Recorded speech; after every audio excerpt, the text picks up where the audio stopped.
occur this afternoon. Of course, we will be live with that as well. But coming up at the Capitol after the Bidens take off for Andrews Air Force Base and fly to Santa Barbara, there is going to be a presidential visit to the overflow crowd. About 1,300 more people were in Emancipation Hall, which is at the Congressional Visitor Center adjacent to the Capitol. The president will do some signing, and we'll find out what that's about, and then he will attend a congressional luncheon and a review of the troops before he departs the Capitol today. Predicted about 3:30 p.m. before he gets out of there. So we will be back with our guest, Jeffrey Engel of Southern Methodist University. We'll talk about some of this afternoon's events, and we'll also be checking the news with John McCardle as we go. But let's watch Marine One take off.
Not bad, huh?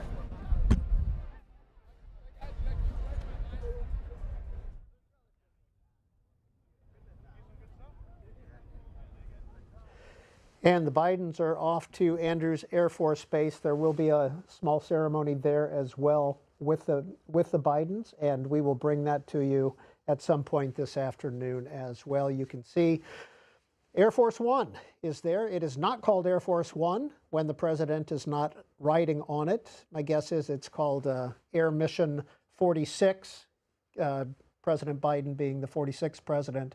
That's just a wild guess, and we'll find out. But you can see that is readied for the Bidens to take them to California. You saw Kamala Harris and Doug Emhoff get in their limousine and head to where they're heading as well. So that's Washington, D.C. on Inaugural Day. And as you can see, that would normally be full of people and crowds, but the mall is empty. The Capitol is empty as well. All sorts of things were set up. There were TV monitors out there. The parade, that's Pennsylvania Avenue on the far left of your screen, not right next to the mall, but on the far left. And that's where the parade is normally held. That will not happen this time, because that will be, the president will be motorcading to Capital One Arena, less than a mile from what you see there on your screen, and then Capital One Arena, about a mile or so from the White House. And that's Capital One Arena, full of Donald Trump supporters. They were listening in during his inaugural address, and I think we were showing some shots of them as well, applauding. But there is an overflow crowd at the Capitol Visitor Center, and this is Emancipation Hall. Capitol Visitor Center is about 15 years old. It's built underground. It's built under the parking lot where you saw the helicopter take off, and this is the main entrance for visitors to the Capitol. we can see that they're getting ready to have a speaking portion here as well, and we will listen in.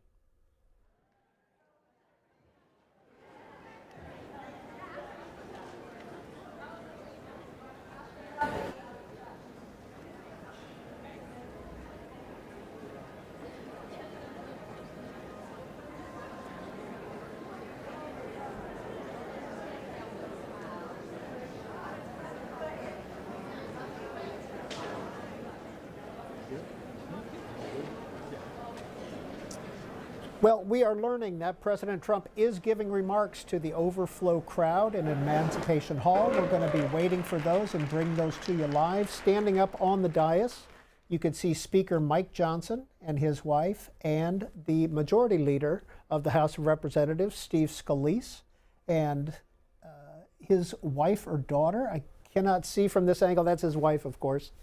Both Mike Johnson and Steve Scalise are from Louisiana. And Deb Fischer is on the far right with her husband. Deb Fischer is there. She's a senator from Nebraska, the Republican senator from Nebraska, was reelected in 2024 by about 6-7 points. Little controversy because in her swearing in for this most recent term, her husband would not shake hands with Kamala Harris, who as vice president is president of the Senate. So there's a little bit of controversy there with Deb Fischer. Here's the Speaker of the House. Trump's triumphant return to the White House.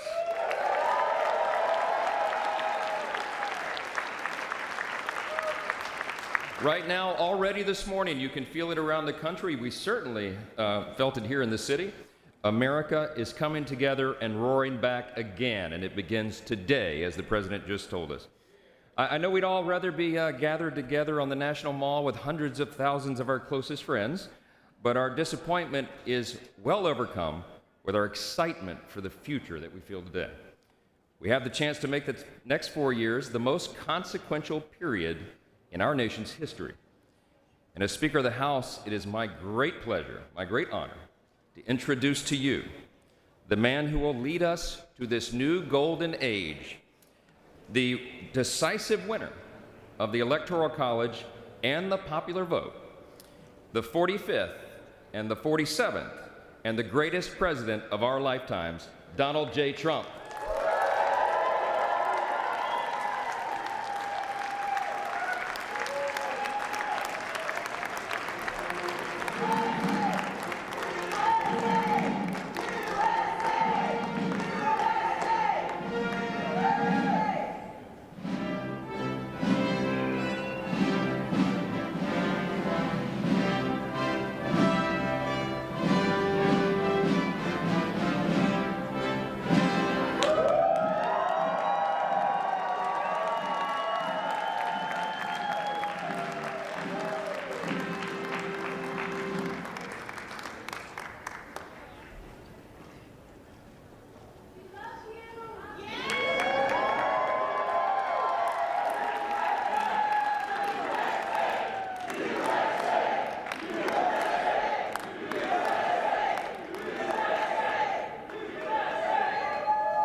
Well, thank you all so much for being here. And was that a hell of a speech or what? That was, man.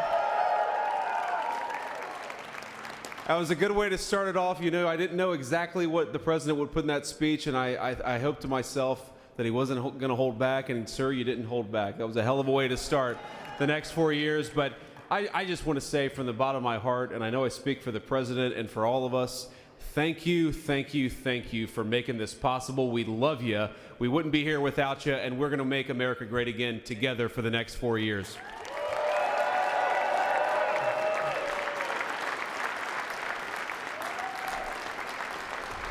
And the last thing I'll say is, you know, having stood outside for about 5 minutes to wave goodbye to the Bidens, thank God we moved that thing indoors, because it was a beautiful ceremony and it was cold as hell outside. So, sir, the 45th and 47th President of the United States, Donald J. Trump.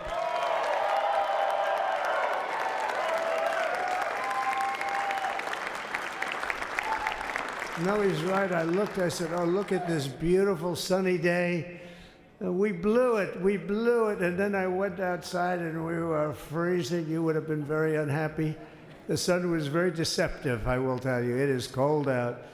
And I'm sort of saying, you know, that was so beautiful today. Maybe they should do it there every 4 years. Does that make sense? I don't know. Because, you know, the outdoor thing is really good, but it gets a little cold around this time of the year, as some people have noticed. And a lot of times they suffer through it. There was no suffering in that room. It was 72 degrees. It was perfect with the best acoustics I think I've ever heard in a room. This is not so bad either. But I just want to say, you're a younger, far more beautiful audience that I just spoke to. And I want to keep it off the record. I want to keep that off the record, because I don't want to have all those big shots up there. I don't want to think you're more powerful than them, you look better than them, and I love you. Now, we just had a great time. We just had a great day. This was amazing. You know, when you think we took a journey, I mentioned in the speech, a lot of people said that was not a journey that was possible, and it was indeed possible. I didn't really know too much about what they were saying when they said that, but a lot of people felt it, and we hooked up with J.D. very early. I watched J.D. over a period of time. I endorsed him in Ohio. He was a great senator, and very, very smart. The only one smarter than him was his wife. That was, I would have chosen her, but somehow the line of succession didn't work that way, right? But now she's great, and he's great. This is a great, beautiful couple, and unbelievable career. I just said to him, you are very upwardly mobile, because he hasn't been doing it that long, but he picked it up so quickly. Remember, the first week was a little bit like the fake news was hitting him really hard. And I said, ooh, this may be tough, but after that, it was smooth sailing for him. He took on everybody. He took on the meanest. I don't want to use the word corrupt because we're into a new system, so let's wait till the corruption begins, because it will. But he took on some pretty mean people, and he handled it well. I want to also congratulate Mike Johnson for the job that he's doing.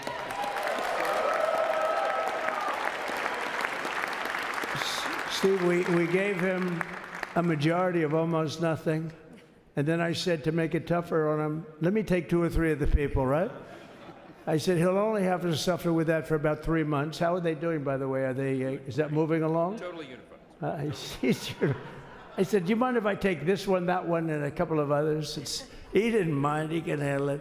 No, he's a man that's liked by everybody. I've never met a man like this. You've got how many is it, 219 or 220 or something? 220. And of the 220, 219 really like him. I noticed he got 1 negative vote once about 2 weeks ago. But I think even 220 like him, if you want to know the truth. And that's very unusual. I know a lot of nice guys in Congress, and they have 35 people that hate him.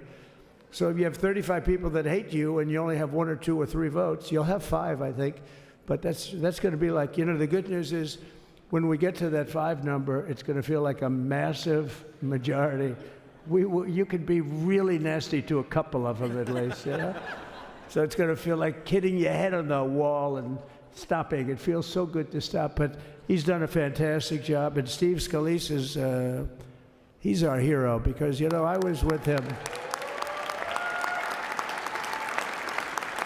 You talk about being shot. I was with him. He got some bad ones, and his incredible wife, and she really loves him. You know, you never know about that. I've been with other people. They were doing poorly, and the wife is like looking at her watch. She can't get out of the hospital fast enough. How's he doing? Oh, I don't know. He's all right. That woman was a mess. She was crying and crying. No, they're going to take him. They're going to take him. I told Steve when he finally woke up, it was a while too. The doctor told me it was the most blood they've ever transfused in any patient. They've never done anything like it. And here he is, the picture of strength, right? And he's been a great friend of mine, right? With a family, because of a family. And what a job you did. It worked out pretty much better than we even thought, right? And I did have a couple of things, to say that were extremely controversial. And between J.D. and Melania and anybody else that heard, please, sir, it's such a beautiful unifying speech. Please, sir, don't say these things. I said, I'm telling you, it's going to play great. They say, you're right. For this group of people, it's going to play great. You're the only ones I hurt by not, but we had some beauties, didn't we, Melania? She said, sir, calls me sir when she's angry. I said, no, I'm only kidding. I better say I'm only kidding, or the press is going to pick that one up loud and clear. No, but she said, no, I think it would be terrible. It's such a nice speech. I think it's, it all depends on your delivery. How was the delivery? Was it good? But she said it's such a beautiful speech. You can't put things in there that you were going to put in. And I was going to talk about the J6 hostages, but you'll be happy because, it's action, not words that count. And you're going to see a lot of action on the J6 hostages. See a lot of action. And I was going to talk about the things that Joe did today with the pardons of people that were very, very guilty of very bad crimes, like the Unselect Committee of Political Thugs, where they literally, what they did is they destroyed and deleted all of the information, all of the hearings, practically not a thing left. They deleted all the information on Nancy Pelosi having turned down the offer of 10,000 soldiers. You wouldn't have needed 10,000. You could have had 500, and it would have stopped. Because we may have had 1 million people that day, the people that were there. You don't see any photographs, but we have a lot of great photos. But you don't see those photographs. They don't put them in. They show the people at the Capitol. But I was talking about that. I was going to talk about that. They said, please don't bring that up right now. You can bring it up tomorrow. I said, how about now in front of I'll bring it up right now. This little time delay is good because we're getting great reviews on the speech. Now watch. They'll take the speech and say, I didn't like it because he left there and he's talked to people. But we're giving you a little more information than we gave upstairs. But no, they pardoned a lot of people. They pardoned, before we even get to today, they pardoned, 33 murderers, absolute murderers, the worst murderers. When you get the death sentence in the United States, you have to be bad because they don't give it much. And he pardoned almost everybody having a death sentence. And if you went through the crimes that were committed, you wouldn't even believe them, the level of violence, the people that were killed, the innocence of people that were killed and children killed by these people. And he pardoned them for whatever reason. He spared them, but they didn't spare the people that they killed. And, who knows what happens in the future. It's one of the worst because a lot of times they let them out early after that. They say you're going to be in for life, but then all of a sudden they get let out for good behavior and then they go on a rampage. It's one of those little things, right? But I was going to talk about that. But I was really going to talk about the level of, what's going on. Why are we doing this? Why are we trying to help a guy like Milley? Why are we doing Milley? He was pardoned. What he said, terrible what he said. Why are we helping some of the people? Why are we helping Liz Cheney? Liz Cheney is a disaster. She's a crying lunatic and crying Adam Kinzinger. He's a super crying. I never saw the guy not crying. He's always crying. I looked at him. I remember years ago he was actually on my side. And then one day, when you don't want to kill people in wars, they turn against you. Liz Cheney hated the concept of not going to war with everybody. Let's kill everybody. Let's spend a lot of money on military equipment, where her father works, right? And but what she did was incredible. Think of it. They destroyed and deleted all of that information that went on for almost 2 years against Trump. And the reason they did, because it was all false. Like the person that said, I tried to strangle a Secret Service agent that's one of the toughest human beings I think I've ever seen. I actually had a friend saying, please don't change that, sir. You are the coolest sucker in history. Remember, she said, I put my hands around his neck because he wouldn't go to the Capitol. Made up fiction. And I was rebuffed. And the guy on the right is a massive weightlifter, probably stronger than me. Do you think he's stronger than me, honey? You know who I'm talking about. Possibly stronger than me. Slightly younger than me, like, I won't say how many years because I don't want to talk about that, but a lot of years. But I had a friend that said, why are you disputing that story? That's the coolest story I've ever heard. That I would attack a karate champion, get slightly rebuffed, and then throw my arms around a guy with a neck about this big. Even though there are bars, you know, there are bars, you can't really do that anyway. So I wanted to talk about that. But all of that stuff got deleted. And the reason it got deleted is they were all caught in lies. You know, Secret Service testified, and they said it didn't happen. Actually, the two guys were very embarrassed. They're suffering because their friends are saying, did Trump really do that to you? But they gained a whole new respect for me. But it was just make-believe stuff, and there were a lot of make-believe stories made up. So rather than suffer the wrath, like the story with Nancy Pelosi, I offered her 10,000 soldiers. She knows it. She admitted it on tape that her daughter made. She's a videographer or whatever you call her, which I'm glad she is. Oh, she can't be in good stead with Nancy. But Nancy said it was my responsibility as she's leaving the Capitol. She said it was, and it was. She's in charge of security at the Capitol. But I offered them up to 10,000 soldiers, even more. One time I said more, as many as you need. But you needed 400 or 500. If 4 or 5, you 10,000, that would be more than the number of people there by lot. But we offered her 10,000. Think of it, 10,000 soldiers. In other words, J6 wouldn't be J6. There would have been no J6. But she rebuffed them. She didn't like it. No, she didn't like it. Maybe she wanted that to happen. But she's guilty as hell. And now we would have to go through the process because they destroyed all evidence. They deleted everything. There's virtually nothing left. The other fake story and so many other fake stories. And many people came out on our side. And those people now would got to find them. There's nothing left. So that's a criminal offense. If that were a civil case, it would be a criminal offense. If that happened civilly where you did that, it would be a criminal offense.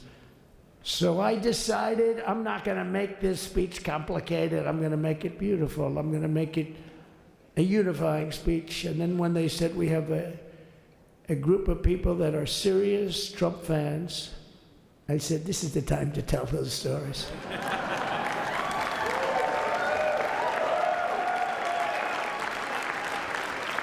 He knows. So anyway, but seriously, I'd like to, I think it was a tremendous success. I think we're very lucky we put it inside because it is really cold. We just went to the helicopter out of respect. It's something that's taken place for a long time. I guess it's as old as helicopters. You used to get into a stagecoach, now you get into a helicopter. Times change. But it's pretty old custom. And it's a beautiful custom, actually. It's a beautiful custom. I wish we could have had a better relationship. I wish we could have had a better relationship between Republicans and Democrats. I was with Senator Schumer. I said, Chuck, I think it's time we all start getting along a little bit because it doesn't make sense. I mean, we literally never get a Democrat vote. They never get a Republican vote, almost. And although there is a bill coming up very shortly that we have a lot of Democrat votes, right? That's going to be a very beautiful bill. We're going to have a deciding, I would say, within a week or so, I think. And it's going to be a very good bill. You all know what I'm talking about. So I just want to thank you all for being here. You have been our fans from day one, all these people all over. You've been our fans. This has been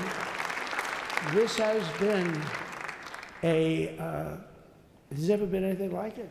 There's never been anything like it. This has been a movement like no movement ever in history for probably any country, let alone this country. You know, if somebody's running for president, and if they go out and they announce they're going to Arizona, they're going to Nevada, they're going to someplace. If you have 200 or 300 people, that would be standard. Ronald Reagan would go out. I mean, outside of the last couple of days where people get a little excited, but even then you have a couple of thousand people. But if you're going to go someplace, any place, any one of the swing states, any one of the other states, I mean, how about the non-swing states? We won Alabama by 48 points. We won Tennessee by massive numbers. Wyoming, we won by numbers that are, nobody's ever seen numbers like that. And, you know, places like California, we did great, but when they send out like 38 million ballots, nobody knows where the hell they're sending them, and then they come pouring back, the whole thing. You know, they passed a law in California that if you work in an election bureau and if you so much as ask for a voter ID, if you say, sir, ma'am, could I please look at your voter ID? They have the right to put you in jail. You're a criminal. Can you believe that? There's only one reason that happens. They want to cheat. So they had it where voter ID wasn't accepted.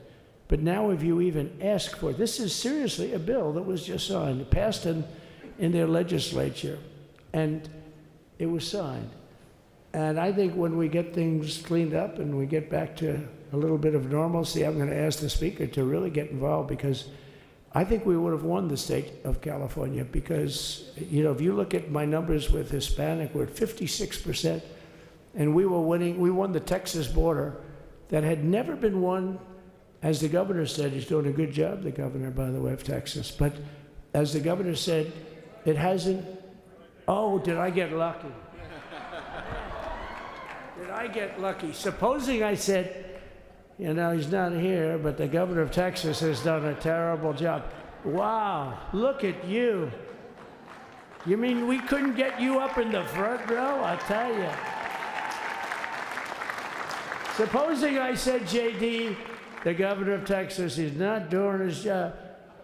You heard what I said. See, I didn't know you were there. I said he's doing a great job. He's doing a phenomenal job. But now you're going to have a partner that's going to work with you, because you didn't have, not only didn't he have a partner, he had people selling the wall, right? We have a fence structure that we worked on, the governor worked on with me.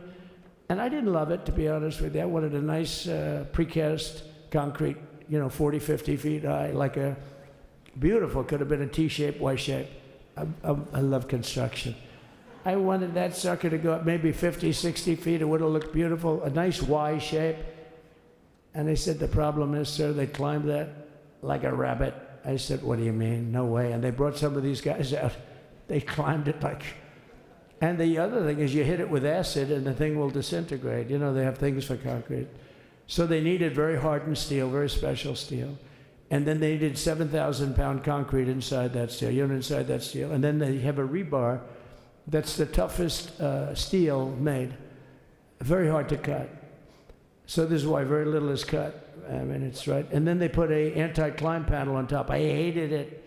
I said, it's so unattractive. And I said, why would that work? I don't believe it works. And I went to watch. The Border Patrol gave a display. We had actually two sets of climbers. The guys that climb up walls with drugs on their back, I mean, they got like 60, 70 pounds of drug, and they go as fast as you can walk. They go bip, bip, bip. Or we have Mount Everest type climbers. And honestly, the drug guys were much better. I couldn't believe it. The drug guys blew them away, right? But it's true, the anti-climb panel, they couldn't get around it. They just couldn't. When you didn't have it. So sometimes you sacrifice beauty for efficiency, and we did. So we built this wall, and we built over 500 miles of wall. That's why we had such good numbers. The famous chart that came down, very thankfully, the chart that came down on my right, Governor. Had I not looked over there, I'm not speaking right now. You might be speaking here. You want to know the truth? You, JD, you've got a lot of great people in this party, but I got very lucky, but we had the best numbers we've ever had. But I bought, you know what happens is when you fill it up, it's like water. You fill it up. Now we have 571 miles of wall. And they would always say, you know, when we renovated a wall, so there'd be like a piece of plywood sitting there for 60 years, or a 2x4 sitting for 60 years on the ground and rotting. Because, you know, and they'll say, you didn't build a new wall. Here we're building 50 feet up in the air, and 30 feet sections, 50-foot sections, all steel, all concrete, all everything. And all, by the way, they don't even want me to say this, but what the hell, doesn't take that long time. They're all wired for all of the equipment. We put wires in everything so they can easily wire for all the different types of equipment. And if there's a doubt, we have to wire. Whenever we just look, you just find the wires all over the place up top, so we can just hook it up. We don't have to have wires on the outside, which wouldn't do too well, right? So anyway, so we built an extra 200 miles of wall, and the governor wanted to buy it. He tried to buy it, and they wouldn't sell it to him. He wanted to put it up himself. Could have been done in 3 to 4 weeks, 200 more miles, because when you do it now, they just keep going further out, further out, further out, getting around.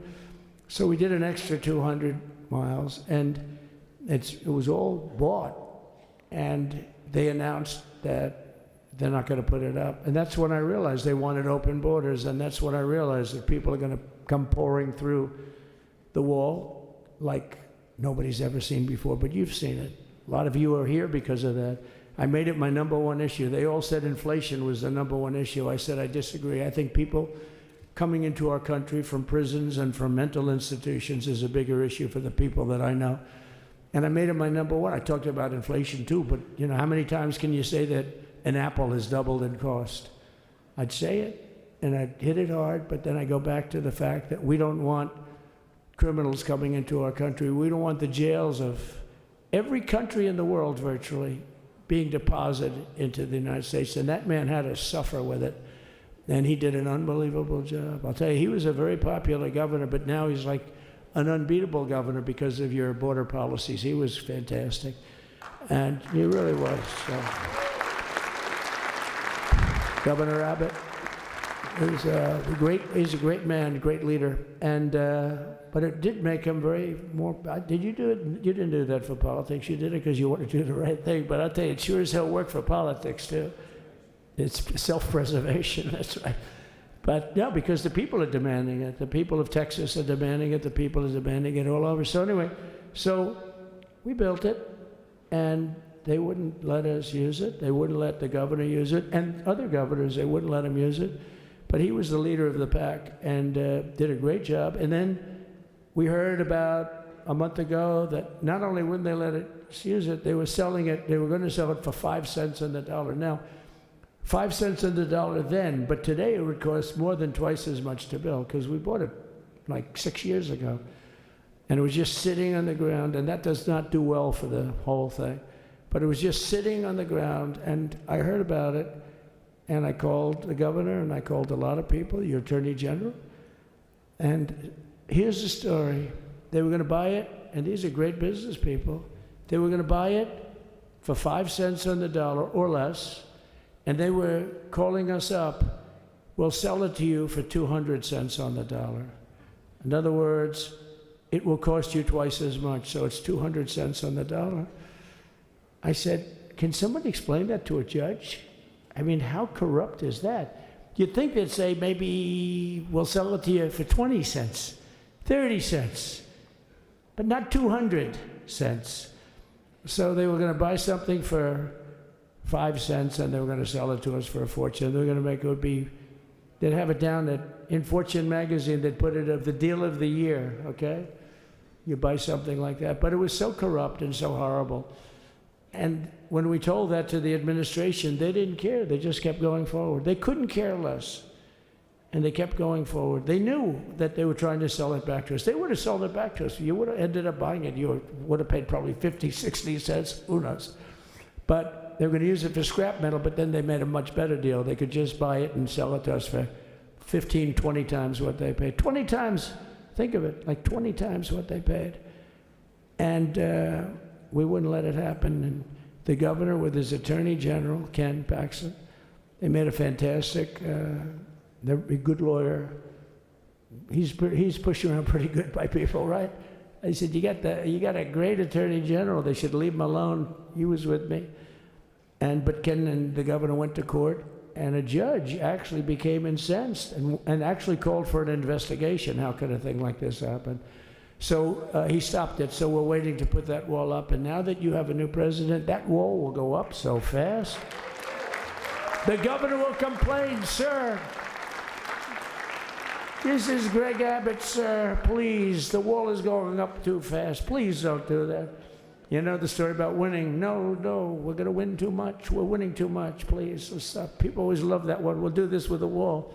Governor Abbott calls, sir, the wall is going up too fast. We can't take it. We just can't take it. No, I think you'll be very happy if the wall goes up too fast, right? But we'll get that dude and we'll work with you on that. But it was a great decision by a great Texas judge, right? And it was beautiful, beautiful to watch. He stopped them right in their track. I mean, they were literally loading this stuff onto trucks. It was terrible. Honestly, it was terrible. And he wouldn't take it. So I'm so glad I mentioned that they have a really good governor in Texas. And I swear, I didn't know he was here. I swear to you, it sounds like a setup. I didn't know you would end.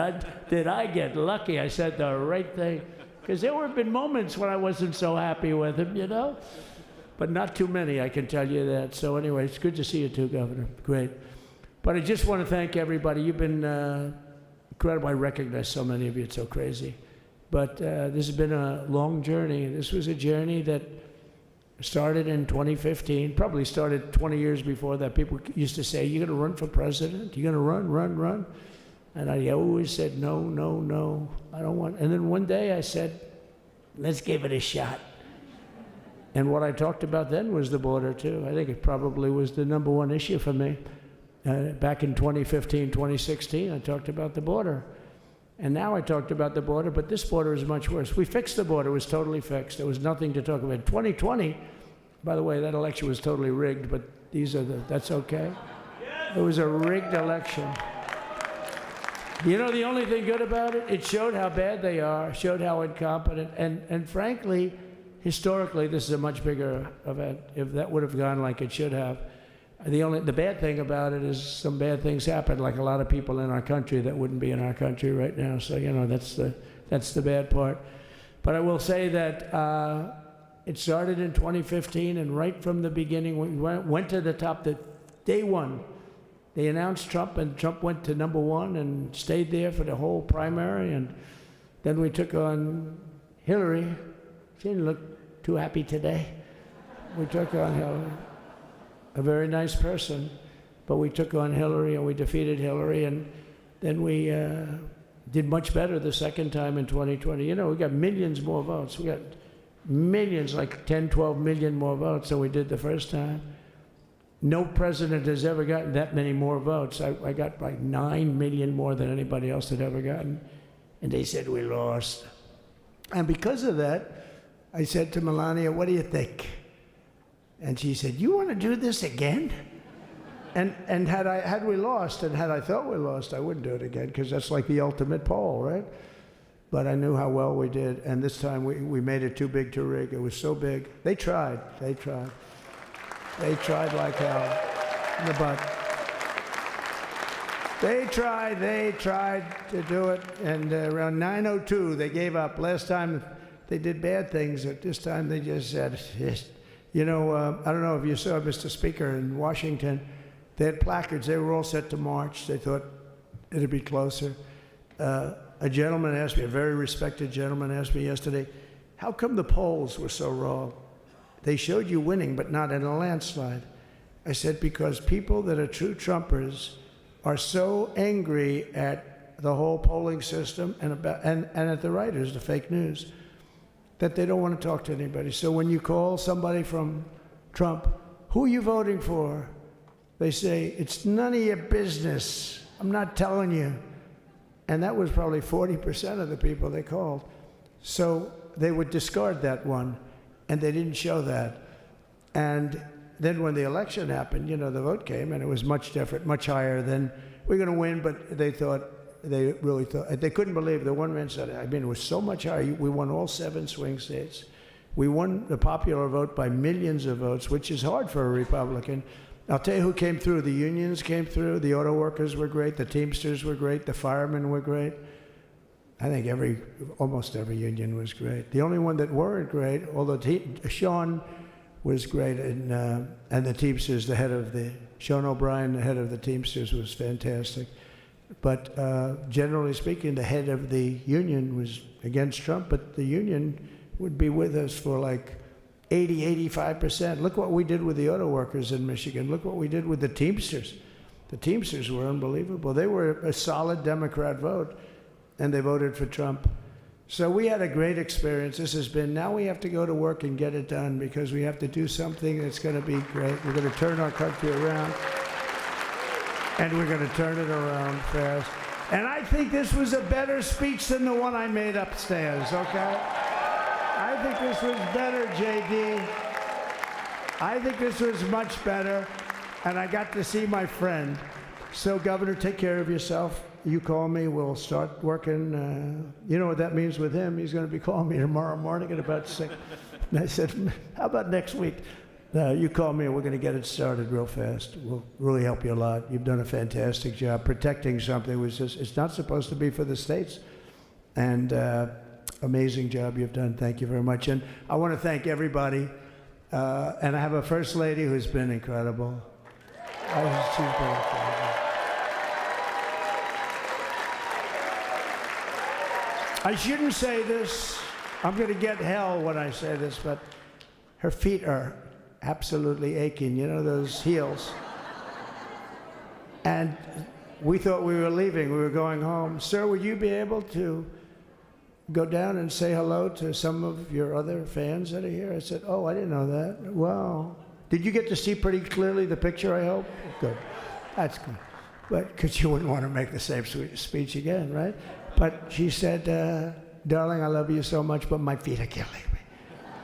I said, honey, let me just see how far it is. I asked the person. Oh, not that long, maybe 400 or 500 yards. That's 5 football fields. I said, can you make it? She said, we're going to make it no matter what. We're going to make it because we have to go. Right? Right? And then we went out to the helicopter, though, just prior to this and said goodbye. And it's a custom. And the wind is blowing like crazy. And with the hat that she's wearing, she almost blew away. We almost lost off her.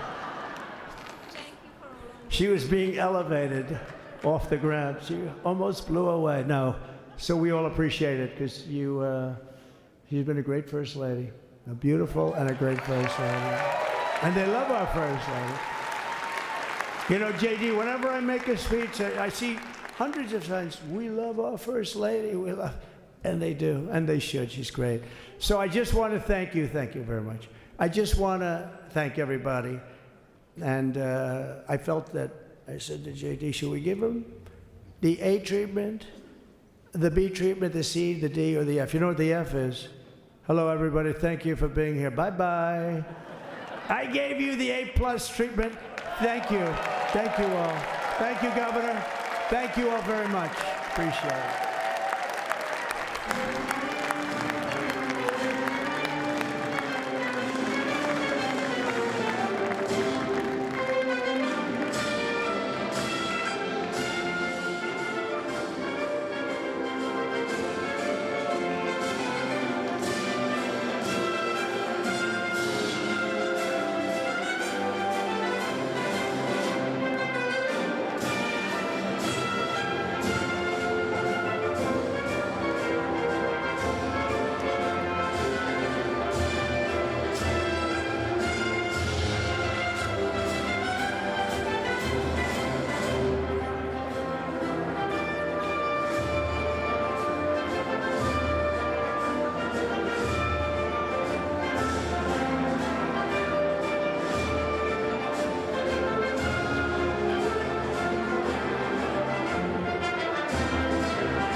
And President Trump speaking at Emancipation Hall in the Capitol Visitor Center, still in the Capitol complex.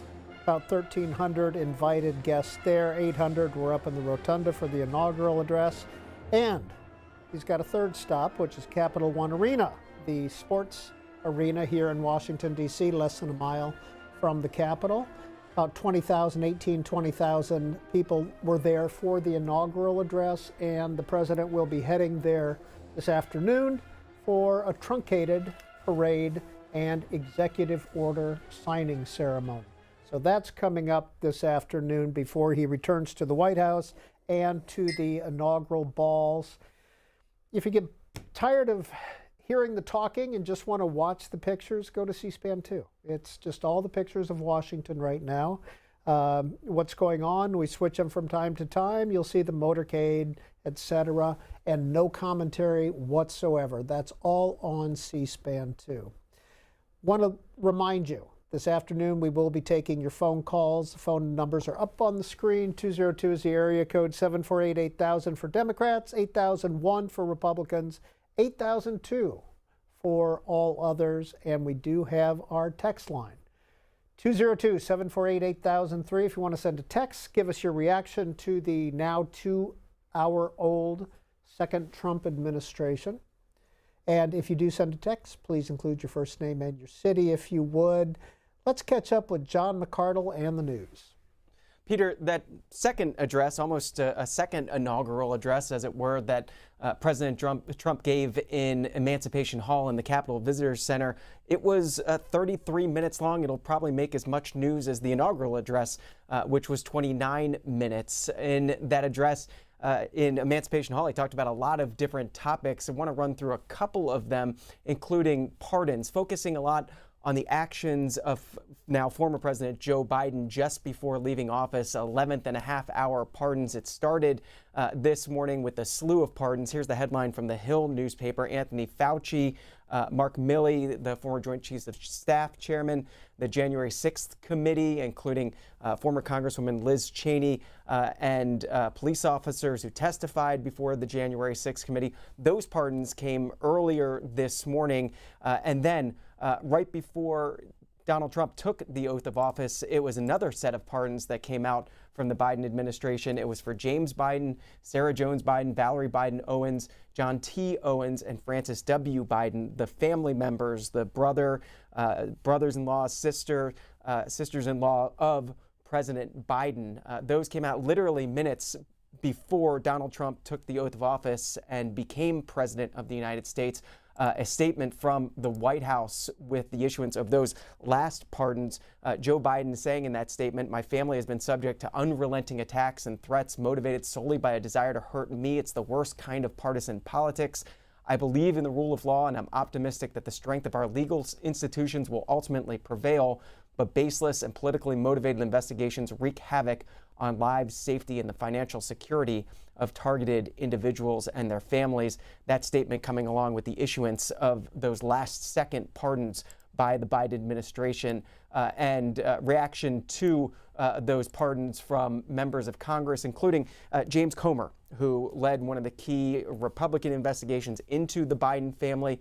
His statement coming just after 12:01, after Donald Trump officially then became president, saying former President Biden's preemptive pardons of the Biden crime family served as a confession of their corruption as they sold out the American people to enrich themselves. One of the other topics that Donald Trump talked about in that address in Emancipation Hall, that 33-minute address, was the breakdown of the House of Representatives, speaking to Speaker Mike Johnson about how close the margin is in the House. Right now, the numbers are 433 members of the House. Chad Pergram with the tweet, it's 218 Republicans, 215 Democrats. It's razor thin. The two vacancies are former Congressman Matt Gaetz, who didn't take office, and former Congressman Michael Waltz, who resigned just this morning. Michael Waltz has been nominated by Donald Trump to be Trump's national security advisor, expects to be confirmed to that post. And so that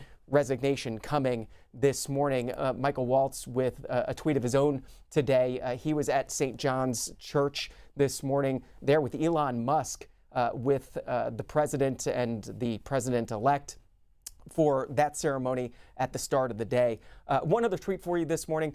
President Donald Trump's Twitter account, just before he started that address in Emancipation Hall, with about a 30-second video. It's a video that also appears on the White House website. It is his initial video, his return to the presidency as POTUS on Twitter. At POTUS is the Twitter handle. This is that video.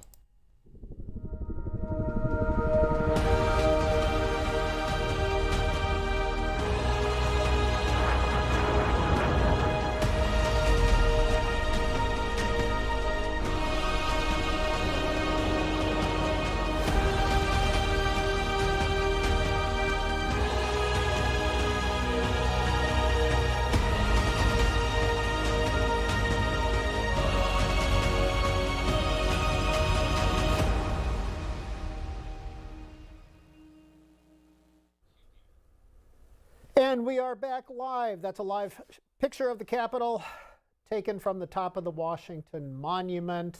You can see it was all set up for an outdoor festival or an outdoor inaugural, but of course that didn't occur. Inside the Capitol is the Congressional Luncheon. We're about an hour behind schedule right now with Donald Trump doing the second remarks at the Capitol and at Emancipation Hall, but you can see John Cornyn there on the screen. Some of the other folks that are there, Pam Bondi, the AG designate, Bernie Sanders is down there on the far right.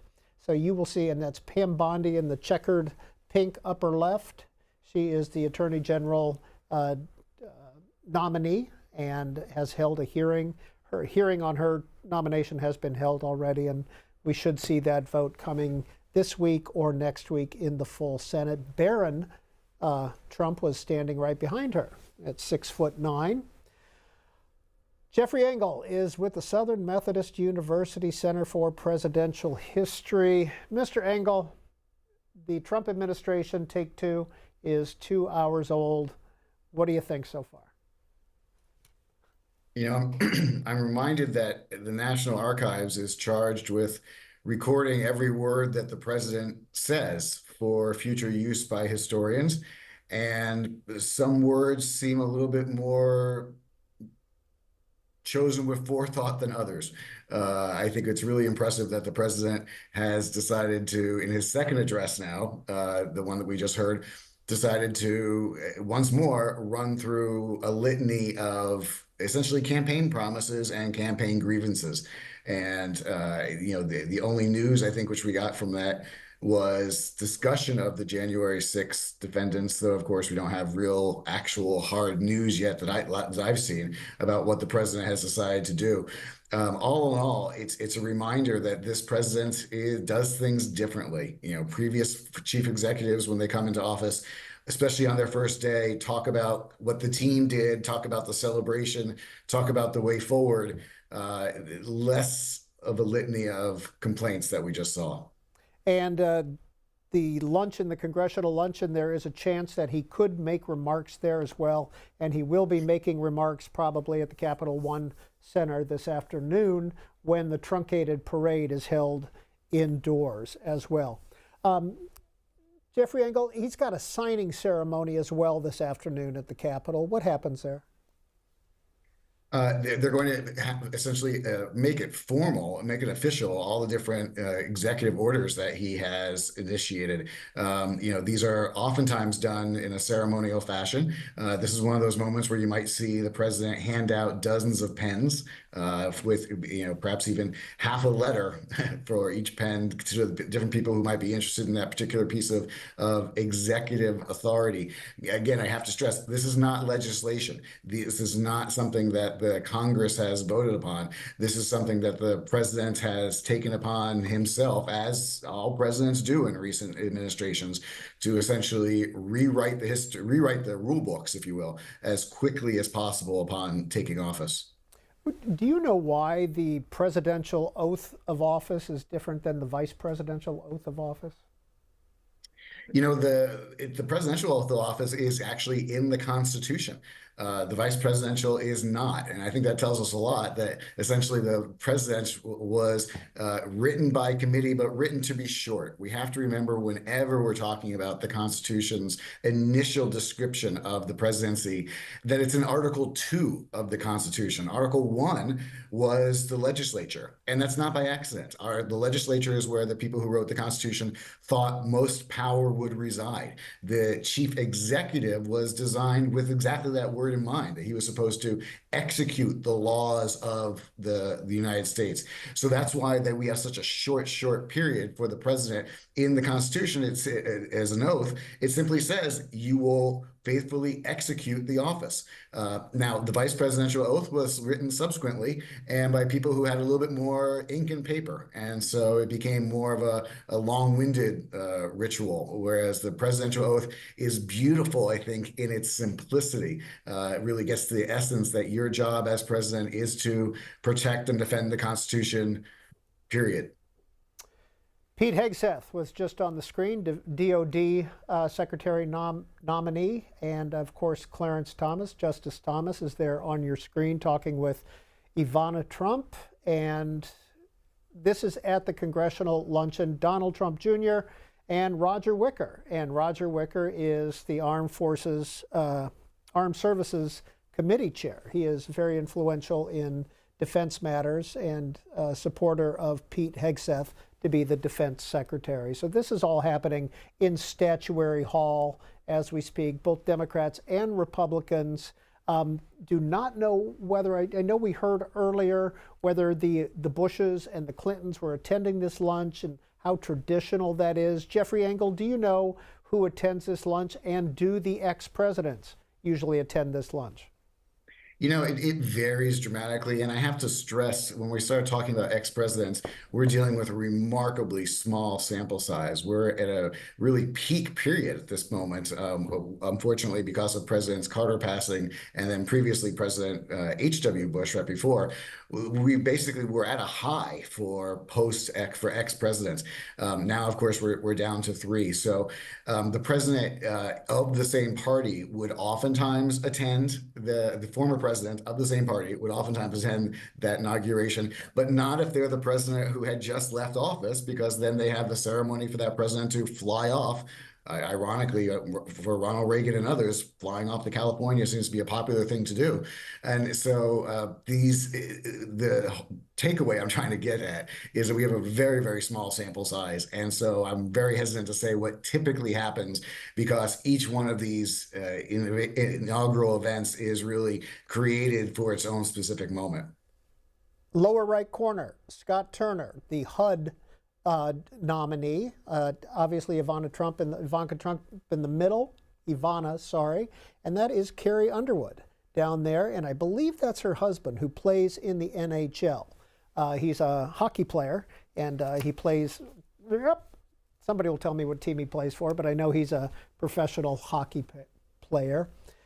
Let's hear from our viewers as we go this afternoon. What we're waiting on is the luncheon. We don't know if we're going to have a speaking portion for that.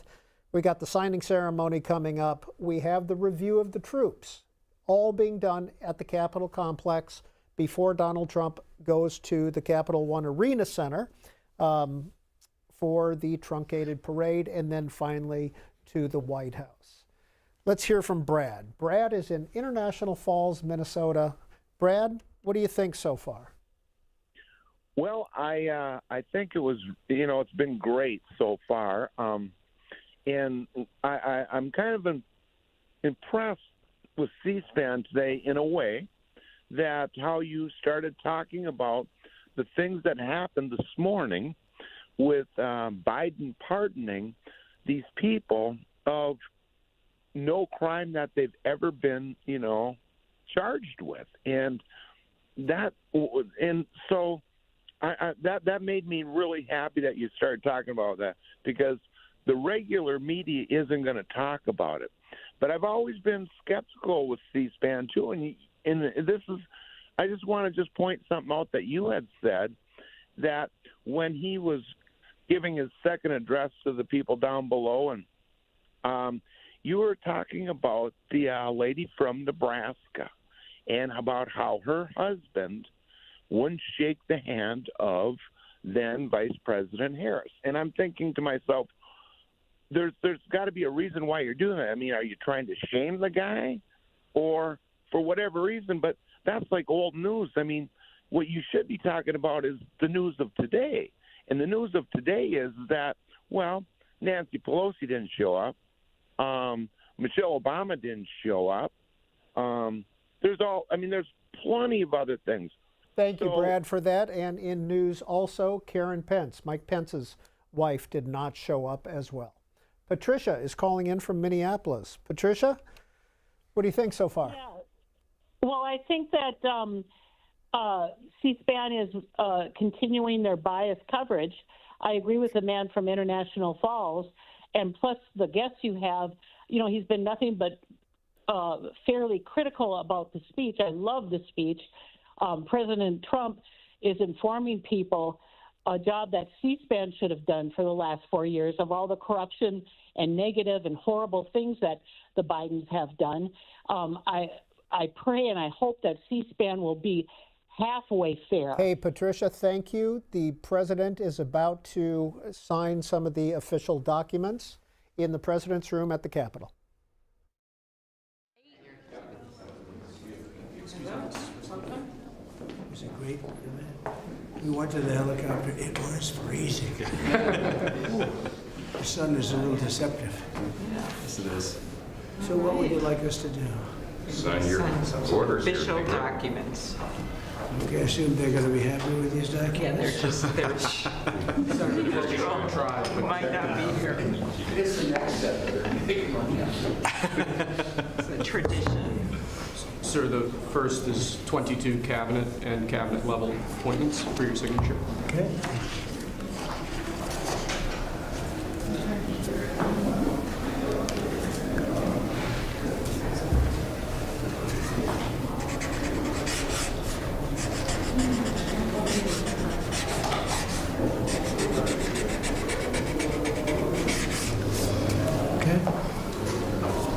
The next one will be, excuse me, the next one will be 47 sub-cabinet level appointments, sir. But you don't have to sign 47 times.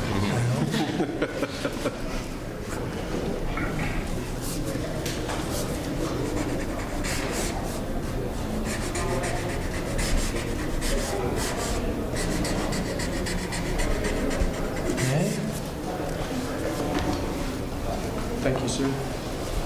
Now have 31 acting designations and appointments to effectively take control of the government. Let's do that. That's important. That's important, isn't it?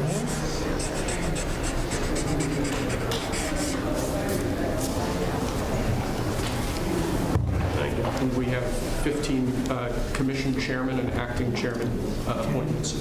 Send here. Commission chairman and acting chairman.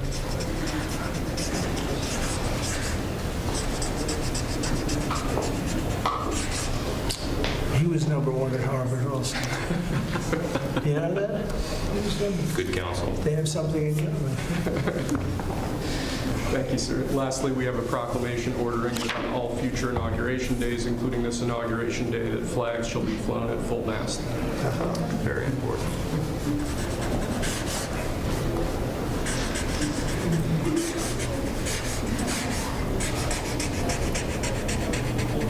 That was a beautiful place to have an inauguration tonight. The sound was so good. The temperature was 72 degrees, but the sound was so good. So maybe something to think about. Thank you. Okay. The good acoustics. Yes. All right. Now, That's thank it. you. We go to lunch. Great. Very Nice good. to meet you. Thank you very much. There you go. Take that. See you. Thank you, Mr. Thank you, sir. Mr. President, did you have a good meeting with former President Biden? Very nice. Very nice. Beautiful custom. Mr. President, It goes back as long as helicopters. Before that, it was a stagecoach. But it was, I thought it was beautiful. Thank you. Great job. Thank you. check. Mr. President, do you have any reaction to the pardons President Biden did at the last minute? Well, I'm not going to discuss it now. I think it was unfortunate that he did that. We won't discuss it now. There's plenty of time to discuss it. Thank you very much, guys. Should we go to lunch? Thank you very much. Okay. Okay. Head to lunch. Ready for lunch? Okay. Thank you.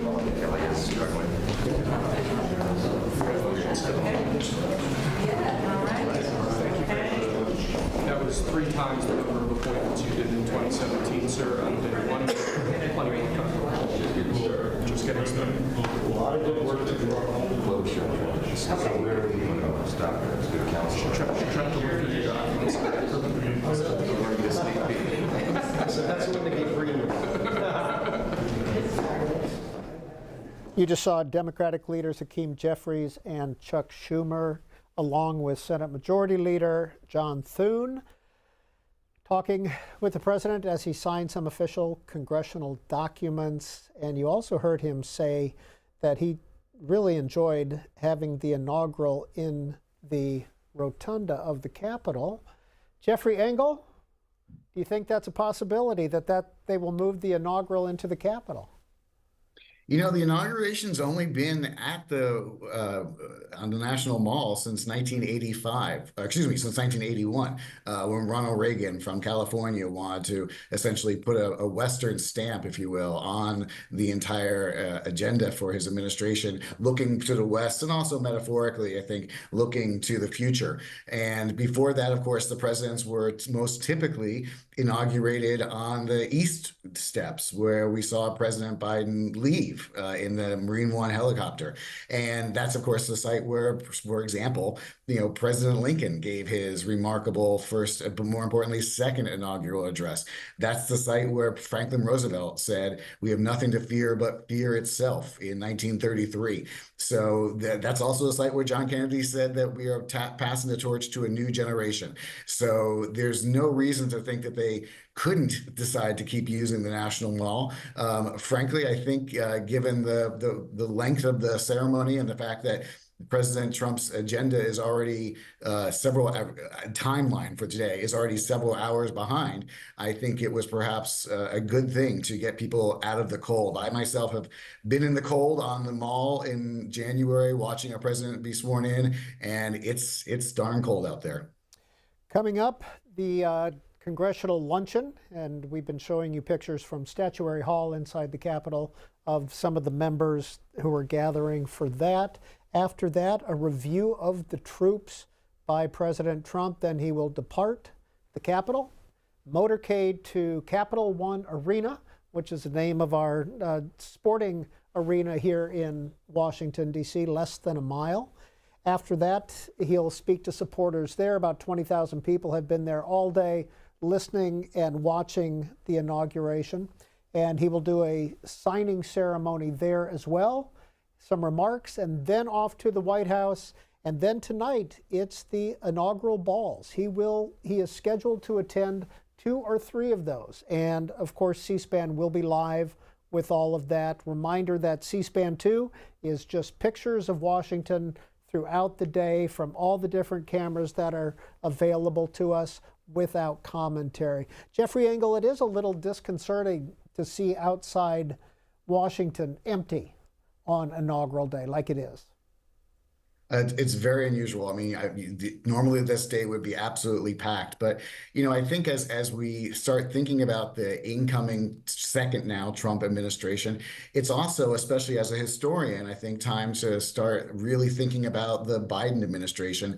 And one thing that I think we should recall from Biden's campaign in 2020 was his pledge, essentially, that he was going to restore normalcy. Now, remember, that was in the middle of a pandemic. There was lots of crises going on in the country, political division. But his pledge was really to return the country to a normal, almost boring state of affairs, if you will, where things happened as expected. In some ways, I think what we're seeing today is the culmination and accomplishment of the Biden administration, which is that what's going on today with the new administration coming in is something that we used to say before January 6th of last time was remarkable, that we have this normal, peaceful transfer of power. Well, it seems pretty normal today. So in a sense, I think that President Biden, while of course, no doubt disappointed in the outcome of the recent election, and of course, had some difficulties trying to understand his own role in that election. And there's no doubt, I think, that he would look at the events of today being so routine and say, oh, this is part of the accomplishment of my administration. Jeffrey Engel, in a contemporarily put way, how would you rate the Biden administration at this point? I know it's terribly early.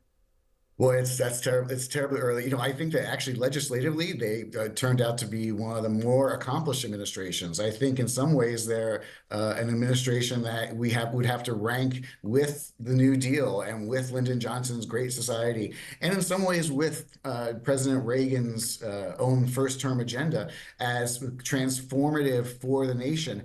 However, the real point, I think, of the Biden administration, President Biden's own personal participation in it, was essentially to replace President Trump and then to keep President Trump out of office.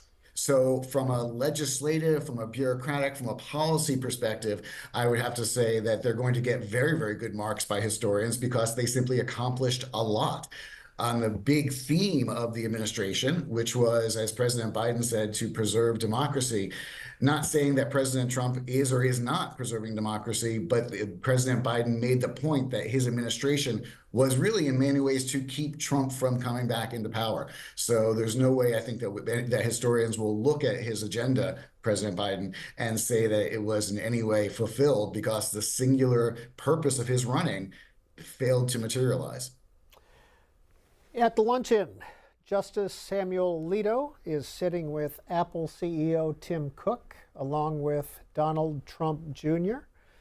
You can see Senator Scott. The prayer is happening right now at the Congressional Luncheon. We've got a few more minutes with our guest, Jeffrey Engel of Southern Methodist University. We also want to take some calls and hear your voices. Lee in California, what do you want to say? Well, today's a great day. I just want to do an air clap for our country. We have President Trump back in the presidency. I want to tell everybody in America to unite. I'm here in California. I think we're going to see Biden out here pretty soon. I just want to let everybody know in the media, it's not really good to go after Trump too much because that's kind of why he's back in the office. So, you know, all the clemency that Biden did and all the shenanigans at the end, I think we really need to kind of look at this last administration and let's kind of be a cheerleader for our country and for our president, and let's kind of have some goodwill to come together. I am an independent, but I did vote for Donald Trump because I want to see our country go back to security and securing our borders. So I just hope C-SPAN will stay on the right path and you guys will report on him legitimately and you'll report on his legacy moving forward. That is Lee in California. Thank you for calling in. Robert Kennedy Jr., the HHS Secretary nominee, along with his wife, Cheryl Hines, is sitting with Senators Lisa Murkowski and Chris Coons. Next call is Clayton of Wichita, Kansas, Republican line. Hi, Clayton. Hi, thank you for taking my call, and happy Martin Luther King Day. Great Inauguration Day, even though it was very cold out there. It's still cold here in the middle of the country, too. What I wanted to say is now that Trump is in office, all of his administration has said a lot of things, and I want to see if they're going to fulfill it or not. For instance, like what Kash Patel has said about the FBI headquarters and what they've came out and said, you know, Donald Trump is signing a lot of executive orders, but let's see where it goes. And insofar as with Biden signing all these pardons, now I want to know, what did they do that they deserve pardons? And keep in mind, they can't plead the fifth now that they've received pardons in the criminal case against somebody who doesn't happen to have a pardon. That just a second ago, you saw Defense Secretary nominee Pete Hegseth sitting with Justice Thomas and his wife, Ginny Thomas. It looks like they're standing for the President's entrance into Statuary Hall. Accompanied by Mrs. Weinshaw Schumer. House Majority Leader, the Honorable Steve Scalise, accompanied by Mrs. Scalise. And House Democratic Leader, the Honorable Hakeem Jeffries.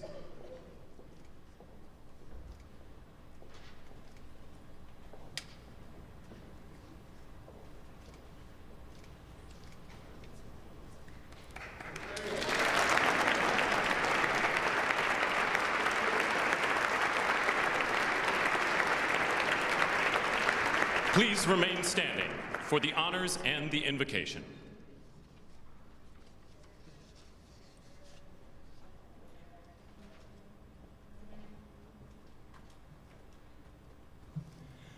Ladies and gentlemen, escorting the Vice President of the United States, ranking member of the Joint Congressional Committee on Inaugural Ceremonies, the Honorable Deb Fischer and Mr. Fischer.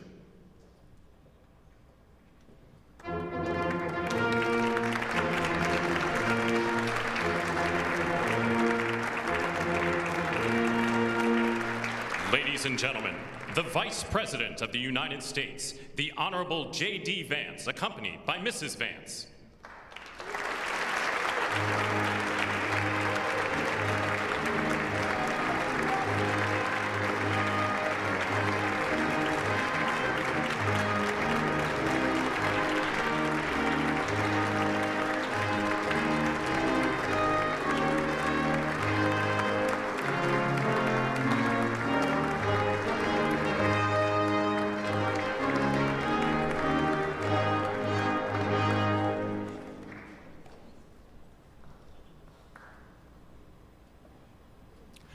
Ladies and gentlemen, escorting the President of the United States, the Chairwoman of the Joint Congressional Committee on Inaugural Ceremonies, the Honorable Amy Klobuchar and Mr. Bessler.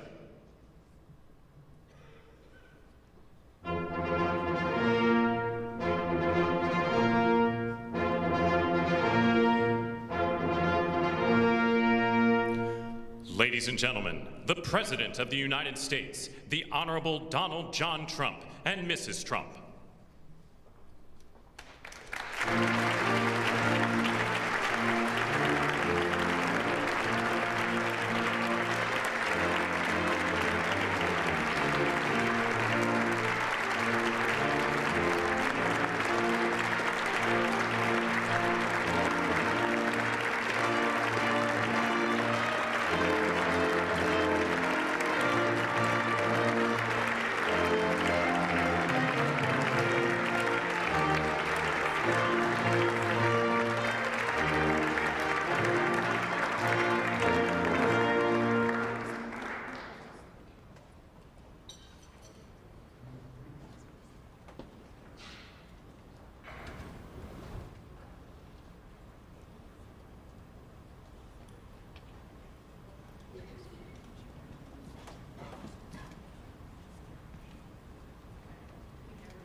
I have a feeling people are very hungry, so I'm going to get this started. Mr. President and Madam First Lady, Mr. Vice President and Madam Second Lady, my colleague Senator Fischer, distinguished guests including the Speaker, Leader Jeffries, and Senate Leaders Thune and Schumer, on behalf of the United States Congress, welcome to the 60th inaugural lunch. Big surprise, we are featuring Nebraska beef and Minnesota apples for dessert. We are here in Statuary Hall, where these luncheons have taken place since President Reagan's first inauguration in 1981, and where the House of Representatives once met over 150 years ago. That would be before you were born, Mr. Speaker. In 1864, after the new House wing of the Capitol was built, and in the midst of the Civil War, Congress dedicated this chamber to host statues chosen by every state. Walking into the hall, we all passed under the arch, holding the marble Car of History clock. The statue shows Clio, the Greek muse of history, holding a book to record events as they happen. And as you can see, she's heard a lot of stuff. And as she rides her chariot forward into the future, she looks behind her to remember the past. She remains here as she has for hundreds of years, a reminder that history will remember the events of the present, and it is on us to write that history right now. Speaking of art, the painting right here before you, I chose this painting for this lunch this summer, and it's titled American Horizon. It's by Jane Wilson, who grew up on her family farm in Seymour, Iowa. Coming from the middle of our country, Senator Fisher and I both like the painting because the artist is from America's heartland, but the horizon could easily be Florida, Mr. President. I will also note that this is the first time in history we are featuring the work of a woman artist at this lunch, and we thank the Art Institute of Chicago for their assistance. Looking at the vast open landscape of this painting, we're drawn to the bottom of the frame where the land or the water, depending on where you're from, meets the sky, and the horizon endures. The enduring horizon is especially meaningful for us today as we mark our enduring democracy as we approach its 250th anniversary. It's a reminder that what's over the horizon is our next chapter. And it is my prayer that the people in this room can write that chapter together. I'd now like to ask U.S. Senate Chaplain Dr. Barry Black, and we thank God he is back with us and in good health, to deliver the invocation, after which lunch will be served. Thank you.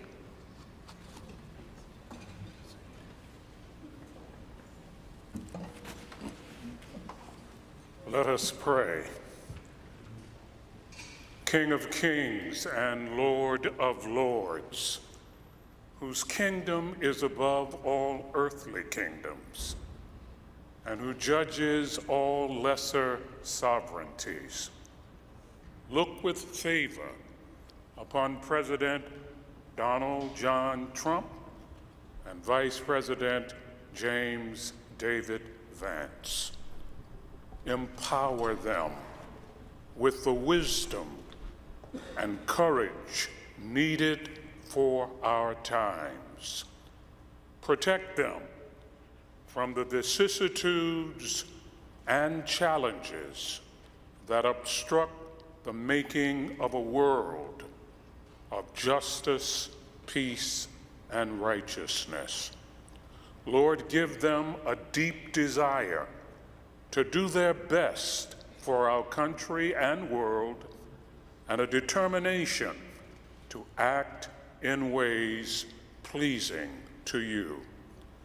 Preserve their families in health and strength by your grace and power.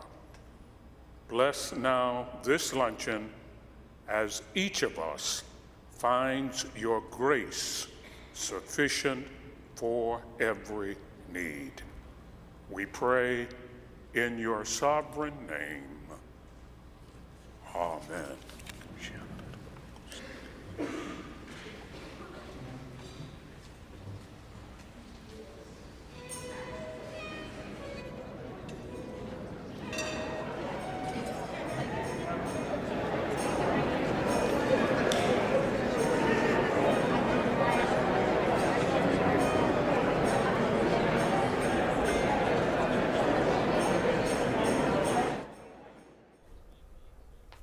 And after the lunch, President Trump will review the troops at the Capitol before heading off to Capital One Arena for the truncated presidential parade.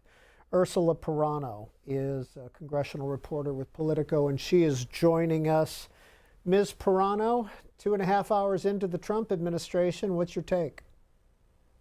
Yeah, I think things are moving particularly quickly. We're seeing a ton of announcements already so far on legislative actions.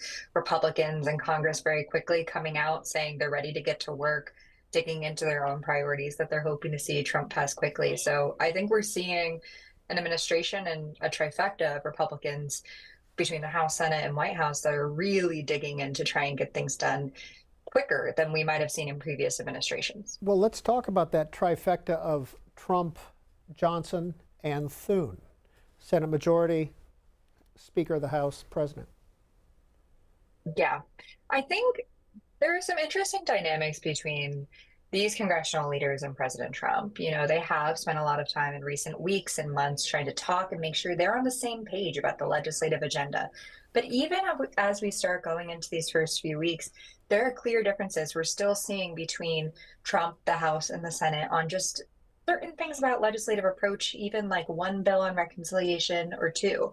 I think both of these leaders are going to really have to lean into their personal relationships with Donald Trump, which do differ. Speaker Mike Johnson, obviously, the last time Trump was in office, was not somebody who was on his radar. And so they have worked to develop a relationship within, you know, these past few years as Trump clearly rose again to the presidency. And then John Thune had some bumpy years with Trump. He had some years where he was perhaps seen as one of the more critical Republicans of Trump, particularly after January 6th. But he's been doing a lot to shore up his relationship with the president as well. And so we're going to be seeing those relationships actually be put to the test now that there is no more talk. It's not just talking about, here are the things we want to do, here are the nominees we want to get through. People actually have to be able to prove, being Thune and Johnson, have to be able to prove that they can corral their Republican members around President Trump's priorities. President Trump talked about a couple of specifics in his speech, including the border and DEI, some of these things. How do you see this moving legislatively? I think we're going to be seeing a lot of focus on trying to get as much done through reconciliation as possible. Granted, that is limiting. You know, it has to have that budget tie that can get through the Senate parliamentarian. And so some things like border might have some wiggle room there. Other things might be more difficult for Republicans to package in there.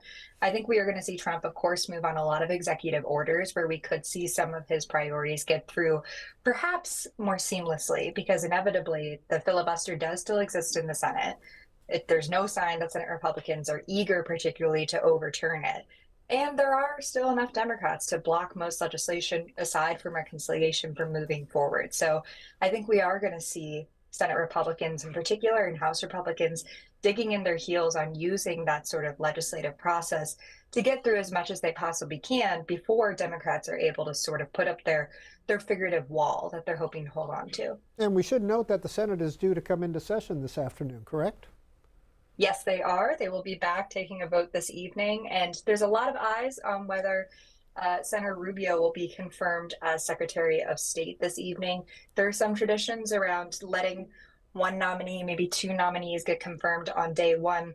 But it would require Senate Democrats allowing for a time agreement for that nomination to be sped up. We've heard from a lot of Senate Democrats who said they're open to that, but they're deferring to leadership so far. So we're going to have to see over the next few hours if Senate Democratic leadership would agree to that sort of procedural motion to let Rubio through quickly, who he does have a lot of Democratic support across the aisle. Ursula Perano, a lot of festivities today, of course, but do you expect a very busy week in the Senate, particularly when it comes to some of the nominations? I think we are going to see a busy week. We're going to see a lot of hearings continue and votes on nominees within committees. And then I think we're going to see at least a couple of nominees get through the floor. There, again, hopes to have at least one tonight. I think there are other nominees like Ratcliffe that we could see pretty quickly as we move into the week. You know, and there's this desire by Senate Republican leadership to give the presentation and also to prove that they're ready to get to work. That is something that new GOP leader John Thune has really emphasized by beefing up the Senate schedule, by nixing several rounds of recess over the next few months, by saying that Friday votes are going to be a regular thing. That's rather abnormal in the Senate. They tend to leave town on Thursdays. They tend to take a break one recess week-ish each month to go work in their districts. And so there is this idea that Thune is really going to want to put his foot on the gas and get Republicans moving quickly on policy and on legislation, and particularly reconciliation, which folks are hoping to have done by spring. CEOs from Apple, TikTok, Google, Meta, all present and accounted for up on at the inaugural speech, and of course Elon Musk as well. Do you expect some action on when it comes to tech policy, and if so, what? I think we are seeing tech and the White House really cozy up in a way where you can tell that there is some intentional relationships being built there. there were a lot of Republican lawmakers, including some governors, that didn't even make it in the rotunda today due to the limited seating situation. So when you do see who made it in, that isn't necessarily on the traditional list for legislators that might attend an inauguration, it does sort of raise some attention to what is the nature of the connections that are being formed there. Democrats have already pointed out this sort of connection and these criticisms, and so there will be pushback from the left. But I do think it's a sign that Trump, or at least tech, are trying to find some way to work together. And we'll have to see what that looks like in policy. Yeah, we saw Governor Greg Abbott of Texas in the overflow room down in the Emancipation Hall. President Trump called him out a couple times. Yeah. And so it's one of those tricky politics that have really been shown by this unique situation of having the rotunda be the space for the inauguration, is that you can't have everybody. And so who got on the invite list to be inside the room versus in that overflow space is definitely something that people are really looking to. And I'll say right now, even with the lunch, there's a lot of questions about the seating arrangements, who sat next to each other, where are nominees placed next to certain senators, and how might that be an effort to court support for confirmation on the floor. You know, there's a lot of internal politics that pop up today of trying to see who's where and why. Ursula Perano, are you up on the Hill today? Are you in the Capitol? And if so, what's it like? I am up here. I am in a Senate call booth right now, these glorious little rooms that we get. You know, it is a ton of increased security right now. There is very limited movement throughout the building. Even for you? Perimeter, yeah, even for reporters right now, a lot of normal stakeout spots are still somewhat limited access, as members and folks with security details in particular up in the administration are moving throughout the building. But we're expecting within the next few hours, normal movement will open up and security will go back sort of to the more normal level. But it's definitely, it's tightened up here for sure. Ursula Perano with Politico, we really appreciate your time. Look forward to talking to you in the near future. The president has one more event after the lunch, and this is a review of the troops. And we, of course, at C-SPAN will be carrying that live. Then he's off to Capital One Arena for the truncated parade and then to the White House. John is calling in from Washington, D.C., a Democrat. John, what's this week been like with all the lockdowns in this city for you?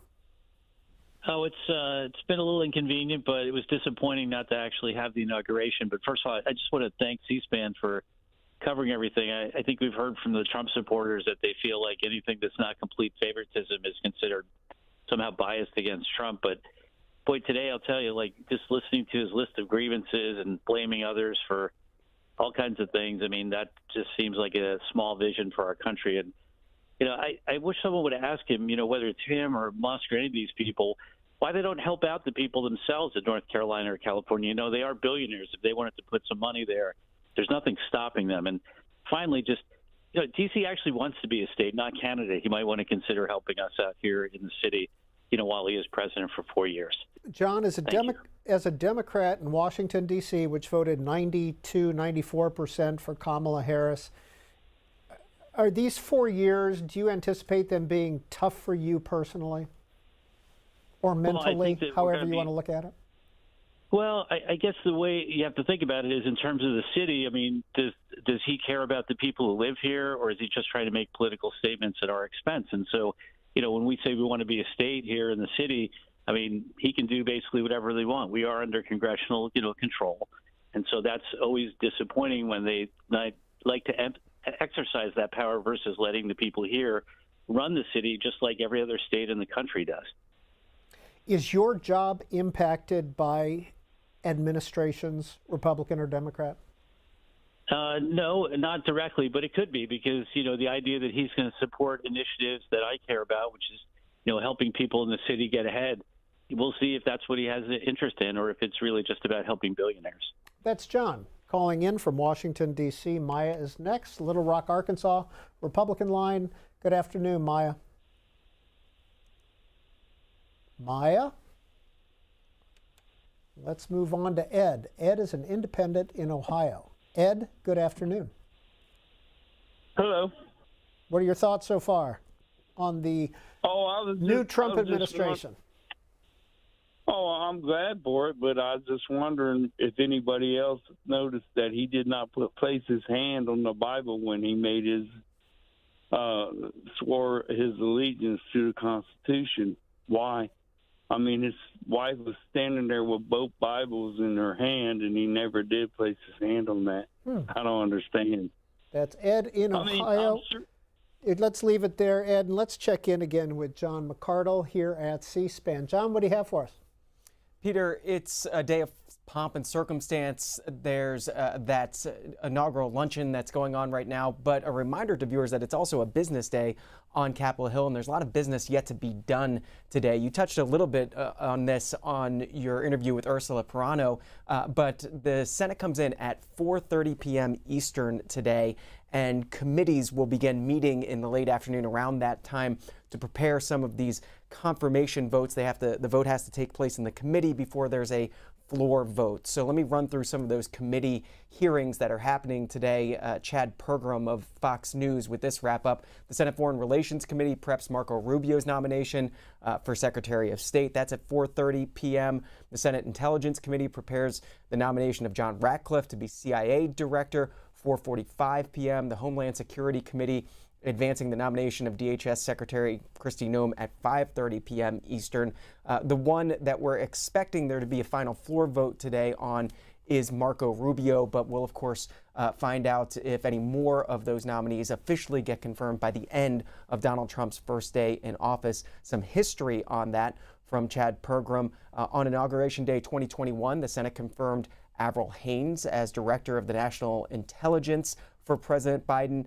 And Inauguration Day 2017, the Senate confirmed James Mattis as Defense Secretary and John Kelly as DHS Secretary for President Trump, Trump 45. So we'll see what happens today. We do know that it's a busy week for confirmation hearings and more of those movements happening this week. But we also know that President Trump is not just going to be in D.C. this week. He will go out to the country later this week. This from Jake Traylor of ABC News, noting that President Trump is expected to visit Asheville, North Carolina, which was impacted, of course, by Hurricane Helene in September. In addition, Trump has said he will be visiting California on Friday to survey wildfire damage. So not just a newsy day here in Washington, a newsy week for this country.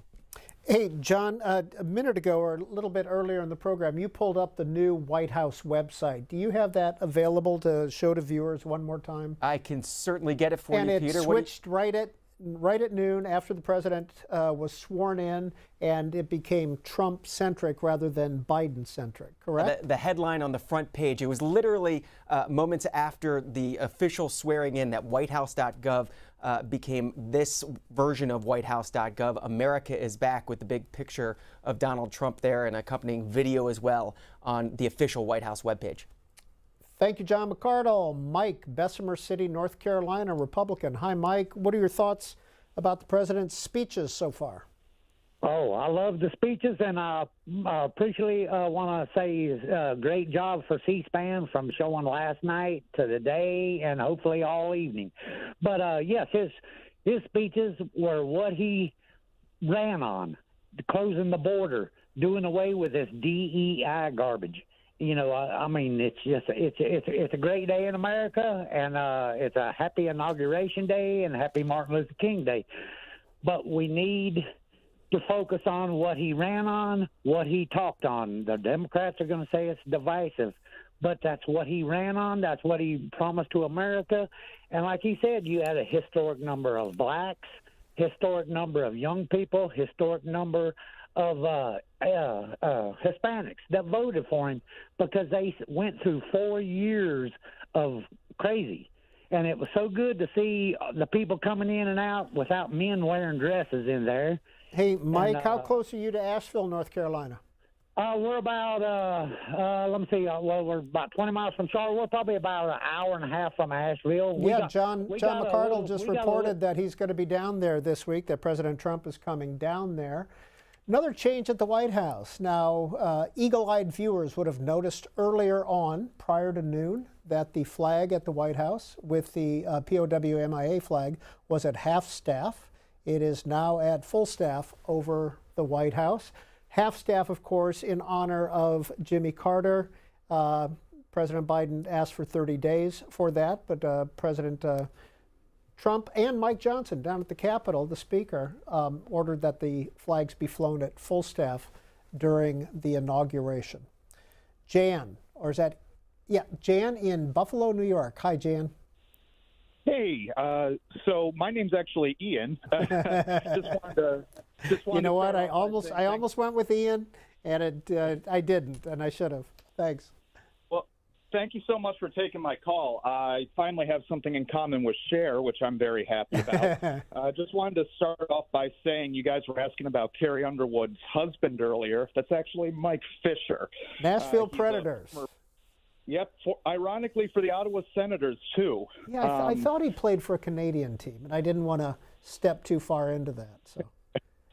Yeah, well, anyway, thanks for taking my call. I just wanted to say, you know, I used to be a Republican. I was a registered Republican up until 2016. I supported John Kasich, and then after Trump won, I started my descent into becoming a Democrat.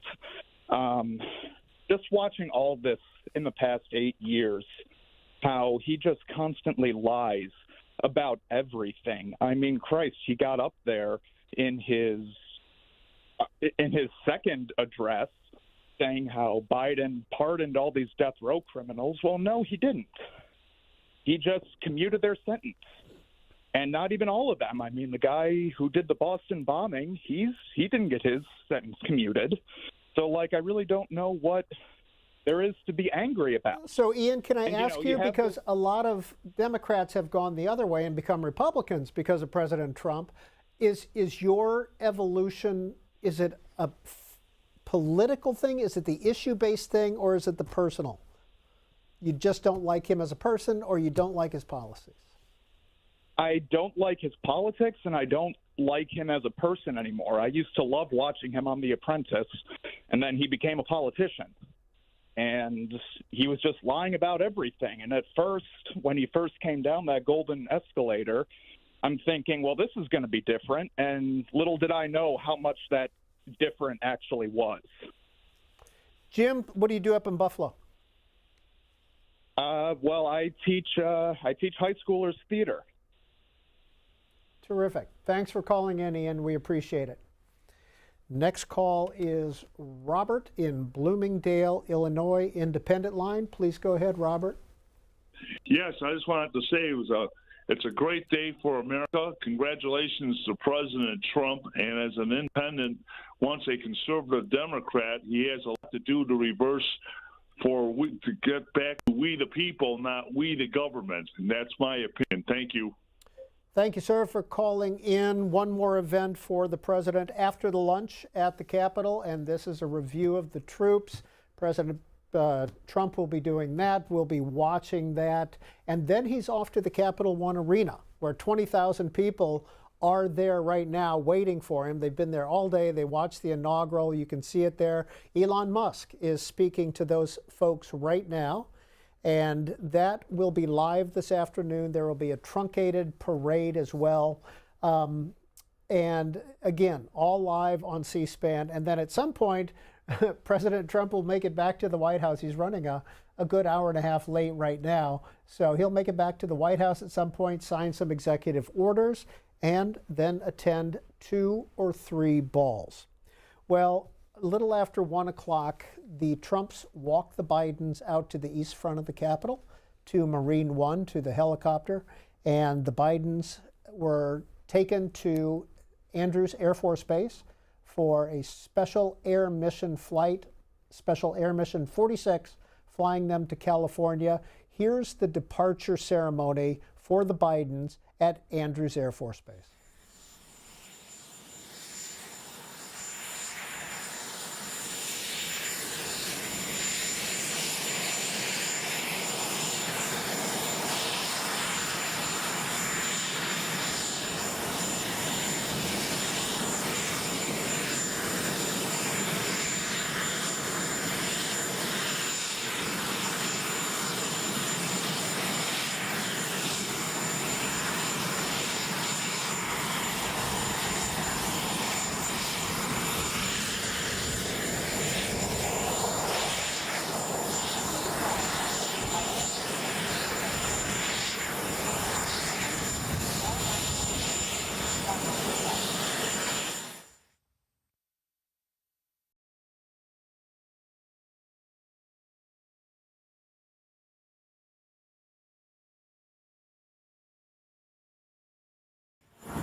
Thank you.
Wow. Folks, came to thank you. You know,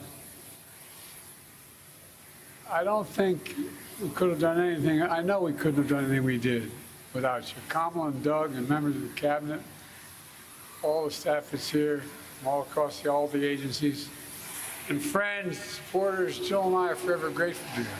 I mean that. We're genuinely grateful. As you heard me say before, no president gets to choose the moment they enter history, but they get to choose the team they enter history with.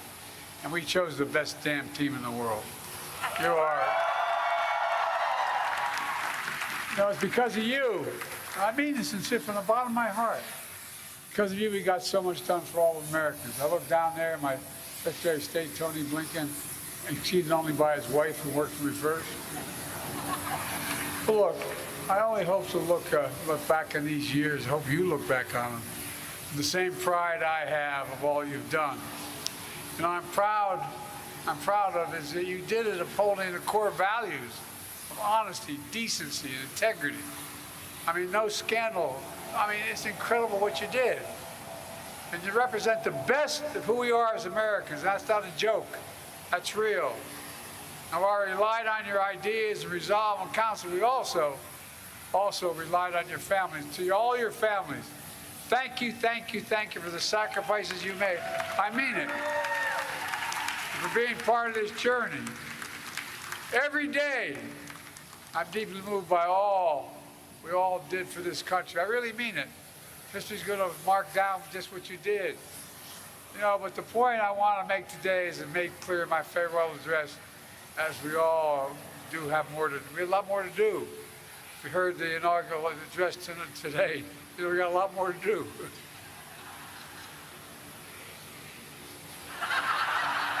I know from many years of experience, they're up and down, but we have to stay with it. My dad taught me the measure of a person, you heard me say this before, is how quickly they get back up when they get knocked down. That's what we have to do right now. We've always done our best as Americans. We never, never, never give up. Never. We're leaving office, but we're not leaving the fight. You're smart, you're skilled, you're passionate. The country needs you again. So all of you can, stay engaged in all the ways you can. Whether it's in public service, the private sector, philanthropy, academia, running for office yourself, or anything else you choose to do. I give you my word, we believe in you. We, Jill and I, our family, believe in you. Just as I've said, how the laws we enacted, our seasons are going to grow and bloom for decades to come. I say that to you as well.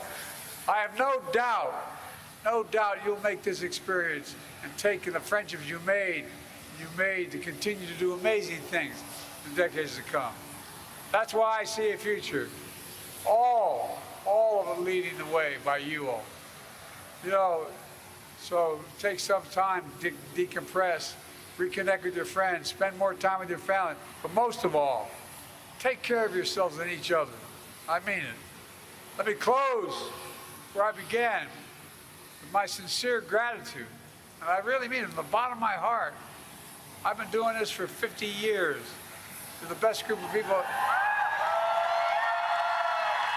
Hard to say. It's been the honor of my life to serve as your president. And I tell you what, the greater honor is being able to serve with all of you. You're incredible. You really are. You really are. Mark my words. History's going to judge what you've done as one of the most significant contributions that's been made by all of America. Look, folks, you know, let me close with that poem you heard me quote before. Seamus Haney wrote, "Once in a lifetime, the longed-for tidal wave of justice will rise up in hope and mystery rhyme. You made it rhyme louder than it's rhymed in a long time." I really mean it. We're on the cusp of real change, so let's make hope and history rhyme. I love you all. I'm keeping you too long, but thank you, thank you, thank you, thank you, thank you. Bottom of our heart, thank you. Thank you. Can I go up this way?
And that was former President and Mrs. Biden about an hour and a half ago at Andrews Air Force Base on their way to California.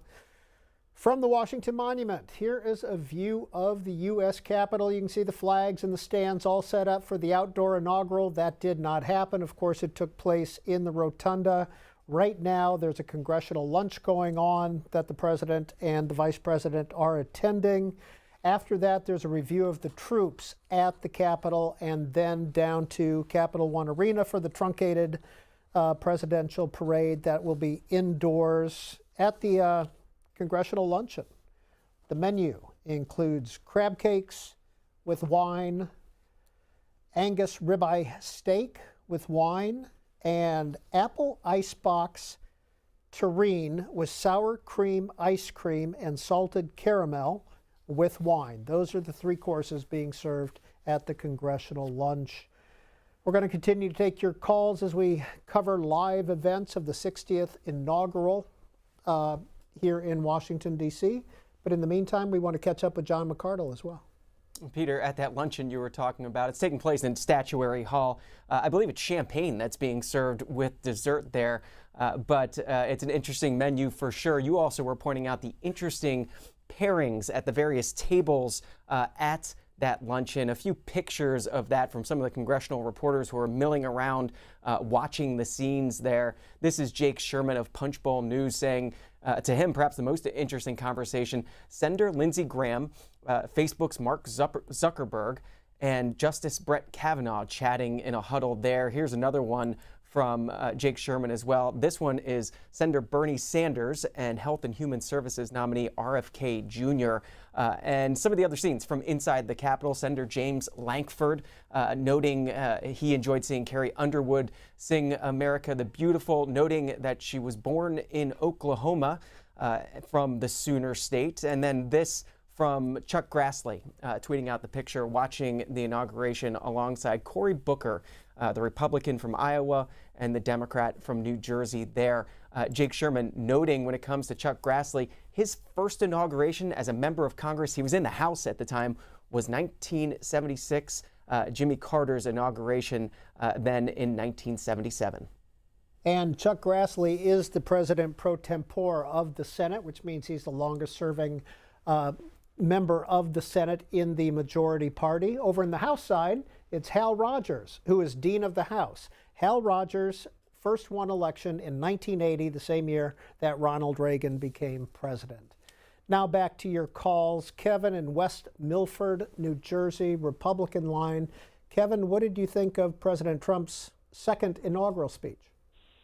I thought it was excellent, actually. It really beat his first. I think his first was a little bit scattered, but this time he's really come into the role of president, I would say.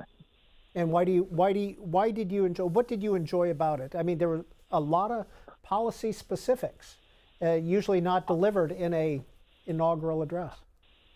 I felt though they were policy specific. There was a large, wide-ranging scope to the speech. I felt as if he had in his mind's eye, you know, our entire nation, its history, our achievements, and our hopefully bright future. What's the main issue of concern for you? Abortion is, actually.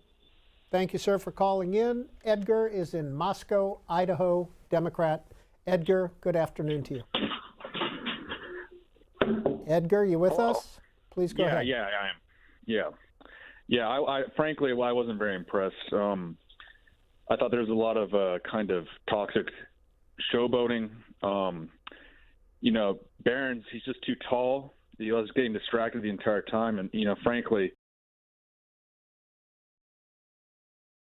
We will move on to Patrick in Satellite Beach, Florida, on our independent line. Patrick, what do you got for us? Hi. Yeah, I hope Trump is able to do a lot of good in these coming years, but I think the thing is, it doesn't really seem to matter who's in power because things pretty much stay the same overall. If we don't address, you know, what some call the deep state or whatever, and release the ZPT free energy technology that's been kept from the world at large since the 1950s, things aren't going to truly transform, not just in the USA, but in the world for the good of all humanity in the decades that follow. Do you see President Trump as a potential disruptor? Yes, I think that, but he also is, you know, I mean, a lot of times he can't always take what he says at face value. You know, he he says one thing, but he might be thinking or doing something else. You don't always know what he knows, but like he's very focused on, drill, baby, drill. And that's great. We have a lot of oil and stuff, but that still doesn't get to the point of this technology that we are, a lot more people are finding out has been held from us for, close to 100 years now, that would free the entire world and it would heal the planet. And none of this false green energy stuff with windmills that, pollute and damage the oceans and the land and solar panels that don't really work when the sun doesn't shine and whatnot. And, it's like, hey, let's stop that weather manipulation while we're at it and investigate what's under the Getty Museum and put it into dual citizenship and the APAC influence. Patrick in Satellite Beach, Florida. Our next call comes from a Republican, Oscar, in Cabo Rojo, Puerto Rico. Oscar, before I want to get your take on the inaugural taking place in the Capitol Rotunda rather than outside. What's your take on that? Well, my take on that is that when you see when it happened before, it happened when Ronald Reagan's second inauguration. For me, it looks like a revindication of Donald Trump, because when we saw Donald Trump the first time he was sworn in president, he was like learning the ropes because he was an outsider. Now we're seeing him a more experienced, a more politicized Trump, and now like the second coming of Ronald Reagan, theoretically. And now I wish the best for Donald Trump and the best for all of America. Why are you a supporter of Donald Trump? I was a Democrat in 2016 and 2020. I switched to Republican because of the common sense and because Donald Trump doesn't like sweet talk anything. If he has to say hurtful truth, he will say it. He's a straightforward guy, and he has a lot of common sense, and that's what changed me from Democrat to Republican. Oscar, during the campaign this year, the rather tasteless joke was told about Puerto Rico. What was your reaction to that? Yeah, it was hurtful for all Puerto Ricans. What the jokester said, it was disrespectful, hurtful, and demeaning. But we've seen how President Trump, in his first term, helped Puerto Rico after Hurricane Maria, giving the largest federal funds for the island. And that's what counts, not what someone says from your campaign, but what you do. And Donald Trump so far has helped Puerto Rico, and we hope it continues helping Puerto Rico. Where is Cabo Rojo, and what do you do there? Well, it's in the southwest of the island. I'm a auto parts seller, and I study political science. So you're about an hour from San Juan? Would that be fair? 2 hours, maybe 2 hours and a half, depends on the traffic. Okay. And final question, I promise, Oscar. Yeah. There's been talk about Greenland and D.C. and other territories being made the 51st state of the United States. What do you think about Puerto Rico being a state? Well, we have a general election in 2024, and there was a referendum on which the citizens of Puerto Rico wanted to become, if they wanted to become an independent state, continue the status quo, or become a state. 58% of Puerto Ricans chose statehood. We believe that Washington, D.C. and Puerto Rico must be the first ones before talking about Greenland or Canada. I believe we have been waiting too long. Puerto Rico, I believe, is one of the oldest colonies that the United States have, and we have to show the moral standards that we believe in freedom and the determination of the people, and Puerto Ricans have chose statehood. Oscar, thank you for your time. Thanks for watching from Puerto Rico. Debbie is on the line. Debbie is in Florence, Alabama. Democrat. Hi, Debbie. Hi. So how are you feeling today as a Democrat? Well, I don't know. Just kind of numb, really. I tuned in because I don't want to be willfully ignorant, even though a lot of my friends say I'm not going to watch the train wreck or whatever. I just said, now I want to see what's going on. I want to see what he says. I want to know what's going on in my country. And I was really it started off bad because his ego was present in the immediately when the flag was changed, and it didn't honor President Carter's passing, and that is an American tradition. So his ego won out there, and the flag was raised because he couldn't have it at half-mast or half-staff. And also the other reason I was calling was all the speculation on the reason Joe Biden, President Biden, did the last-minute pardons. They're saying, well, what did they do wrong? It's only, they're starting to speculate, and it doesn't mean that they did anything wrong. It just out of his own Trump's vow to get vengeance on his perceived enemies. That alone would make me want to protect my family, and because Biden was on the list, the media was on his list of those who had wronged him in his eyes. He was going to, wreak vengeance on them, and I think it was a protective move. It's not saying that they did anything wrong. It's saying that in Trump's eyes, you never know what he can possibly do, because he is a little unhinged on things like that. That's Debbie in Florence, Alabama. President Trump has one more duty at the Capitol this afternoon, and that's a review of the troops. That will happen, then the motorcade to Capitol One, the truncated parade, and at some point he'll get back to the White House. There'll be some executive order signings at Capitol One Arena and at the White House, and then the balls are tonight. And he is scheduled to attend 2 or 3 of those, and C-SPAN will be live as long as the cameras are up and we're able to see the first dance and perhaps any remarks he may make. Again, if you don't like all this blather that we do on TV, turn to C-SPAN 2. Just pictures around the city.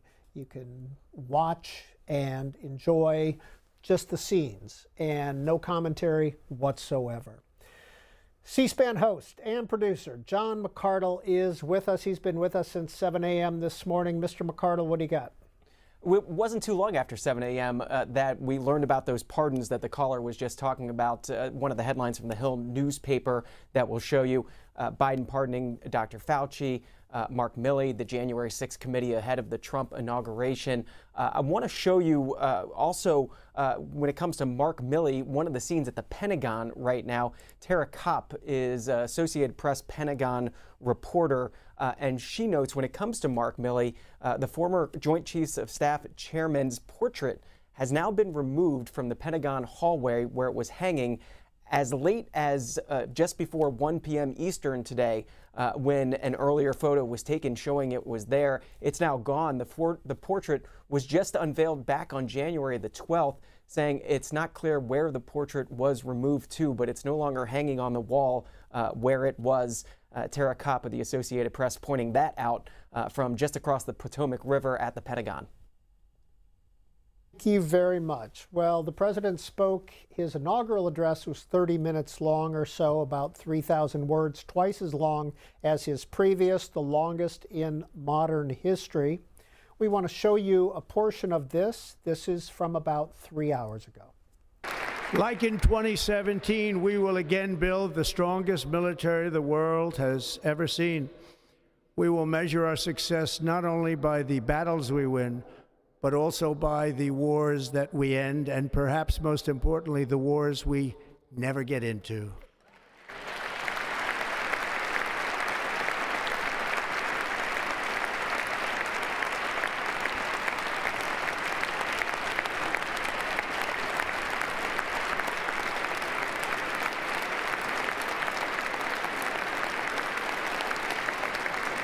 My proudest legacy will be that of a peacemaker and unifier. That's what I want to be, a peacemaker and a unifier.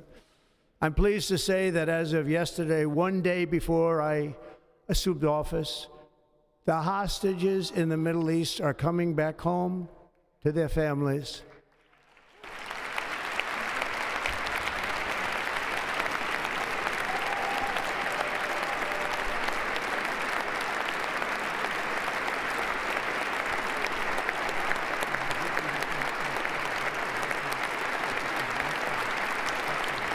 Thank you. America will reclaim its rightful place as the greatest, most powerful, most respected nation on earth, inspiring the awe and admiration of the entire world. A short time from now, we are going to be changing the name of the Gulf of Mexico to the Gulf of America, and we will restore the name of a great president, William McKinley, to Mount McKinley, where it should be and where it belongs.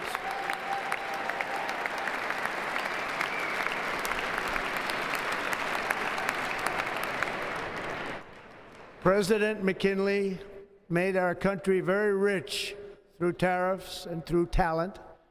He was a natural businessman and gave Teddy Roosevelt the money for many of the great things he did, including the Panama Canal, which has foolishly been given to the country of Panama after the United States. The United States, I mean, think of this, spent more money than ever spent on a project before and lost 38,000 lives in the building of the Panama Canal. We have been treated very badly from this foolish gift that should have never been made, and Panama's promise to us has been broken. The purpose of our deal and the spirit of our treaty has been totally violated. American ships are being severely overcharged and not treated fairly in any way, shape, or form, and that includes the United States Navy. And above all, China is operating the Panama Canal, and we didn't give it to China, we gave it to Panama, and we're taking it back.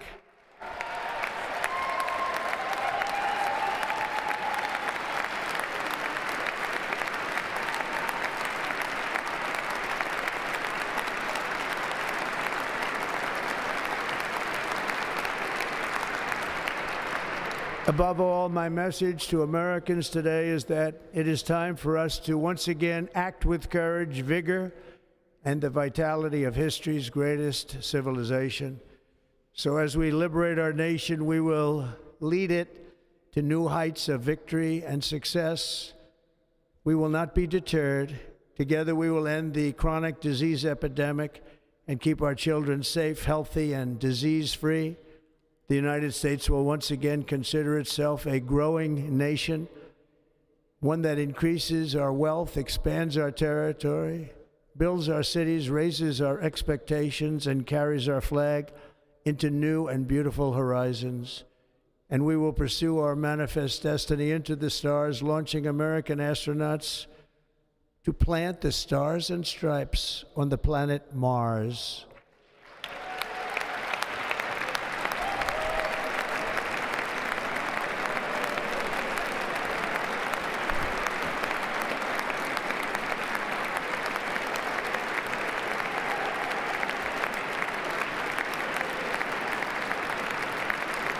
Ambition is the lifeblood of a great nation, and right now our nation is more ambitious than any other. There's no nation like our nation. Americans are explorers, builders, innovators, entrepreneurs, and pioneers. The spirit of the frontier is written into our hearts. The call of the next great adventure resounds from within our souls. Our American ancestors turned a small group of colonies on the edge of a vast continent into a mighty republic of the most extraordinary citizens on earth. No one comes close. Americans pushed thousands of miles through a rugged land of untamed wilderness. They crossed deserts, scaled mountains, braved untold dangers, won the Wild West, ended slavery, rescued millions from tyranny, lifted billions from poverty, harnessed electricity, split the atom, launched mankind into the heavens, and put the universe of human knowledge into the palm of the human hand. If we work together, there is nothing we cannot do and no dream we cannot achieve. Many people thought it was impossible for me to stage such a historic political comeback. But as you see today, here I am. The American people have spoken.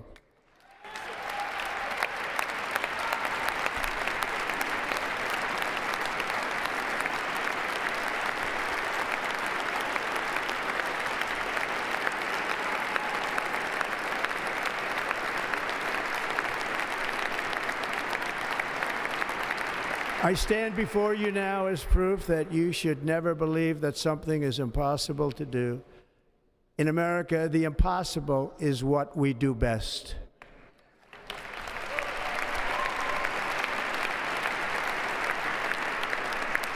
From New York to Los Angeles, from Philadelphia to Phoenix, from Chicago to Miami, from Houston to right here in Washington, D.C., our country was forged and built by the generations of patriots who gave everything they had for our rights and for our freedom.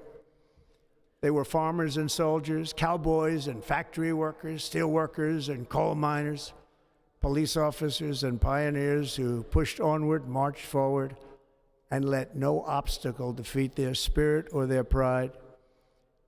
Together they laid down the railroads, raised up the skyscrapers, built great highways, won 2 world wars, defeated fascism and communism, and triumphed over every single challenge that they faced. After all we have been through together, we stand on the verge of the 4 greatest years in American history. With your help, we will restore America promise, and we will rebuild the nation that we love, and we love it so much. We are one people, one family, and one glorious nation under God. So to every parent who dreams for their child, and every child who dreams for their future, I am with you, I will fight for you, and I will win for you. We're going to win like never before.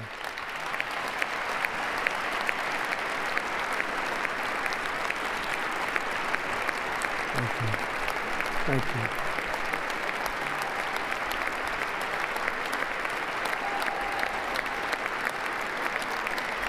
Thank you. Thank you. In recent years, our nation has suffered greatly, but we are going to bring it back and make it great again, greater than ever before. We will be a nation like no other, full of compassion, courage, and exceptionalism. Our power will stop all wars and bring a new spirit of unity to a world that has been angry, violent, and totally unpredictable. America will be respected again and admired again, including by people of religion, faith, and goodwill. We will be prosperous. We will be proud. We will be strong, and we will win like never before. We will not be conquered. We will not be intimidated. We will not be broken, and we will not fail. From this day on, the United States of America will be a free, sovereign, and independent nation. We will stand bravely. We will live proudly. We will dream boldly, and nothing will stand in our way because we are Americans. The future is ours, and our golden age has just begun. Thank you. God bless America. Thank you all. Thank you. Thank you very much. Thank you very much. Thank you. And that was the final 10 minutes of President Trump's second inaugural address in the rotunda of the Capitol. The entire address was about 30 minutes long, about 3,000 words, the longest in modern American history. That is available to watch on our website. Everything that we've covered for the last 8 hours live is available on our website at cspan.org. We will be on the air for several more hours this evening to get through the inaugural balls, the parade at the Capital One Arena, the motorcade to the parade, and the review of the troops. The luncheon is still going on in the Capitol itself in Statuary Hall, the Congressional Luncheon with the President and the Vice President. And after that, it's a review of the troops, then the motorcade, then the parade, some executive order signing, we believe, and then the inaugural balls tonight.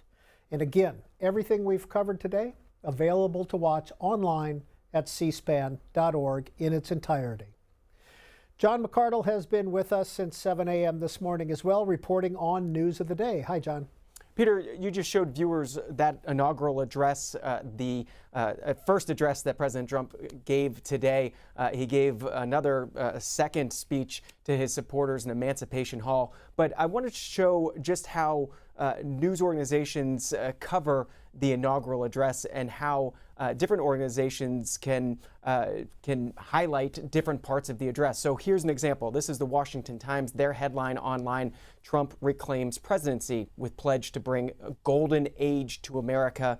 President Trump using that term, golden age. From one of the conservative media sites, this is the Washington Free Beacon. Their headline: the joy is back in town. Trump greeted as a liberator in triumphant return to the White House. The vibes are great again, they write. The resistance circling the drain. And then from the left, this is the Huff Post. Their headline, a different interpretation of that speech: Carnage Part 2. Trump sworn in.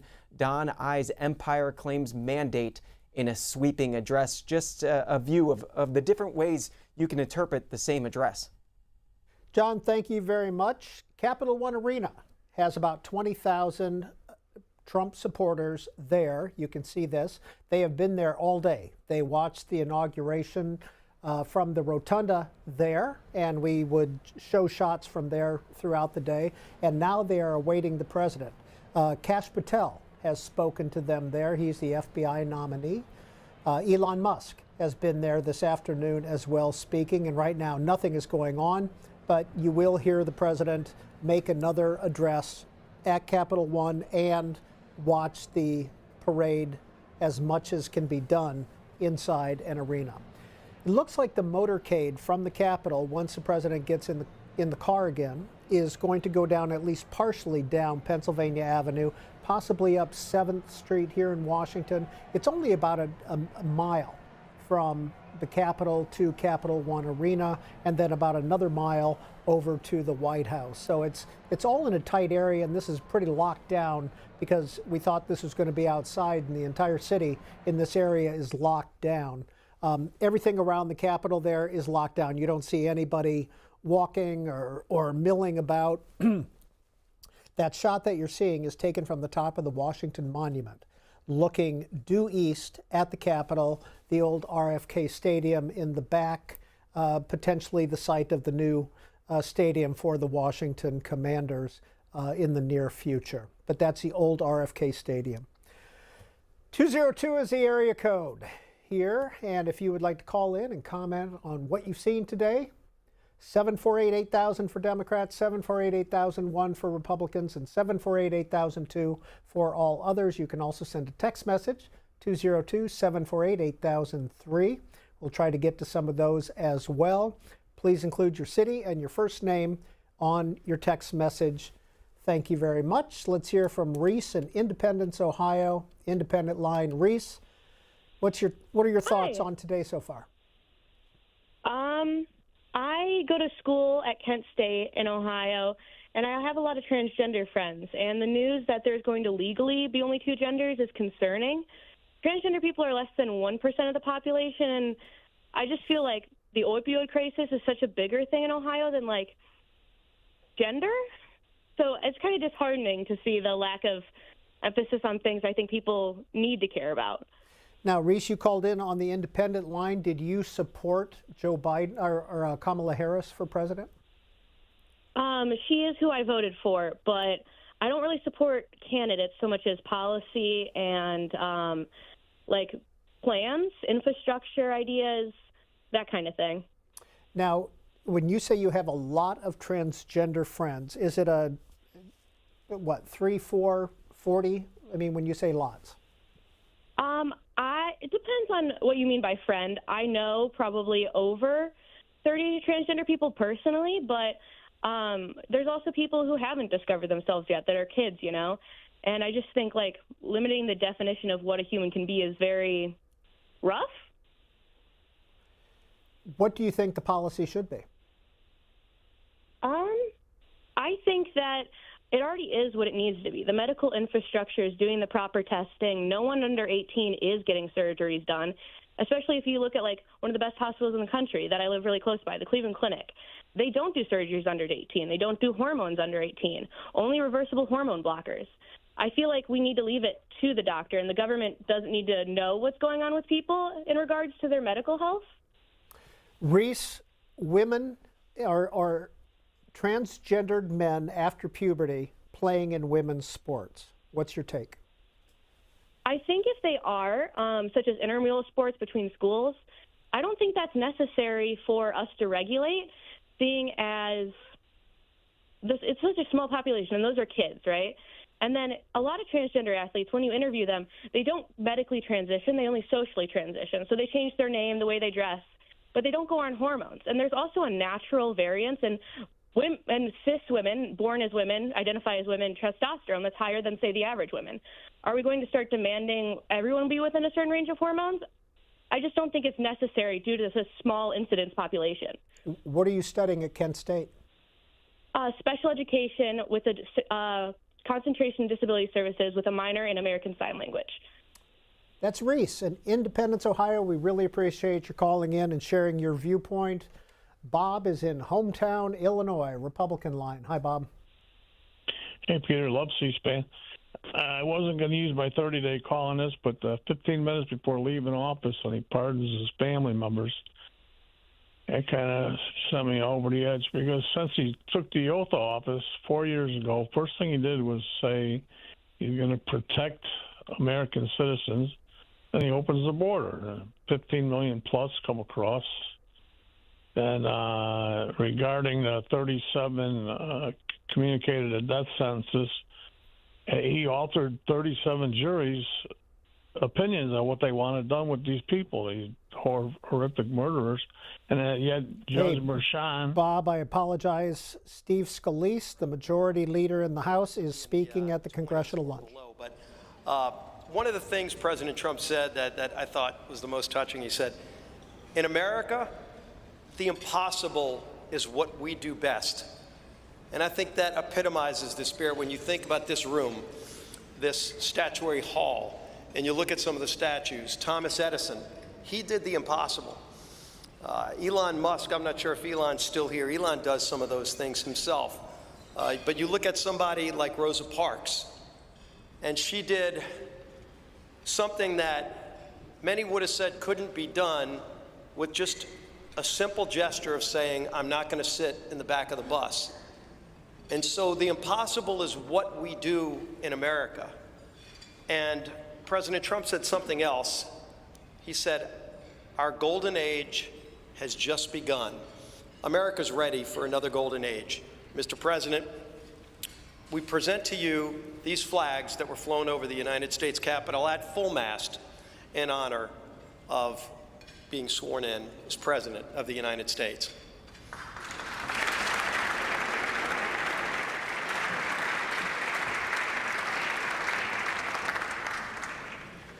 Thank you, Chairwoman Klobuchar, for your leadership of today's ceremonies. President Trump, Madam First Lady, congratulations. I have the honor of presenting the Vice President with our nation's highest symbol, the American flag.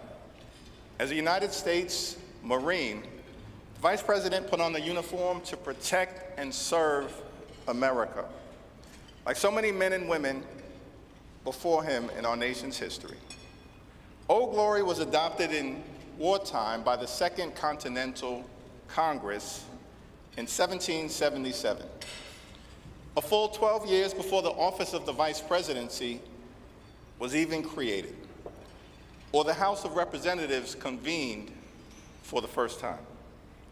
The resolution said that the flag would be 13 stars, white in a blue field, representing a new constellation, out of many, one. Some 250 years later, from Appalachia to Anacostia, Middletown to Mar-a-Lago, the Bayou to Brooklyn, we remain one nation under God. To Vice President Vance, Usha, and family, may God bless and watch over you as you begin this journey. On behalf of the Congress, we present one of the flags that flew above the Capitol today to the 50th Vice President of the United States of America, James David Vance, and wish you Godspeed.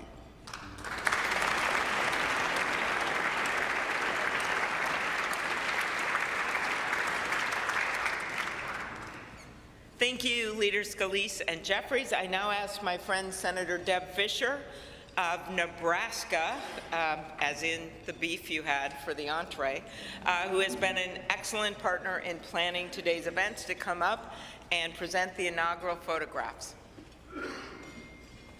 Well, my thanks to Chair Klobuchar for putting together again in the last 2 days the 60th inaugural ceremony here at the United States Capitol. Amy did a wonderful job, along with all of the committee, all of our staffs, in order for this to come together and be a very memorable experience. It is a tradition that the committee give our new President and First Lady, our Vice President, and Mrs. Vance the official photographs taken at the swearing-in ceremony. And so it is such an honor to be able to have those presented to you. I hope you will display them with pride, with honor, and with a humbleness that I know you will carry with you every single day that you serve the people of this country. May God bless you all.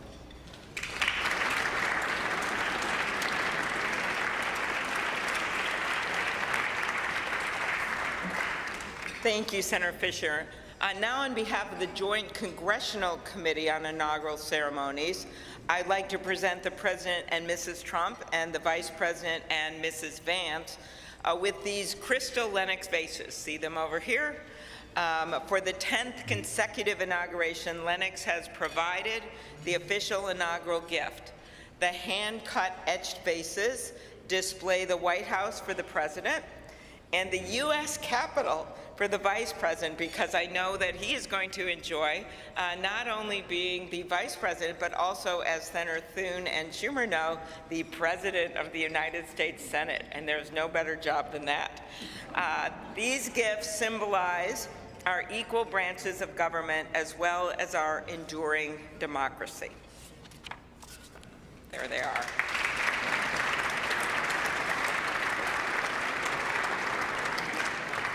I will now invite Speaker of the House, Mike Johnson of Louisiana, to give the toast to the Vice President.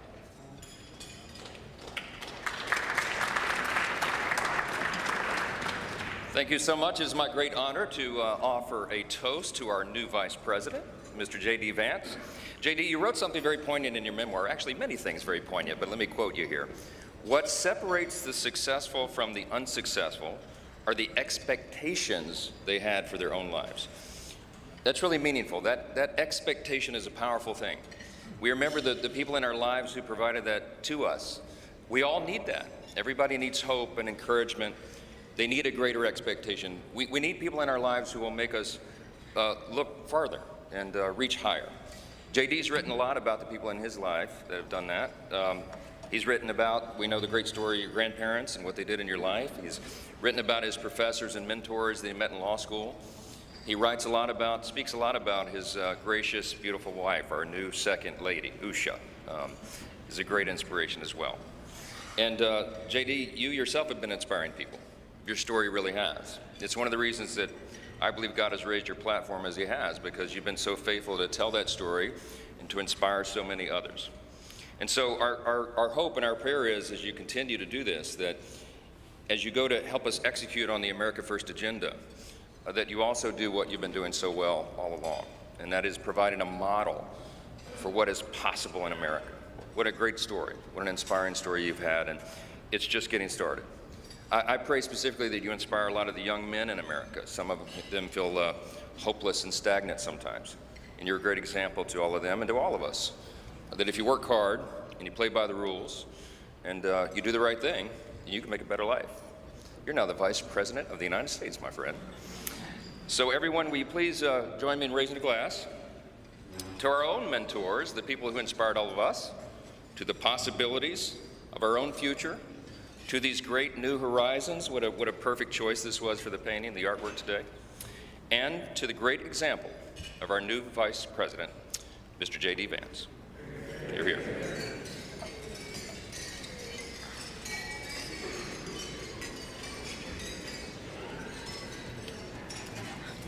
Thank you, Speaker Johnson and Vice President Vance. I will now invite my senator next door in the state of South Dakota, Senate Majority Leader John Thune, to give the toast for the President.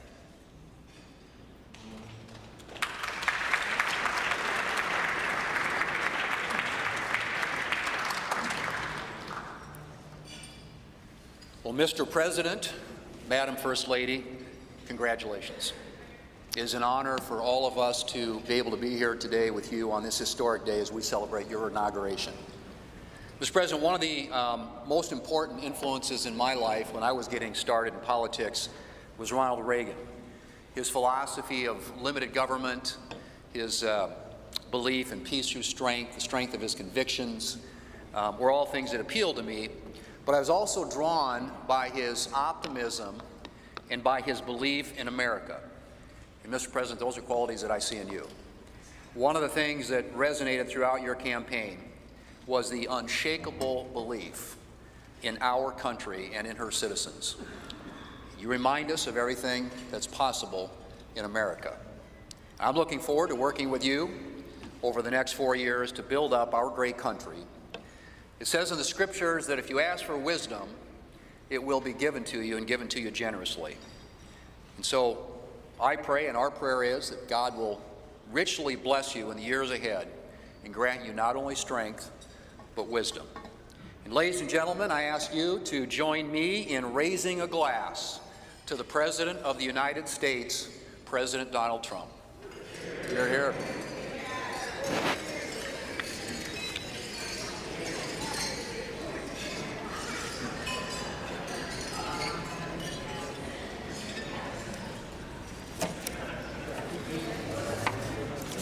So, this has been a long day with many other things ahead for so many of you, but I want to thank you for attending the 60th inaugural ceremonies. And as we close, we ask that you pick up a gift. All of our guests are going to get a set of commemorative glasses in embossed leather featuring the Great Seal of the United States, which Senator Fisher and I selected together, and maybe Senator McConnell added some bourbon from Kentucky, just saying. It is now my privilege to conclude this luncheon by asking Margaret Kibben, the chaplain for the House of Representatives, to deliver the benediction. Thank you. And we know we love this eagle podium. It's pretty good, Mr. President. Ladies and gentlemen, please rise for the benediction.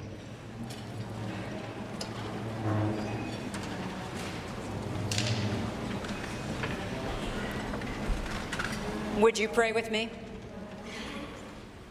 Holy and merciful God, having witnessed another successful moment in the experiment that you have entrusted into the hands of the American people, we pray your blessing on our 47th President of these United States, Donald J. Trump, and Vice President James D. Vance. Ensure that this mantle of singular responsibility that you have laid upon our President's shoulders remains secure in your will and safeguarded in your keeping. Uphold him as he preserves, protects, and defends the Constitution to the best of his abilities, relying on your divine help. God of power and might, grace and mercy, grant that your spirit of counsel has access to the President's heart to search it, to his mind to examine it, to his will to test it, that his faithfulness would bear witness to your truth. Surround him with angels and advisors who will serve as your agents to guide and guard him, caution and encourage him to remain upright and blameless in your sight. Buckle the belt of truth around his waist. Place the breastplate of righteousness over his heart. Fit his feet with readiness, that your gospel of wisdom and justice will shine forth throughout President Trump's administration. We offer this prayer to the one whose voice we follow to guide all that we do and all that we hope for. Amen. Ladies and gentlemen, please be seated. Please remain at your seats as President Trump, Vice President Vance, the Joint Congressional Committee on Inaugural Ceremonies, and the official party depart National Statuary Hall.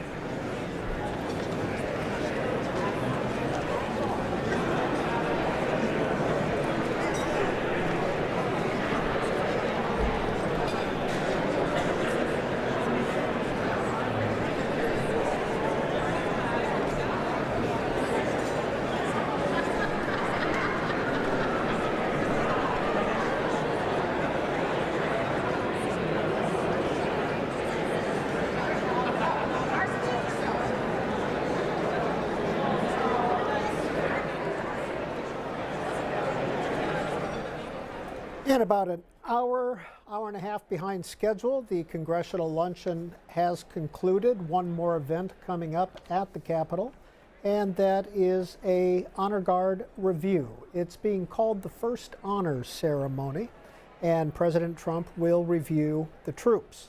The troops are made up of Army, Marine Corps, Navy, Air Force, Space Force, and Coast Guard personnel.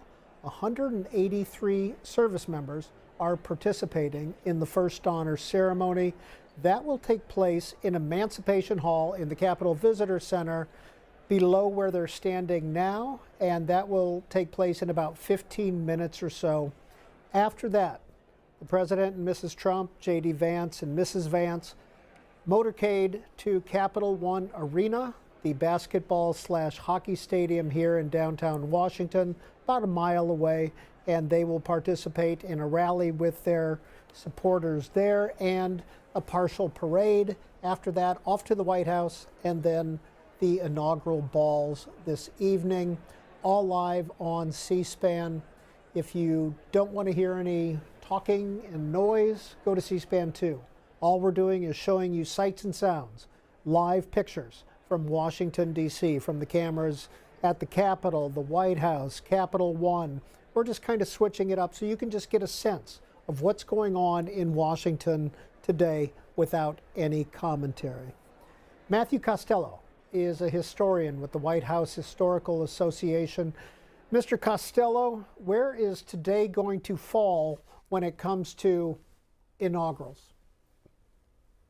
Well, thank you for having me. It's been an interesting day because we've seen a mix of sort of the traditional inaugural ceremonies that we're used to, but then also obviously having to adapt some of those things because of the weather, because of what appears to be delays, a tardiness. And so we've seen quite a bit change. Typically, this would be the point now where the new president of the United States would be at the inaugural review stand just north of the White House, and they would be sitting there with the new vice president, and they would be taking in the review, before heading inside of the White House to get ready for the balls for the evening. But obviously, this is very different, a change in weather, and then a change to a number of different things that we've seen today. And so I do think this is it is going to stand out, compared, I think, to many past inaugurations. And the fact that President Trump essentially gave two speeches today, two 30-minute speeches. Yeah, everybody anticipated an inaugural address. That has become very much customary, that the president-elect, after taking the oath of office, then delivers their inaugural address. But the second speech, I think, was obviously less anticipatory, and you can tell those were very different speeches. One where I think the president was very much on message, delivering the inaugural address. And then another where I think he had probably a little bit more reign to talk about really sort of whatever he felt like speaking on. So you're writing a headline for tomorrow morning. What is your headline about today so far? I think if you were going to summarize it up in a headline, I think it's in some ways Trump's inauguration is emblematic of his return to politics. The fact that we do have this mix of both tradition, but also really sort of whatever the president-elect wanted, whatever he desired, whatever he decided. And so it is sort of a mix of the past, that we have Trump now, who is the second person to hold non-consecutive terms as president of the United States, but also the path ahead. I've never been very good at headlines, so I think I'll leave that to the professionals. Well, as a White House and presidential historian, what are some of the past inaugurations that stand out to you? Well, when we look at inauguration today, and I think, as I've said, this inauguration is a little bit different, but, most modern inaugurations really consist of 5 key parts. What we're talking about, a transition, and also the move-in, moving day at the White House. We're talking about the oath of office, the inaugural address, the parade or procession that accompanies all of the inaugural ceremonies, and then the inaugural balls. And most presidents have had those 5 basic concepts. And I will point out that, the Constitution, at least when Washington participated in the first inauguration, the only thing the Constitution said related to inaugurations was that the president was to take the oath of office.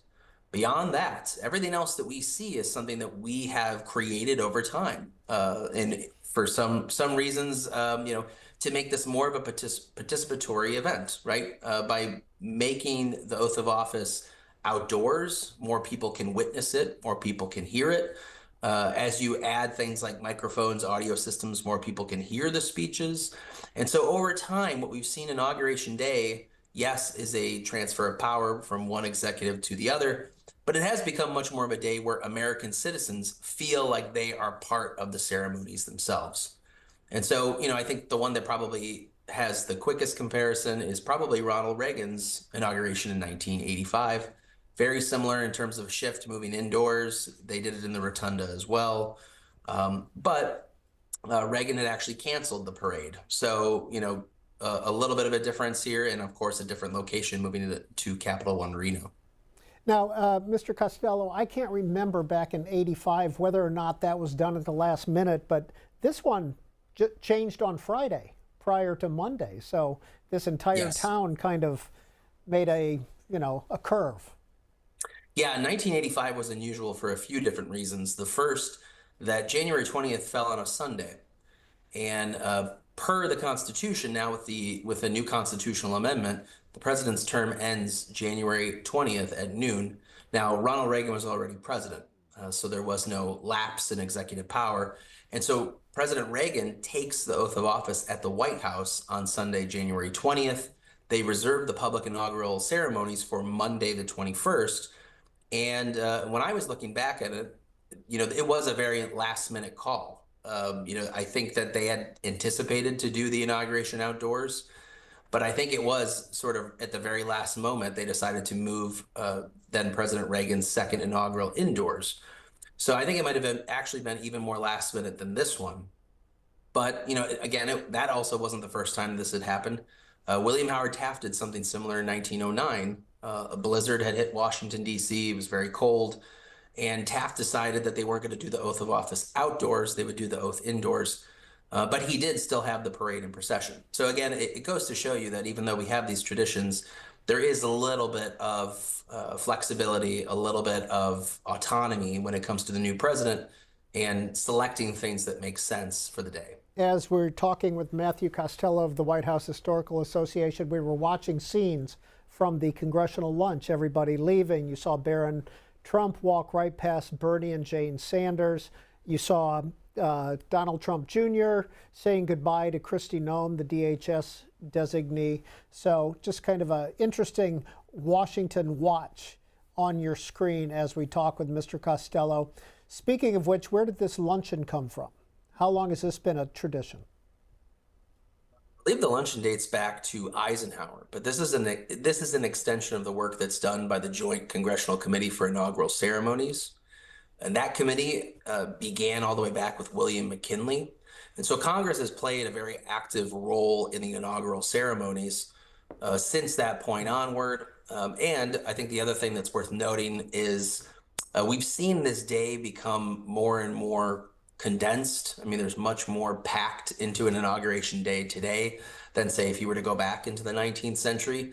Now we see all the different things that I've listed previously, but we also see a president move out and a president move in to the White House on the same day. That wasn't always the case. You go back to the 19th century. Typically, a move in and move out did not happen that rapidly. Sometimes you might have presidents stay a little bit longer until they had arranged other housing, or they would move out and the new president wouldn't move in until the House had received a deep cleaning. And so even with something like that, moving a new first family and a new president to the White House, that's also something that has been consolidated and made this day much more compact in terms of all the different activities and things that are happening behind the scenes. Mr. Costello, the White House Historical Association is right across the street from the White House with a brand new exhibit there. Change of administration, do you update that exhibit at all? Yes. In fact, the place that you're mentioning is called the People's House, the White House Experience. I would highly encourage anybody who's watching to come check it out. It can be very difficult to get on the tours for the White House. And so we've created this educational immersive experience at 1700 Pennsylvania Avenue as an alternative. And if you can't get to the White House, it is free. It's open to the public. All you have to do is reserve your passes online. So yes, to answer your question, we do plan to update the content. We are in sort of an unusual circumstance here in that we have a new president who was previously president. And so we're going to be able to use that as a prototype to start with. We do have a replica Oval Office. It had all of the furnishings and the decor of the Biden administration. And so we'll start working to change those things out to match. And the goal has always been to match the decor of the current president of the United States. And the WHHA, are you associated with the government or the White House? Or are you purely private, nonprofit? We are a private, nonprofit, nonpartisan organization. We were founded in 1961 by First Lady Jacqueline Kennedy. And we have been really the educational partner to raise awareness and support for the White House collection, the history of the House, the people who've lived there and worked there. And in addition to all these different things that we do education, we do research, we do teacher training. We have a digital library with more than 30,000 images. And we are the partner organization to the White House. It doesn't matter who is the occupant. We've worked with every administration since 1961. Mark Zuckerberg and his wife are walking out of the Congressional Luncheon as we speak. We've seen quite a few members of Congress as well walking out. But is this a lobbying lunch? Well, it's hard to say. I think a big part of the inaugural luncheon afterwards is we have a new Congress and they're welcoming the new president. And it has become an opportunity for not only affluent and wealthy, but also, politically connected people who are supporters of the new president, having an opportunity to be in the same space with members of Congress. And so I would imagine just with all the different activities that are going on that day, I'm not sure how far those conversations go, but, it is a celebration. It really is bringing all these different groups of people together who may not necessarily always be in the same room to celebrate, the inauguration of their candidate of choice, Donald J. Trump. Matthew Costello, White House Historical Association. As always, we appreciate your time with us on C-SPAN. Well, back live to the Capitol. This is Emancipation Hall in the Capitol Visitor Center. This is where the review of troops will be happening. Let's listen in. Ready, front. Officers, ready, front.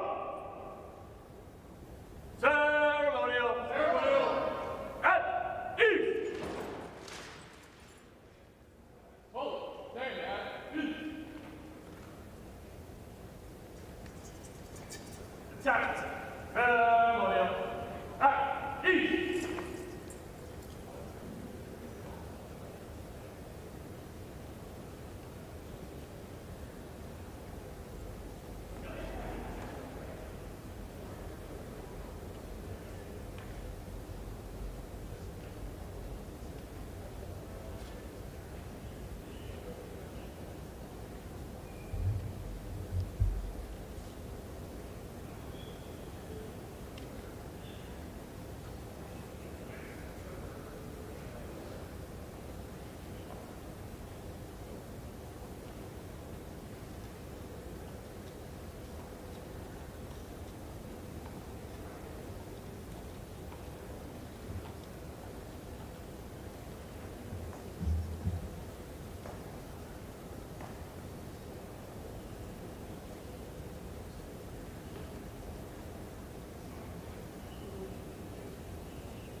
Attack. Attention.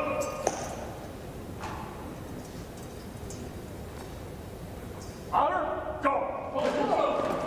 Attention. Ceremonial. At ease. Hold. Stand at ease. Ceremonial. At ease.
What you're watching live at the U.S. Capitol is an Armed Services Honor Guard. It's known as the First Honor Ceremony. 183 service members are participating from the Army, the Marines, Navy, Air Force, Space Force, and Coast Guard. President Trump will review them, and there will be a fife and drum corps as well. This is what's usually taken place on the east front of the Capitol outside, but since all the ceremony has moved inside, they're doing it in Emancipation Hall in the Capitol Visitor Center, which is right below the east front. So that's what you're seeing on your screen. President Trump is due to review the troops shortly.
Jackson, present. Art.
Sir, this includes first honors.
And with the completion of the Military Honor Guard review at the Capitol, President and Mrs. Trump will be leaving the Capitol soon, motorcading to Capitol One Arena for a shortened inaugural parade that will be held indoors, and then finally back to their residence at the White House, some special order signings, and then tonight, later on, the inaugural balls, the traditional parade down Pennsylvania Avenue with the reviewing stand right in front of the White House. That has been canceled. They brought everything indoors because of the weather. And you could probably see on the flags, the temperature isn't that bad. It's 20-25, but the wind is pretty biting. And it was predicted to be worse than it turned out to be. But more live coverage, several hours of live coverage coming up on C-SPAN. 202 is the area code for all of our numbers. 748-8000 for Democrats, 748-8001 for Republicans, 748-8002 for Independents, and you can also send a text message to 202-748-8003. Please include your first name and your city if you would. Want to get your thoughts on the president's inaugural address, your impressions of today, your hopes for the future or fears for the future. Margaret in California, Democrats line. Thanks for holding, Margaret. Please go ahead. Oh, no, it's fine. It's been entertaining. So, my family, we got up early to watch this transition of power because I do think it's an honor that the American people get to watch this, whether or not you support the particular administration or not. It is disappointing to see it all endorsed because I do think it, in a large part, does belong to the American people. And so there are a lot of people who supported this president. I personally did not vote for him. I voted for RFK. But still, I do think it's important. I was disappointed with his speech because there were things that he said in his speech, while they were sort of a little bit forward-thinking, they were not forward enough. There was kind of that raw meat feel to it. And, rather than extend an olive branch, moving forward for an American public who really would like to see change from all the divisive, rhetoric going on between the blue and the red constantly. And for the average American person, they're just worried about their table issues. They're just worried about how they're going to put food on the table or whether or not they're going to have a job. Well, looking forward and having a brighter future. But it just seems like it's an extension rather than extend that olive branch. It was more like the flamethrower came out. As a president, you have to once you get in, you're not on the campaign trail anymore. You're there. People voted for you. You got in. It's time then to show your better side. If you can find it, it's tempting. While it's tempting to say, make people who are in that room feel uncomfortable or Americans who are out in the room, it's not your campaign audience anymore. It's a wider American. That's Margaret in California. We really appreciate your thoughts. As you can see, the president and Mrs. Trump are getting loaded into the Cadillac limousine, and they will motorcade down to Capital One Arena. The transition of power happened at noon. The Bidens departed, and immediately the White House staff transitioned the White House into a Trump White House. Furniture in and out. In 5-6 hours, they managed to do this. The website has been updated at whitehouse.gov to a Trump-centric website. So everything happens within a couple of hours. The president's standing there with the Senate Majority Leader, John Thune, and getting ready to depart. And we will be with the motorcade all on its way to Capital One Arena. About 20,000 Trump supporters have been there all day. They watched the inauguration there, and they will be there waiting for the president. And there will be some executive signing orders, we are told, at Capital One Arena. Edward, Keyport, New Jersey, Independent Line. Hi, Edward. What's your take on today? Yeah. Well, I appreciate your guys' long day. Thank you. And, one, I just find the whole cult of personality dangerous and distasteful. Like, government shouldn't be allowed, and it shouldn't be disruptive, mainly because it's a country for everybody. You can't make it and you can't take it for any singular vision. I would think the idea that the U.S. is only 4% of the global population, so consumer goods and technological innovation is a global phenomenon. It's based on actual cooperation, not competition. So I don't think that's really going to go much anywhere. I mean, I didn't hear anything about climate change or any of the actual real threats. I mean, renaming the Gulf of Mexico and jamming up immigrants is a silly idea. I mean, there's a convenience store that's by me that I frequent, and they've gone through 6 people in 5 months just to stand at a register for $17 an hour. So I don't know who they're going to find to be digging these ditches and, doing all the things that currently immigrants are doing, in helping make America actually good. That's Edward in New Jersey, and this is Logan in Cabot, Arkansas, Republican Line. Hi, Logan. Good afternoon. Can you hear me all right? We're listening. Please go ahead. All right, I just wanted to say that I'm extremely proud to be an American today. I've followed President Trump since, he first announced in 2015, and I really enjoyed everything that he had to say. He didn't, stray away from anything that he's been promising, and I really do think that he's going to be a great president again, and I someday aspire to run for governor of Arkansas and president of the United States, and he's just truly a great inspiration. And that's all I've got to say. Thank you for your time. And Logan, how old are you? Coming soon. How old are you? I'm 25. I'll be 26 in a few days. And congratulations on that. Why are you aspiring to be the governor of Arkansas, and what are you doing towards that goal? It's always been a dream of mine. I haven't ever been to like law school or anything like that, but that's something that I plan on doing in the future if I'm able to. And I've met several of our former governors. I've met with them. I've met our current governor, and it's just everybody's really great, and it's always just been something I've aspired to do since I was a child. That's Logan in Cabot, Arkansas, looking to be governor of Arkansas. Carolyn in Ohio, Democrats line. Carolyn, have you been watching all day? I almost have been watching all day, but I'm kind of going to go and get to my point because I've been on hold for 2 hours and I'm afraid my cordless phone's going to give out. Oh, no. I just want to say good luck to who used to be our lieutenant governor, John Husted. He is now taking over J.D. Vance's seat in the Senate. I guess from the Columbus, Ohio channels, they were saying Vivek Ramaswamy also tried to get that position too, but John Husted won out.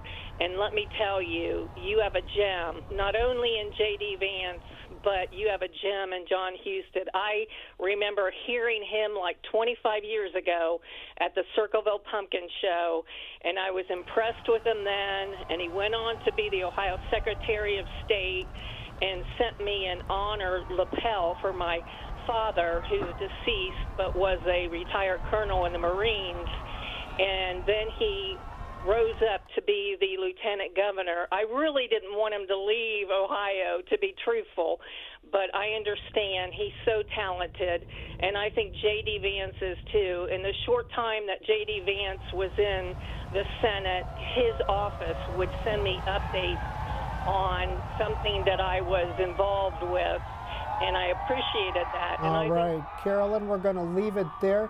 We're going to listen into the motorcade as it makes its way down Pennsylvania Avenue. It looks like it turned right onto 6th Street on its way to the Capital One Arena.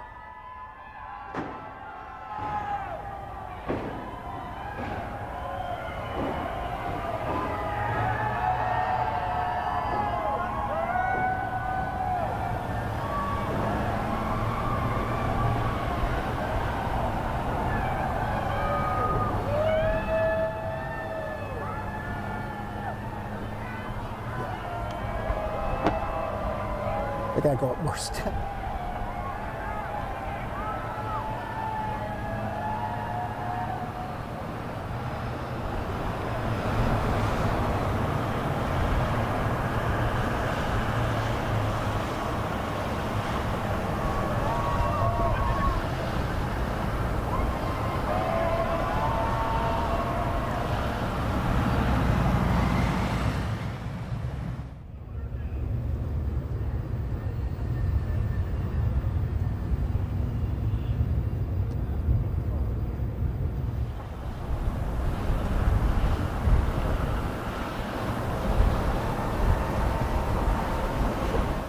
And the Trump motorcade is nearing Capital One basketball and hockey arena. You can see the interior there full of Trump supporters.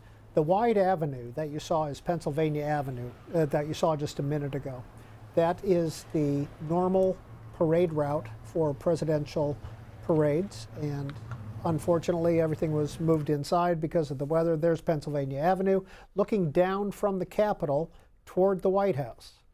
And he made a right at about 6th Street, went straight up to Capital One Arena, and he'll be getting out there shortly. And and meeting with those supporters that you see in the hall. We will be live on C-SPAN, of course. Eli is calling in from Chicago on our Democrats line. Eli, what's your take on today? Hello.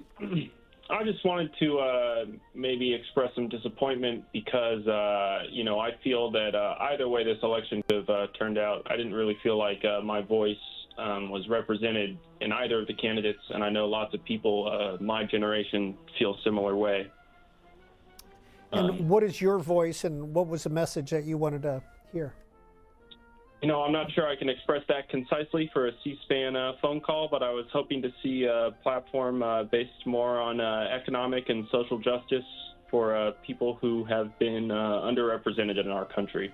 Thank you, sir. We're really struggling here. Thank you for calling in, Eli. Jaden, Lima, Ohio, Republican. Hi, Jaden. Hi. You called in. What do you want to talk about? I would like to comment on Trump's American Academy idea. Just the entire idea of basically the Netflix of colleges for almost free, that's really affordable for everyone in the entire country. I think that's just an amazing idea. Why? Well, like a college education costs about as much as a house nowadays. And if we can keep people from spending as much money on a house, or as much money as one would on a house on education, maybe I can afford a house. Jaden, what do you do in Lima? Idea. What do you do in Lima? I'm a truck driver. I go all over the place. All right. Thanks for calling in. Let's hear from Thomas in Adairsville, Georgia, as we watch the sights and sounds inside the Capital One Arena. Hi, I'm just struggling to maintain optimism. I'm hoping you may be able to offer some reasons to be optimistic. I just, based off his first term, don't have a lot of belief in any of his words. He talks a lot. He makes a lot of bold and outrageous claims. Those alone are harmful enough. Whether or not he follows through with them, that hasn't changed since his first term. So my reason for optimism that I'm trying to hold on to is he says a lot, but he doesn't actually get a whole lot done. Thomas, what would you like to see get done? Well, I would like the lower class to have better economic opportunity. His first term, he raised taxes on the lower tax brackets and gave the richest people the highest tax cut they've ever received. There was the largest transfer of wealth in our history from the lower class to the upper 1%. I just don't see why that would be any different his second term. I just think it's going to get that much worse economically. Thank you, sir, for calling. Let's listen in as the Army Band warms up the crowd for President Trump.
Ladies and gentlemen, you're listening to the Army's premier national musical outreach organization, the United States Army Field Band from Fort Meade, Maryland. And that was the U.S. Army Band playing at the Capital One Arena. The Vice President and Mrs. Vance have arrived. The President and Mrs. Trump have arrived. The program will begin shortly. And some of the things you're going to see in this truncated parade include first responders from Butler County, Pennsylvania. There will be a moment of silence. And that's the county where President Trump was shot during the summer 2024 rally. You're going to see the New York Military Academy Band. President Trump graduated from there in 1964. The Palm Beach Police and Fire Honor Guard Unit. The New York Police Department Emerald Society Pipe and Drums. Middletown, Ohio, High School Marching Band and Cheerleaders. That's J.D. Vance's hometown. Florida Firefighter Pipes and Drums from Boca Raton. Stewart's Creek High School Marching Band from Smyrna, Tennessee. And the Mississippi Valley State University Band. Those are some of the acts or the entertainment that you'll be seeing at this shortened parade. Tyler, Manassas, Virginia, here in the suburbs. Tyler, what do you want to talk about? What have you seen today?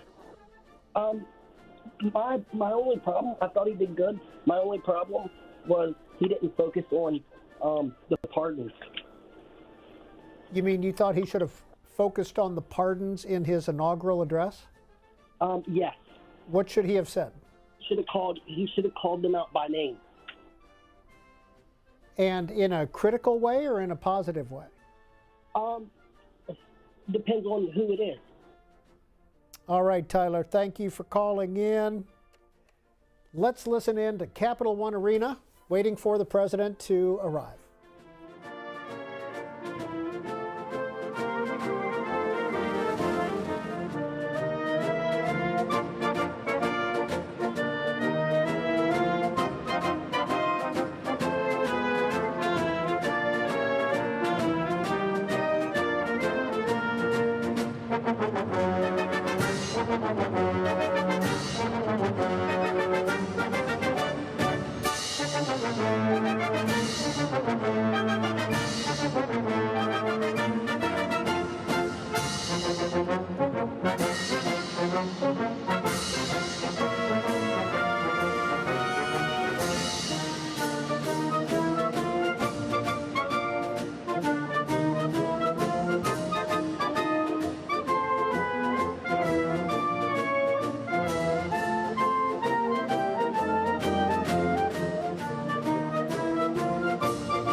And you're watching live coverage of the 60th inaugural. This for Donald Trump, his second time. We are live at the Capital One Arena right now. We're waiting on the president to come upstairs and speak to his supporters there. About 20,000 people have been there all day long since the inaugural moved inside. They watched the inauguration there, and they've been there all day. J.D. Vance will also be there during the day. Elon Musk, Kash Patel, two of the speakers that have spoken with this group, and you're hearing some of the entertainment as well, the Army band, etc. The president is also going to be doing an executive signing order ceremony. He's got 9 executive orders that he will be signing here, and then he will be doing more at the White House later this evening.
God bless America. God bless America.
And this is live coverage of Donald Trump's inauguration.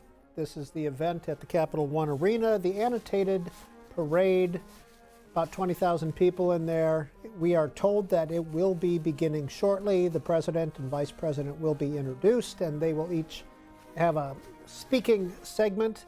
President Trump will also be signing 9 executive orders, some dealing with immigration.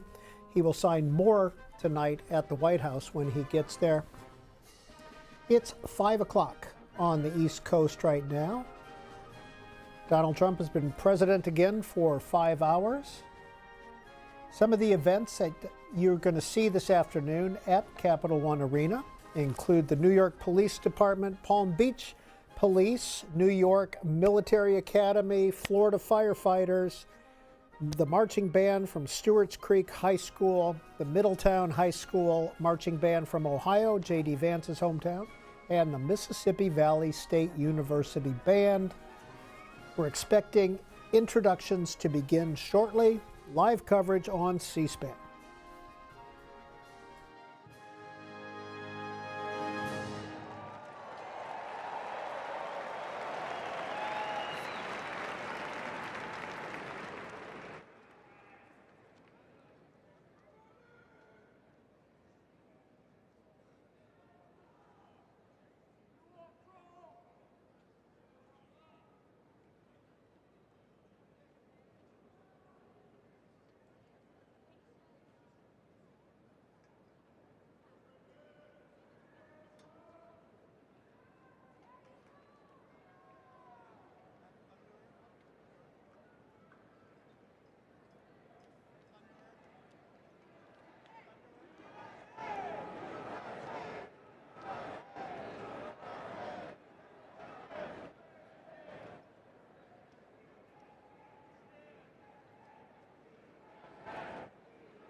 And you're watching live coverage of the inauguration of Donald Trump, the second time he's been inaugurated. This time it was moved indoors. This is the second event of the day that will be indoors, actually the third, the inauguration, the parade, and this is a speech and annotated parade that you'll be seeing at Capital One Arena in downtown Washington. It's about a mile from the White House. That we know that the president and vice president are in Capital One Arena, and we're waiting on the ceremony to start. They will be introduced. You'll hear some bands, and this is the Army band that's playing right now as kind of a warm-up act. And the president and the vice president are both expected to speak. On top of that, President Trump is due to sign some executive orders. They've moved a desk out there for him with 9 executive orders that he'll be signing. He'll be talking about those, I'm sure, in his talk. And after that, it's off to the White House and then to the inaugural balls tonight. All live coverage on C-SPAN throughout inaugural events, and on C-SPAN 2, just the sights and sounds of Washington. All the different cameras that we have around the city, the Capitol, the White House, the top of the Washington Monument, the motorcades, et cetera, all those cameras, we're just showing you all the pictures. Without commentary, you can just watch and get a sense of what Washington looks like today. So we'll be back with you throughout the evening.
Ladies and gentlemen, welcome to the 2025 Presidential Inaugural Parade.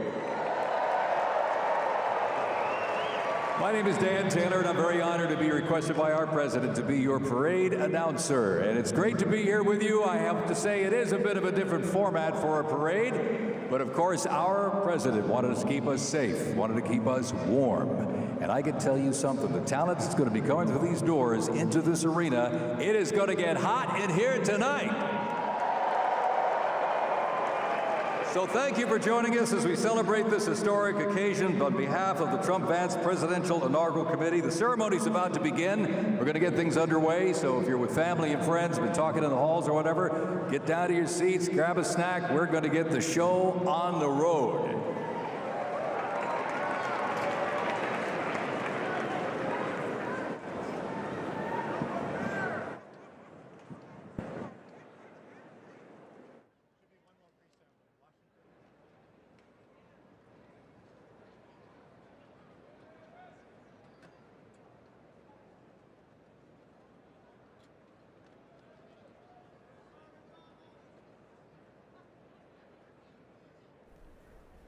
As you could hear the announcer at the Capital One Arena announce, the parade is about to begin. That was Jared Kushner, son-in-law of President Trump, who just got seated. There's some seats for the Trumps. The Trump family up in the white and blue that you see at the top of your screen. There you go.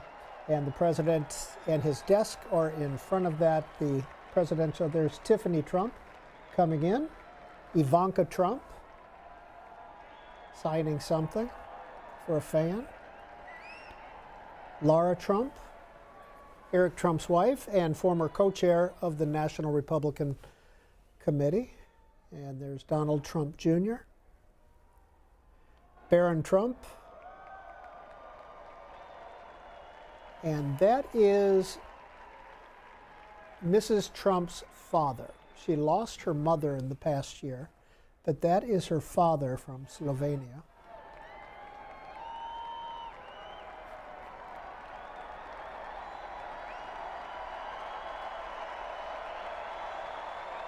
And there's Barron Trump. It's reported that he is about 6'9", going to college in New York City.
not going to play Americans Be or National Spirit.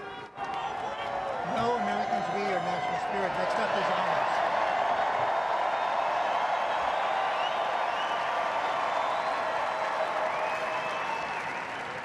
Next up, the Herald will play honors.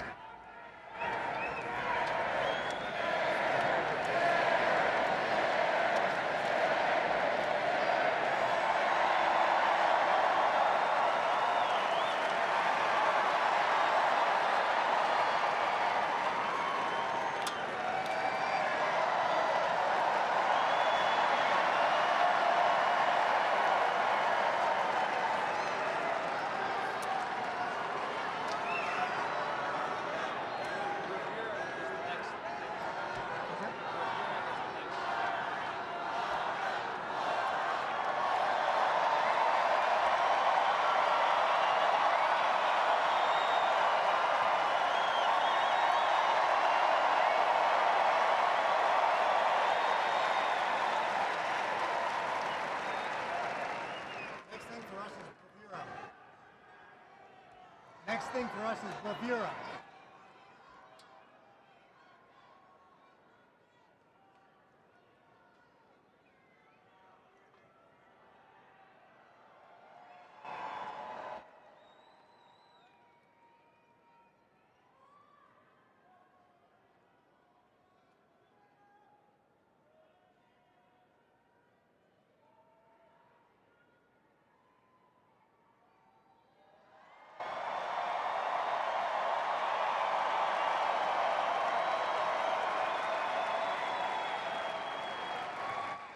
Ladies and gentlemen, we'd like to welcome the official fanfare music group of the President of the United States. Under the direction of Major Aaron Morris, the U.S. Army Band Herald Trumpets performing their fanfare that's actually written for the 47th President of the United States. Listen to this, it's amazing. This is Brass and Glory.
Ladies and gentlemen, please welcome the 50th Vice President of the United States of America, Vice President J.D. Vance, accompanied by the Second Lady, Mrs. Usha Vance.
Ladies and gentlemen, please welcome the 47th President of the United States of America, Donald Trump, accompanied by the First Lady, Miss Melania Trump.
Ladies and gentlemen, we now present a selection of participants for the 2025 Presidential Inaugural Parade.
Ladies and gentlemen, the heroes of Butler County are here.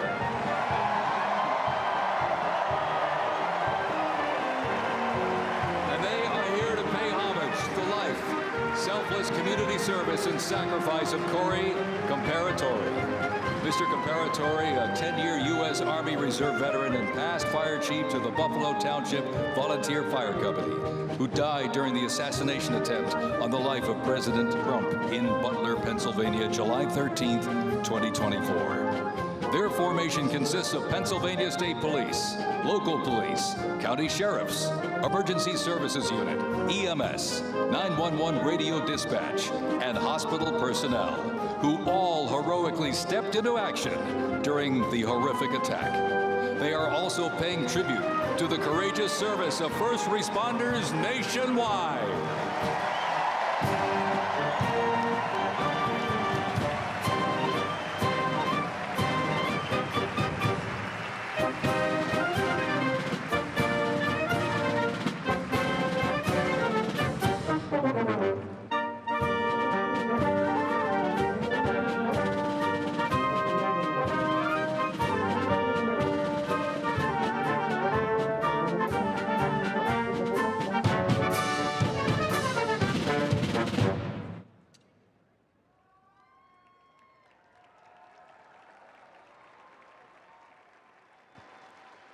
Ladies and gentlemen, at this very special event, let us now take a moment of silence in honor of Corey Comparatori.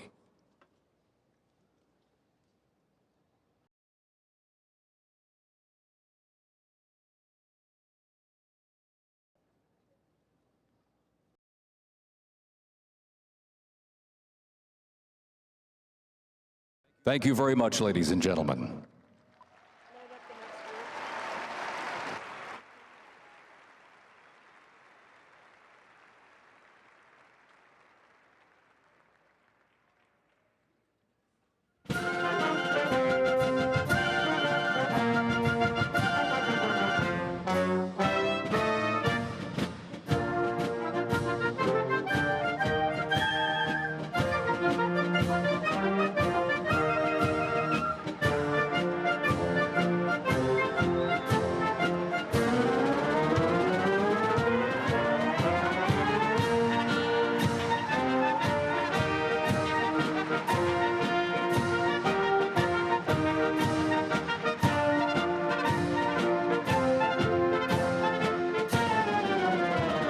Present to you the New York Military Academy from Cornwall-on-Hudson, New York.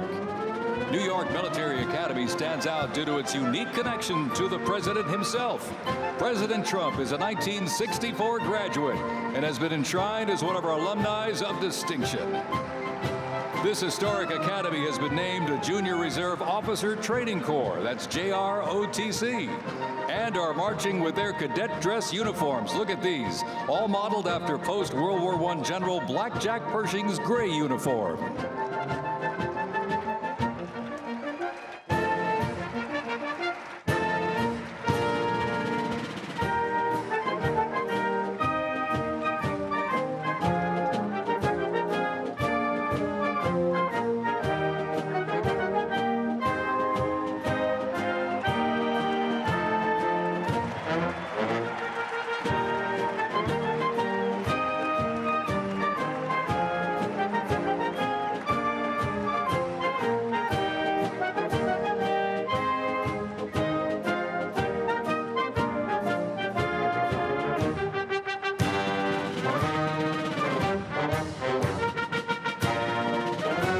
Introducing the Palm Beach Police and Fire Honor Guard unit, representing the town of Palm Beach, Florida.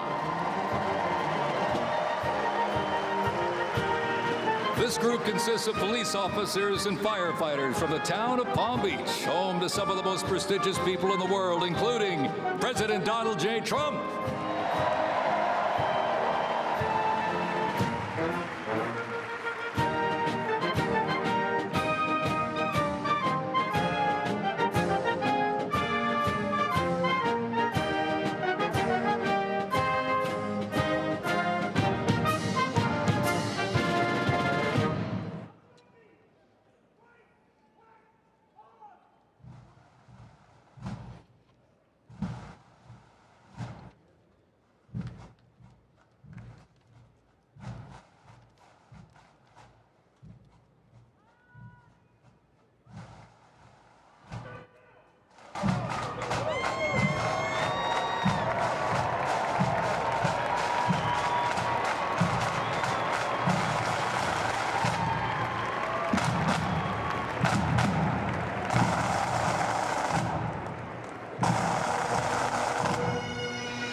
Pipes and drums from New York City.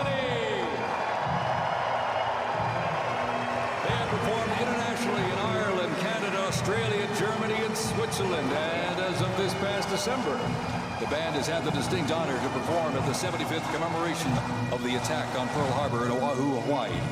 The band has also played for hospitalized children, military veterans, as well as the 1980 and 2005 presidential inaugural parades, and His Holiness Pope John Paul II. The NYPD Emerald Society Pipes and Drums formed way back in 1960.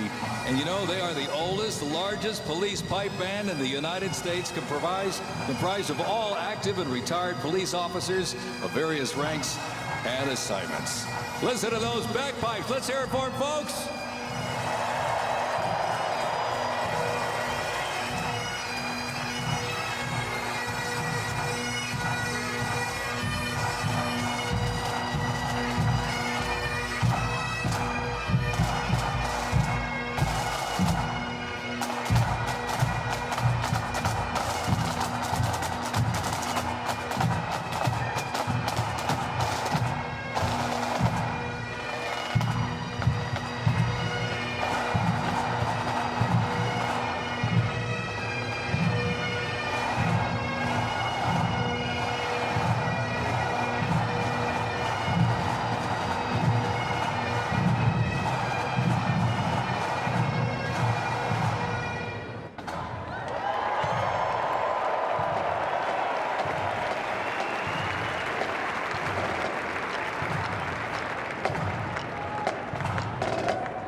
next, here's one that hits close to home for our Vice President. We now welcome the Middletown High School Marching Band and cheerleaders. They're traveling all the way from Middletown, Ohio to proudly represent their school, our nation, and outstanding alumni, including our new Vice President of the United States, J.D. Vance.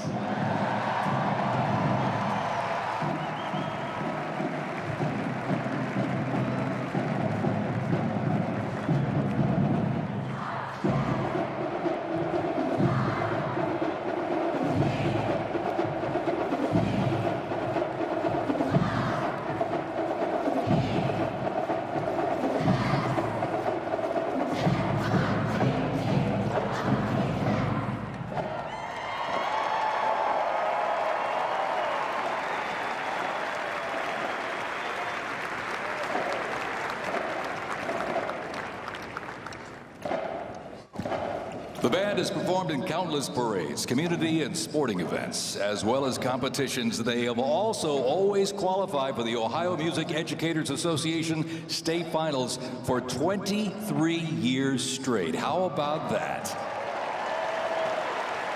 And have earned the highest rating in 18 of those appearances. Woo! And today they performed America's Sweet Land of Liberty.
While they cheer here in the arena, let's cheer for them again, folks, from our VP hometown, Middletown High School Marching Band.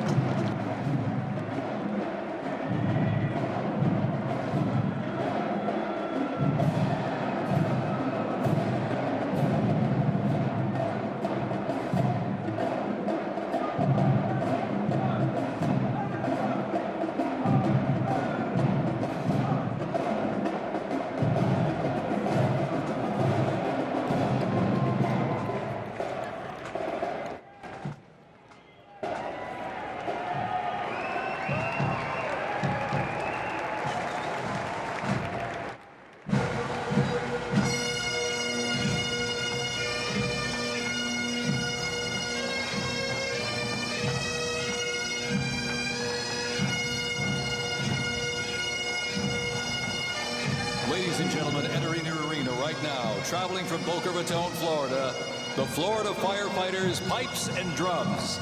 And they are well seasoned when it comes to civic events. They've played and participated in parades, memorials, and other ceremonial events across both the United States and Europe.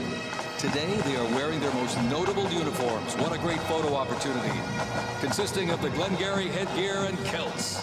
And they are proud to honor their fallen brothers and sisters each and every day.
As the Florida Firefighters Pipes and Drums leave the arena, we keep the rhythm and the drums going. Please welcome the Stewart's Creek High School Marching Band. Traveling all the way from Smyrna, Tennessee, they are proud to represent the Volunteer State in the 2025 Presidential Inaugural Parade.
And as the beat of the drums continues, established in 2013, that band has rapidly become one of Tennessee's premier high school music programs.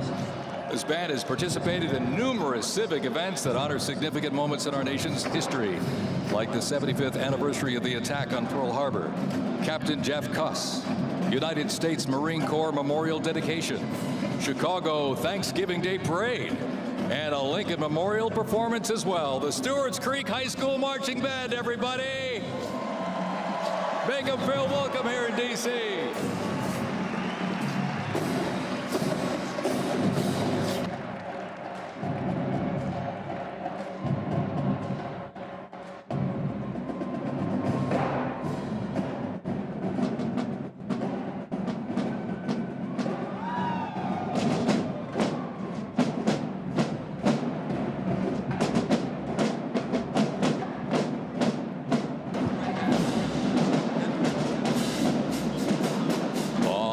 Ladies and gentlemen, now welcoming the Mississippi Valley State University Band.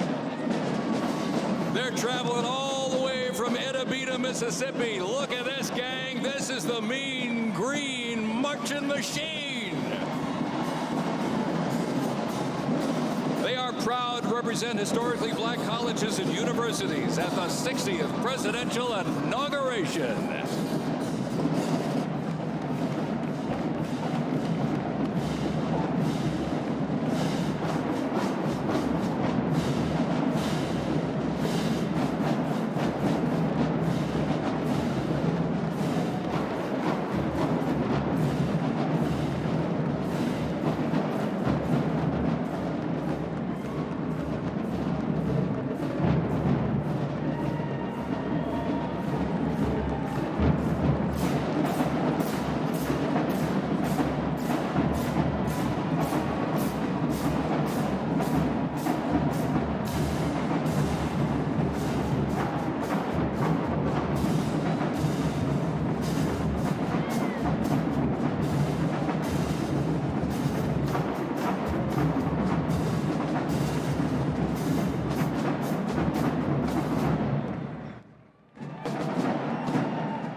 Toast to 300 from the Mississippi Valley State University Band.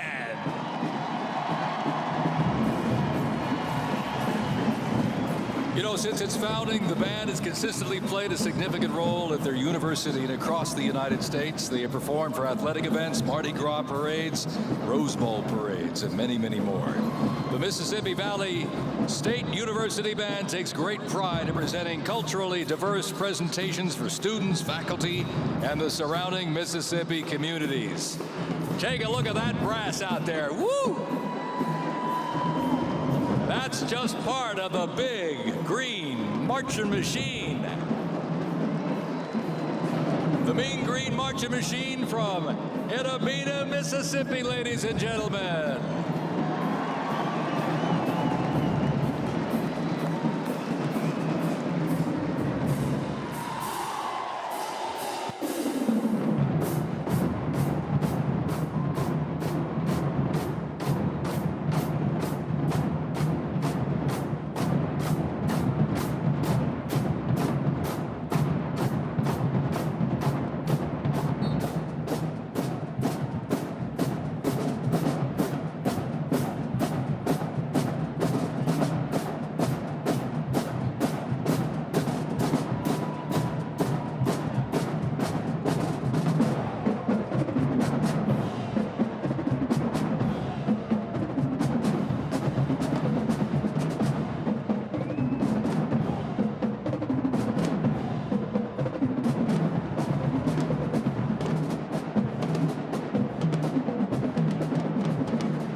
Ladies and gentlemen, please welcome our new special envoy to the Middle East, Steve Witkoff.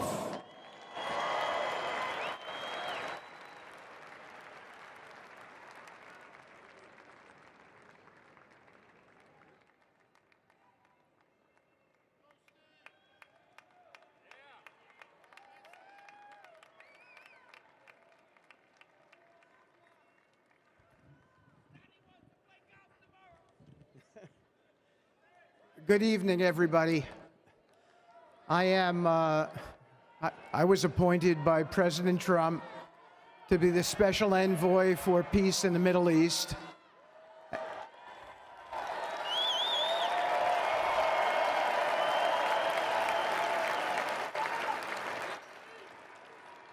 And I'd like to describe to you some of the things we're doing and how it informs on President Trump's policies. First of all, it is an honor to stand before you today as I reflect on the enormity of the role that President Trump has tasked me with. I am constantly reminded of the privilege it is to serve under the leadership of my boss, President Donald J. Trump.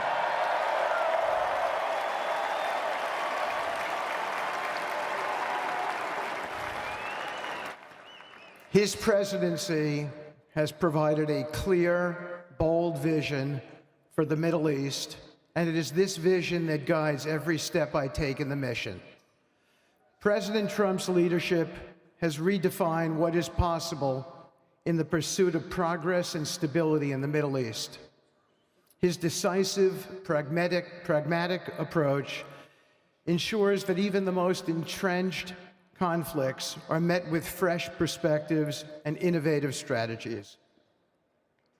His policies have already delivered remarkable successes, such as yesterday's release of hostages in Gaza.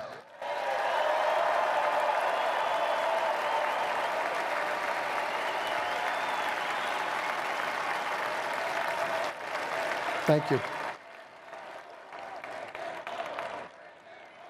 This achievement demonstrates the strength of President Trump's leadership and the respect he commands on the global stage.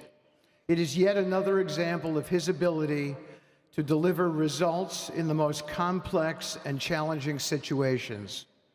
The Abraham Accords, a testament to his vision and determination, have also brought historic progress to the region.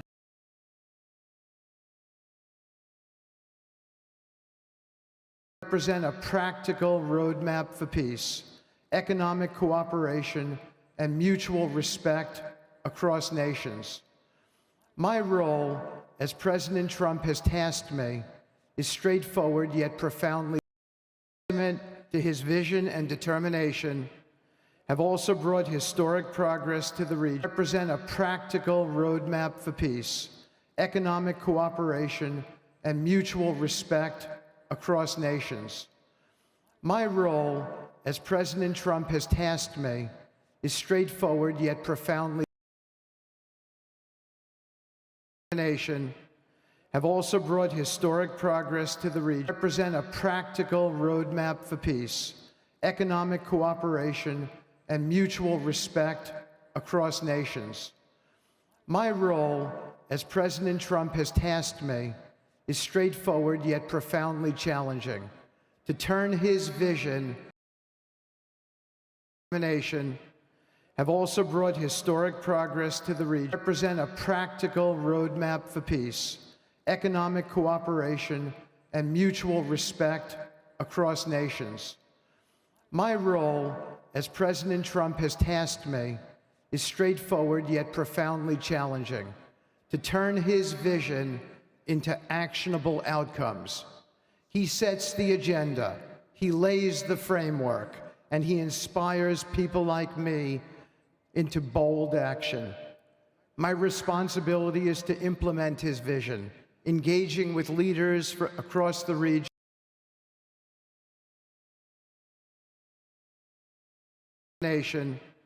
have also brought historic progress to the region. Represent a practical roadmap for peace, economic cooperation, and mutual respect across nations. My role, as President Trump has tasked me, is straightforward yet profoundly challenging: to turn his vision into actionable outcomes. He sets the agenda, he lays the framework, and he inspires people like me into bold action. My responsibility is to implement his vision, engaging with leaders across the region have also brought historic progress to the region. Represent a practical roadmap for peace, economic cooperation, and mutual respect across nations. My role, as President Trump has tasked me, is straightforward yet profoundly challenging: to turn his vision into actionable outcomes. He sets the agenda, he lays the framework, and he inspires people like me into bold action. My responsibility is to implement his vision, engaging with leaders across the region to find pathways towards sustainable peace and stability. And let me tell you, having Donald Trump as a boss makes this task not only possible, but far more effective.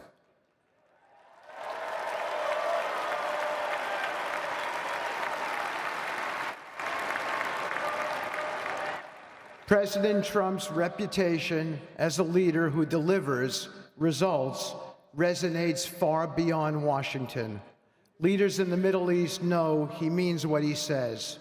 His ability to cut through bureaucratic gridlock and focus on tangible results is the game changer.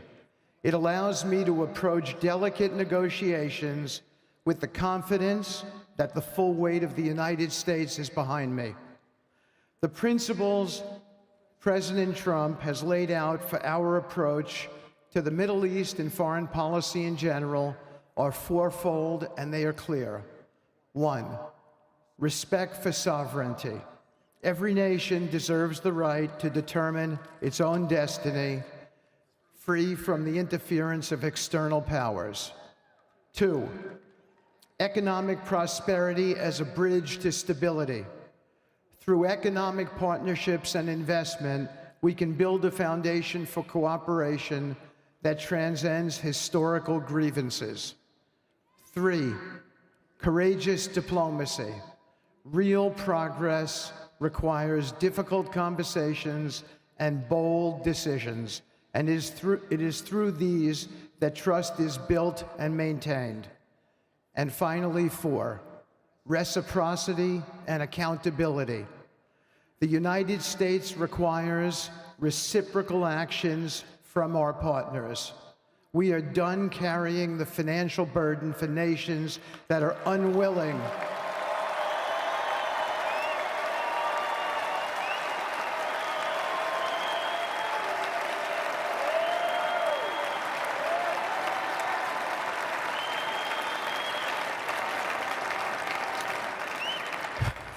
We are done carrying the financial burden for nations that are unwilling to fund their own progress.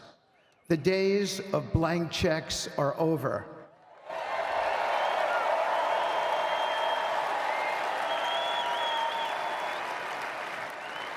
Partnerships under President Trump's leadership must be equitable, and contributions must reflect shared commitments to our goals.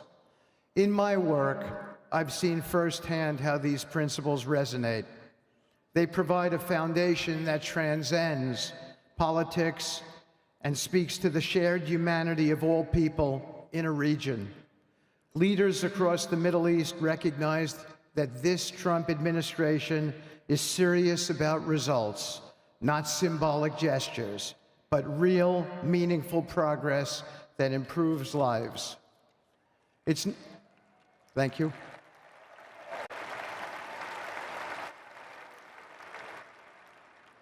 It's not always easy. There are moments of deep challenge and frustration. Decades of mistrust cannot be undone overnight. Yet I take comfort in knowing that I am not in this alone. President Trump's clarity of vision ensures that I never have to question what success looks like. His leadership provides the confidence and direction necessary to navigate these complexities. As we move forward, my commitment is to continue the work of advancing President Trump's vision for the Middle East.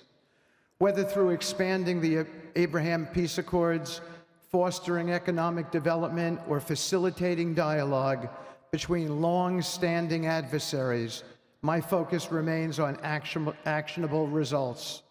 Let me close by saying this: a stable and prosperous Middle East is not an unattainable dream. It is a goal within our reach, made possible by strong leadership and unwavering commitment.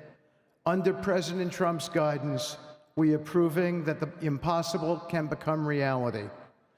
Thank you, but I have one more thing to say. We have some special people for me to introduce you to tonight. President Trump has been talking to them as well. They are the families of hostages from Israel who have been in Gaza for the last year and a half. There are many of them here today. Several of the families have lost children and loved ones, and they're here because they're part of an effort to retrieve their bodies so they can be buried in a proper way. Several have children who are still in captivity. There is an American family here whose loved one is scheduled to come out in 14 days, and they're going to be meeting the president tonight. So let's give them all some love and a big hand. Come on up.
And now, I get to introduce my dear friend and the President of the United States, Donald J. Trump.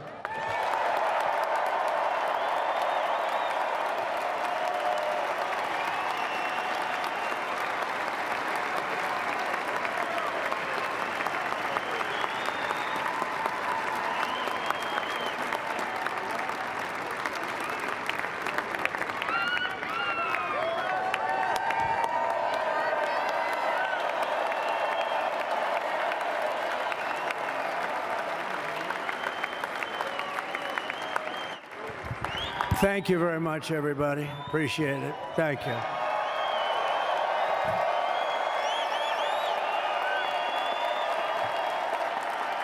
So now the work begins. We won, but now the work begins. We have to bring them home. And, you know, tonight I'm going to be signing on the J6 hostages, pardons, to get them out. And as soon as I leave, I'm going to the Oval Office and we'll be signing pardons for a lot of people, a lot of people. And thank you to Steve Witkoff. He's a great guy. He's a friend of mine. He's been a very successful man. He's a great negotiator. He's a wonderful guy. People love him. And he's got a tremendous power of persuasion. And that's what we need. We don't need stiffs. We don't need stiffs. We got a lot of stiffs. You just had a whole load of them. And to the former hostages with us today, welcome. Welcome home. Some of the folks are former hostages. Not a good situation. The three young ladies that came home yesterday, you saw that. They're more coming home every day now. They're coming home. But they were hurt. They were hurt. They were hurt.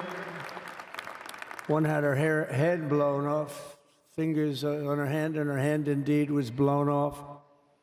She was trying to defend herself from a bullet being fired. Do you believe this? A bullet knocked off her hand. I don't know. You look at it, it's a disgrace. We never stopped praying for you, and we're so glad that you're reunited with your friends and families, and God bless you all. And some of them are just saying, no, my son is gone, but please just bring home his body. Right, Steve? Many of you have told me that your son is gone, but bring home his body. It should have never happened. 3 years, it's ridiculous. Should have never happened. Wouldn't have happened. I also want to express my tremendous gratitude to the hundreds of thousands of proud American patriots who came from all across the country to join us in this celebration. It's a celebration of a big win.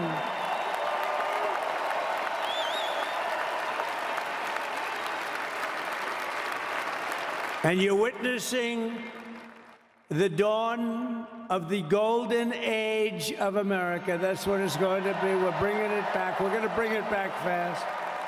We're going to bring it back fast. Let us also thank the incredible service members, National Guardsmen, Police, Secret Service, and law enforcement personnel who are keeping us all safe, even though they are great people. New York's finest. I grew up with New York's finest, and we got to give them their authority back. You won't have any crime. There'll be no crime. You give them little authority back. The whole way they run things in this country now, it's disgraceful. But it's going to change rapidly. We're going to make our cities safe again, too. Even though we're indoors, we've had a magnificent inaugural parade. And let's give a big round of applause. They were great. To all of the incredible performers and hardworking men and women who made it possible. Those people, really talented, amazing people. I also want to thank my wonderful family for being here, especially my beautiful wife, our First Lady, Melania.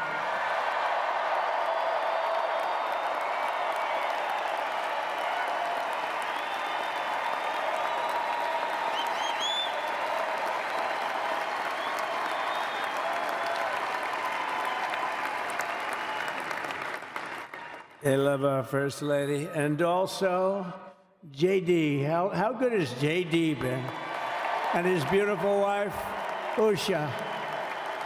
How good is J.B.? J.D. has been great. He's another good negotiator, Steve. He's a great negotiator, too. We need negotiators in this country. But so many of the people on the stage behind, not only family members, as an example, Lara Trump, the wife of Eric. She was the head of the Republican Party, along with my friend Michael. Stand up, the two of you. What a job. What a job they did.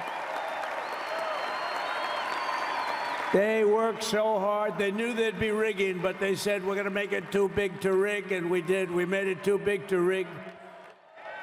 We won every swing state by a lot. We won the popular vote by millions and millions of votes. We won the whole ball of wax. And now we're going to go and drill, baby, drill, and do all the things that we've wanted to do and bring your costs down, your prices down, and make our country safe. So thank you very much, Michael. Thank you very much. What a job you've done, Michael. I'm never moving you, you know. He was thinking about getting a nice job in the administration. I said, no, I'm leaving you right where you are. You've done a very good job. We're not moving you, Michael. I'm sorry. Anyway, thank you very much. Appreciate it. Appreciate it very much. Right here with us also in the arena, I'm about to sign some very important executive orders of our new administration. Hey, Don, will you stand up, please? Don is another one. How about Don? This guy.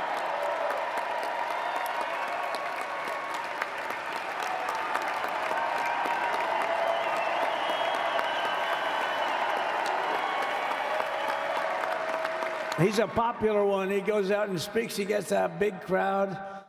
He's a little on the rough side sometimes, but that's what you want. He's done a fantastic job, and he loves our country. Thanks, Don. Great job. You've done a great job. And Ivanka.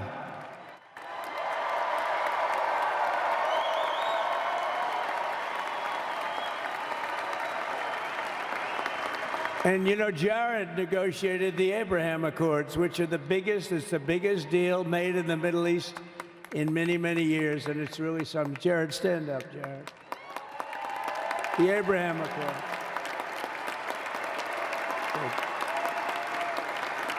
And Tiffany's going to have a little baby. And Michael.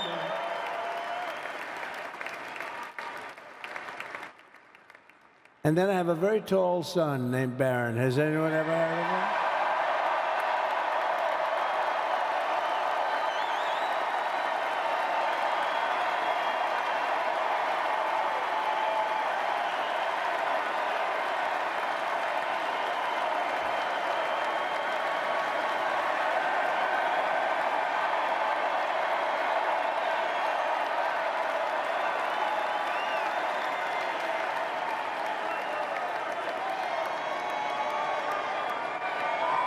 Thank you.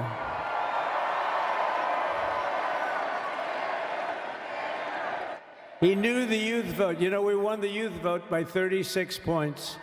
And he was saying, Dad, you got to go out and do this one and that one. And we did a lot of them. And he respects them all. He understood them very well. And he said, Dad, you got to go out, do Joe Rogan, do all these guys. And we did. We did. And Joe Rogan was great. They were all great, right? Aaron, they were all good. He understood the market. Another famous one, how about Kai? Stand up, Kai.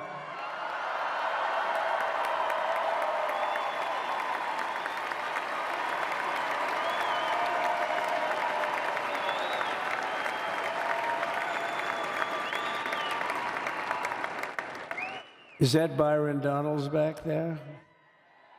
Stand up, Byron. Stand up. What a future this one has. What a future. That's great, Byron. Thank you very much. And how about Lutnick, Secretary of Commerce? He's going to take in more money than any country has ever even thought about. He's going to take in some money. And we have many others. Look, I'm not going to go through it, but we're going to sign some orders right now, and that's really what I want to do.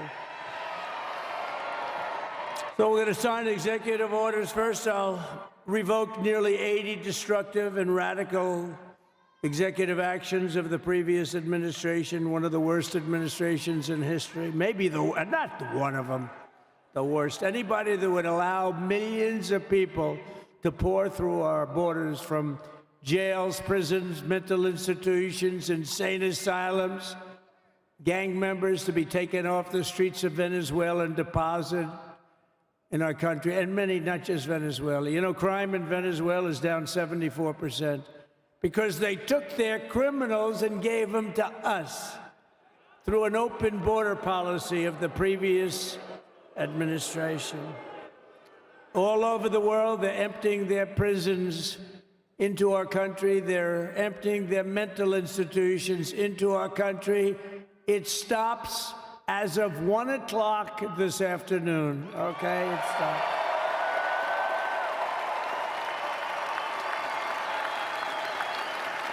So I'm revoking nearly 80 destructive, radical executive actions of the previous administration. They'll all be null and void within about, what, 5 minutes? Is that them over there? 5 minutes?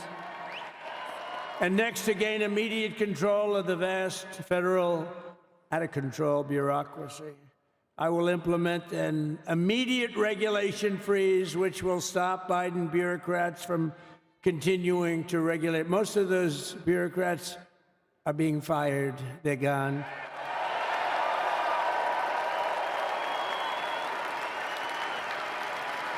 Should be all of them, but some sneak through, but we have to live with a couple, I guess. I'll also issue a temporary hiring freeze to ensure that we're only hiring competent people who are faithful to the American public and we will pause the hiring of any new IRS agents. We will also require that federal workers must return to the office in person.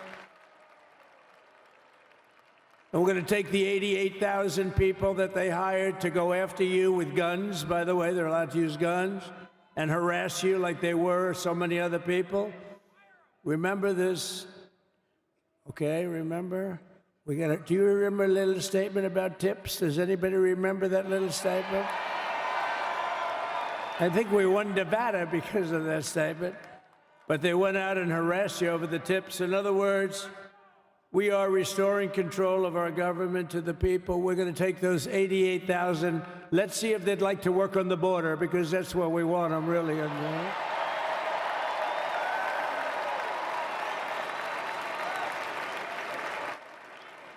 So we're going to have no tax on tips, right? No tax on tips.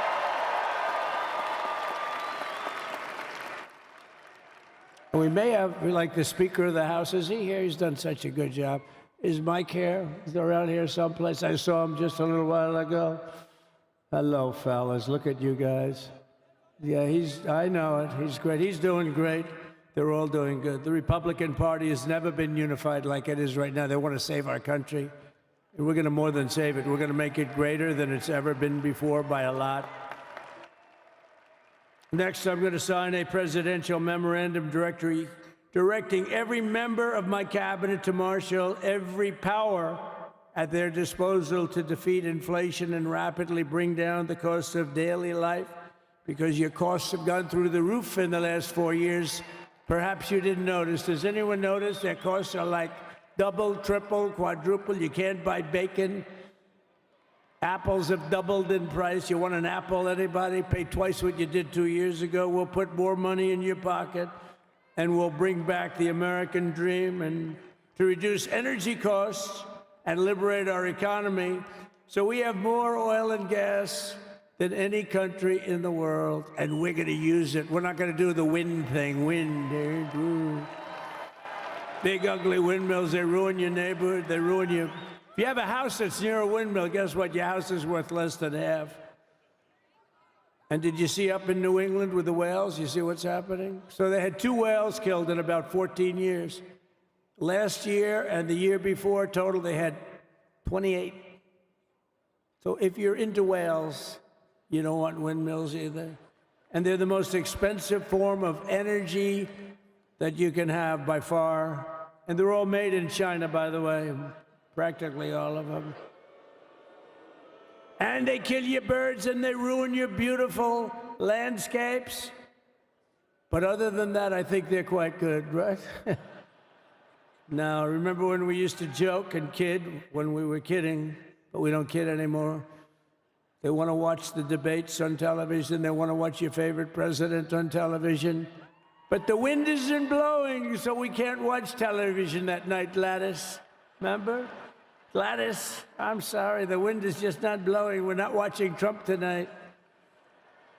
But I'm immediately withdrawing from the unfair, one-sided Paris Climate Accord ripoff. The United States will not sabotage our own industries while China pollutes with impunity. You know, China, I mean, look, they use a lot of dirty energy, but they produce a lot of energy. And when that stuff goes up in the air, you know, it doesn't stay there. It's not like you got a wall. We love walls, don't we? Not like you have a wall around and it doesn't. It floats into the United States of America after 3.5 to 5.5 days. It floats across the oceans, and it comes right over your neighborhood, and it falls into your neighborhood. So they all say, we have to fight for cleaner air, but yeah, the dirty air is dropping all over us, so what the hell are they talking about? Unless everybody does it, it just doesn't work. You know, we had the cleanest air and the cleanest water that this country's ever had under the Trump administration, and we didn't do anything to stop jobs and stop production. Believe me, you're going to see a lot of companies come pouring back because tariffs. I always say tariffs is the most beautiful word to me in the dictionary. Then I was reprimanded by the fake news. They said, what about love? religion and God. I said, I agree. Let's put God number one. Let's put religion number two. Love, I don't know. We got to put that number three, I guess, right? And then it's tariff. Because tariffs are going to make us rich as hell. It's going to bring our country's businesses back that left us. And I'll also sign an executive order to immediately end federal government censorship of the American people. In America, we believe in free speech, and we're bringing it back starting today. To stop the weaponization. Oh, do I know about that? These creeps.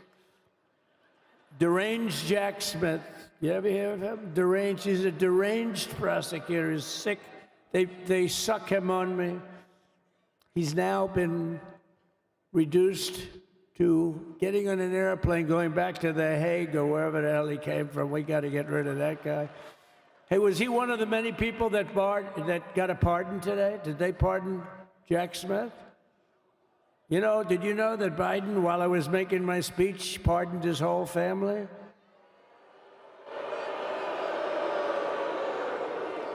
The brother, the whole deal was pardoned. Can you imagine that? While I was making my speech. Did everybody hear my speech? Did you like my speech?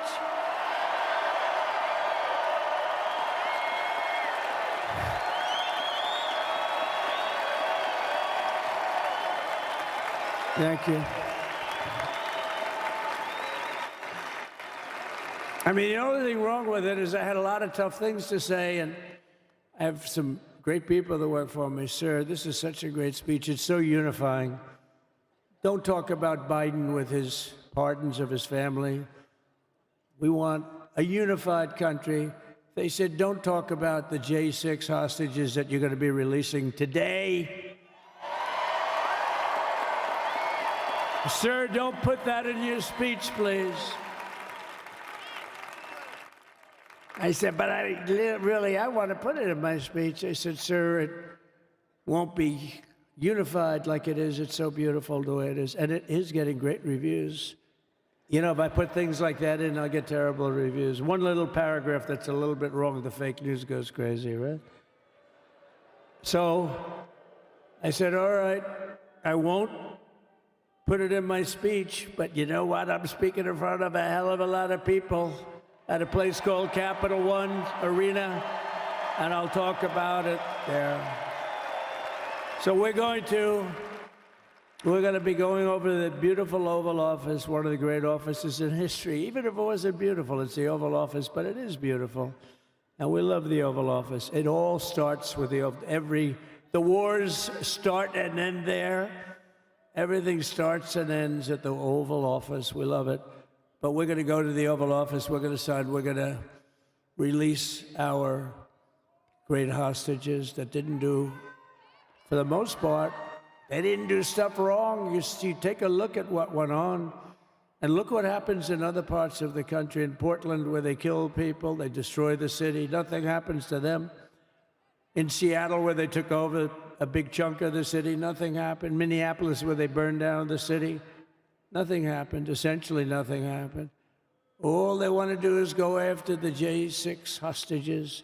A 76-year-old grandmother was arrested the other day because she was looking, I think because she was looking at the Capitol or something like that. No, we're not going to put up with that crap anymore.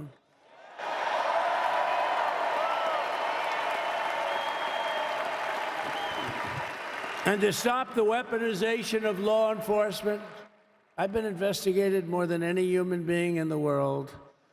I believe I have the all-time record. Every day a subpoena. Every single day would get subpoenas. I was more than any person. Alphonse Capone, remember I used to talk about it? Now, Alphonse Capone, Scarface, he was a pretty rough guy. He was investigated about 1/100th what Trump was investigated. My father's looking down at me, my mother, how the hell did this happen? You know what it is? They investigated their political opponent, the opponent of Biden, and then ultimately Kamala. Has anyone ever heard of Kamala?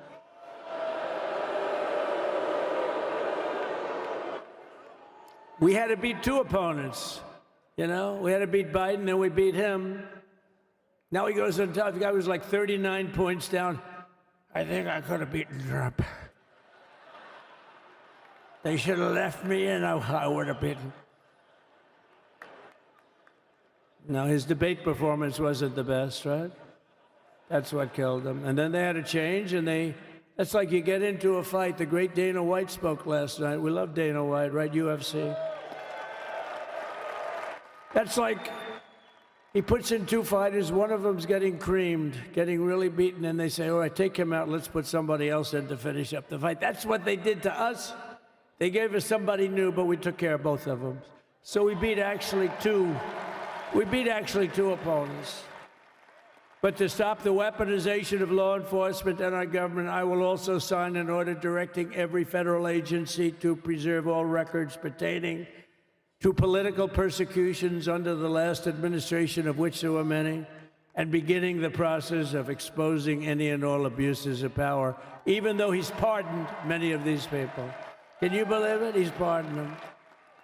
You know why he did it while I was speaking? Because that way I couldn't speak about it. I was speaking. I didn't know he did it. I finished my speech, and they said, sir, he pardoned his whole family. I said, oh, can I go back out there and talk about it? Somehow that wouldn't be very elegant. Our First Lady would say, please don't do that. But we have plenty of time to talk about it, and we will. We're doing all of this on our very first day in office. You know, don't forget, we've been in this position, really, where we won the primaries in record time. We were the fastest win of a primary ever in political history, which is a very nice thing. It's nice to know. Well, the second election was rigged, so we knew we were doing well. And if it wasn't, you know what? If it wasn't, I would have never run. But this third one was just a monster. Boy, was that a big one, huh? That was a big one. On the second one, we got like 10 or 12 million votes more than the first one. How about that? We did great on the first one. We did much better on the second one. But bad did we do well on the third one. So we're gonna have some fun. It's very simple. We're gonna make our country great. We're gonna make our country great again. We're gonna make America great again. How good a name is MAGA, though, right?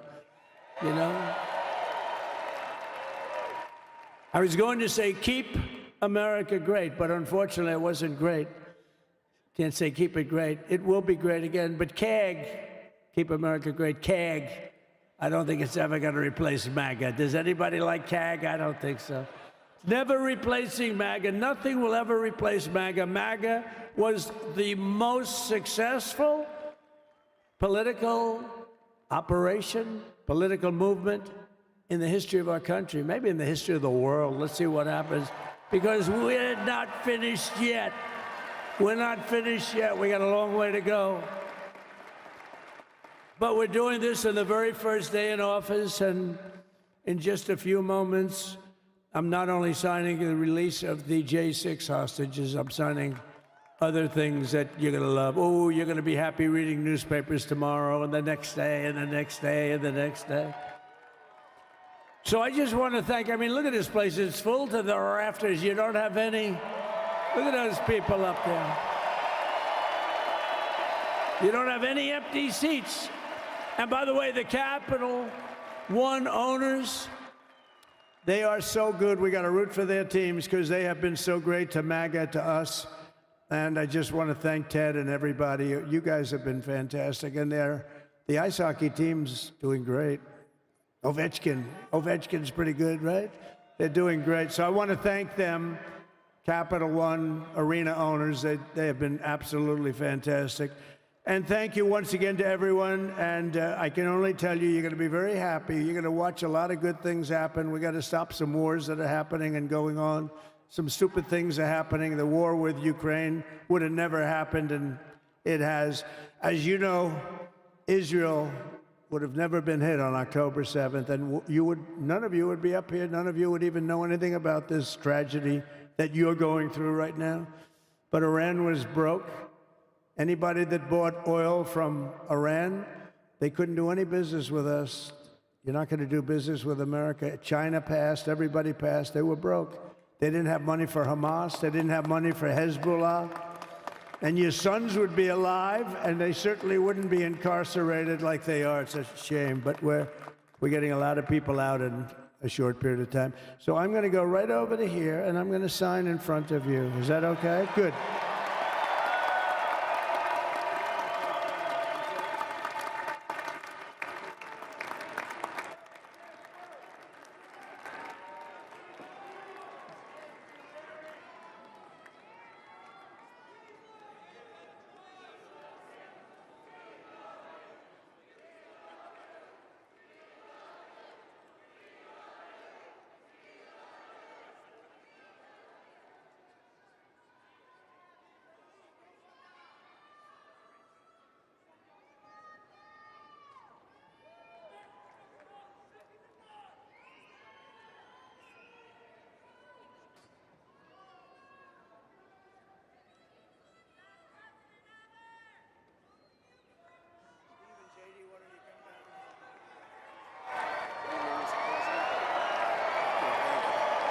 Do you have that other one to sign? Sorry, what's it? Do you have the other one to sign? We don't have it over here yet, sir. We'll have it for you back in the oven. The first is the rescissions of 78 Biden-era EOs and presidential memoranda. You want to call it out? Do you want to say it? Do you want to say it? Oh, if you want me to, sir. Why don't you say what I'm signing? Sure. The first item that President Trump is signing is the rescission of 78 Biden-era executive actions, executive orders, presidential memoranda, and others.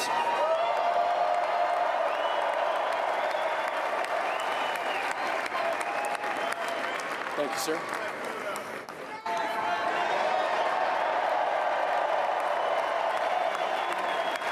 Thank you.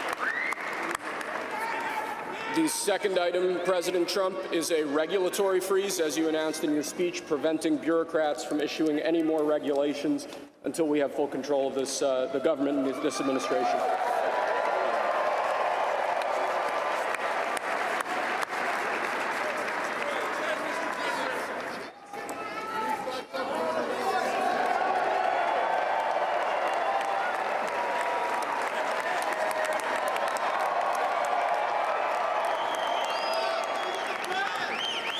Thank you, sir.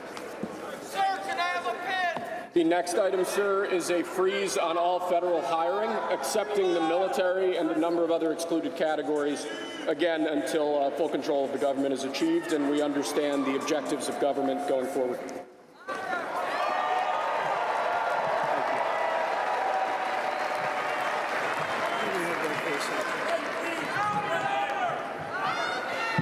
Could you imagine Biden doing this? I don't think so. I don't think so. Sir, the next item, as you announced in your speech, is a requirement that federal workers return to full-time in-person work immediately.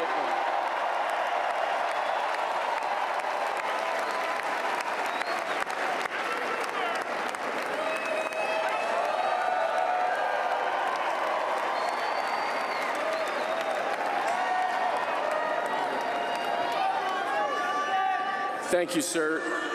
Next, we have a directive to every department and agency in the federal government to address the cost of living crisis that has cost Americans so dearly.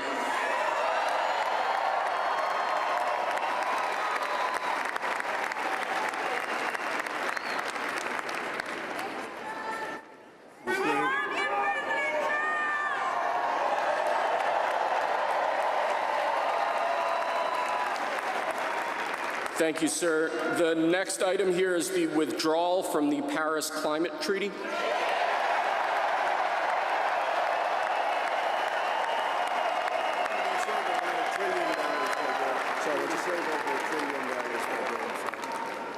Yes, sir.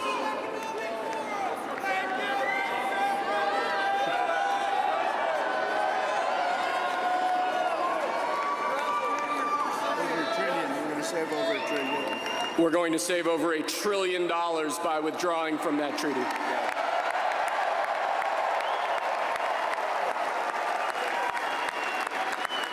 And the next item, sir, is a letter that will be transmitted to the United Nations explaining that we are withdrawing from the Paris Climate Treaty.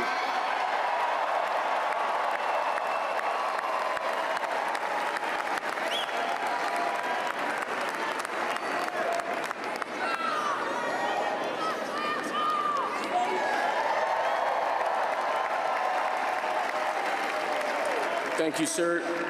This next item is a directive to the federal government ordering the restoration of freedom of speech and preventing government censorship of free speech going forward.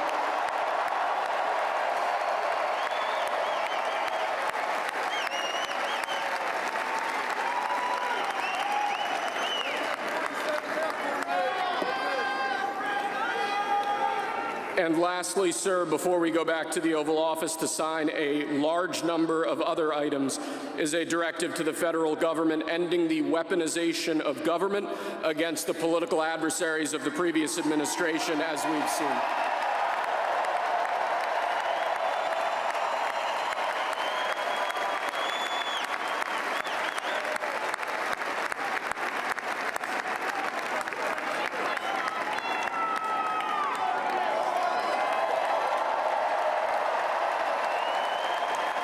Thank you very much, sir. Appreciate it.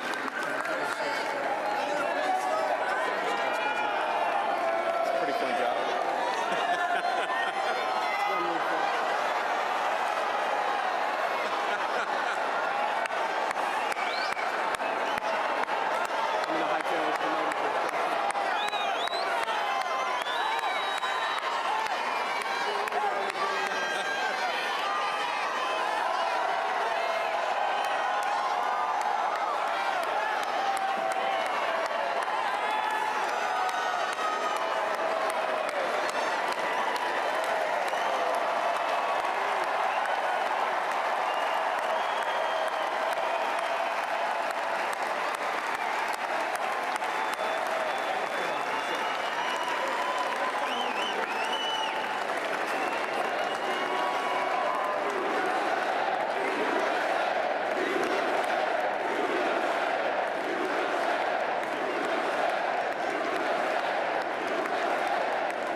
take a walk up the street. It's a place there called the YMCA. They can start you back on your way. It's fun to stay at the YMCA. It's fun to stay at the YMCA. They have everything for your mental enjoy. You can hang out with all the boys. YMCA. It's fun to stay at the YMCA. Young man, there's no need to feel down. Young man, pick yourself off the ground.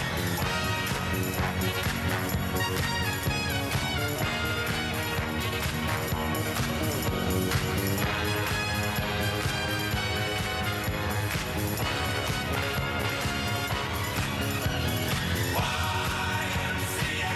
It's fun to stay at the YMCA. Young man, are you listening?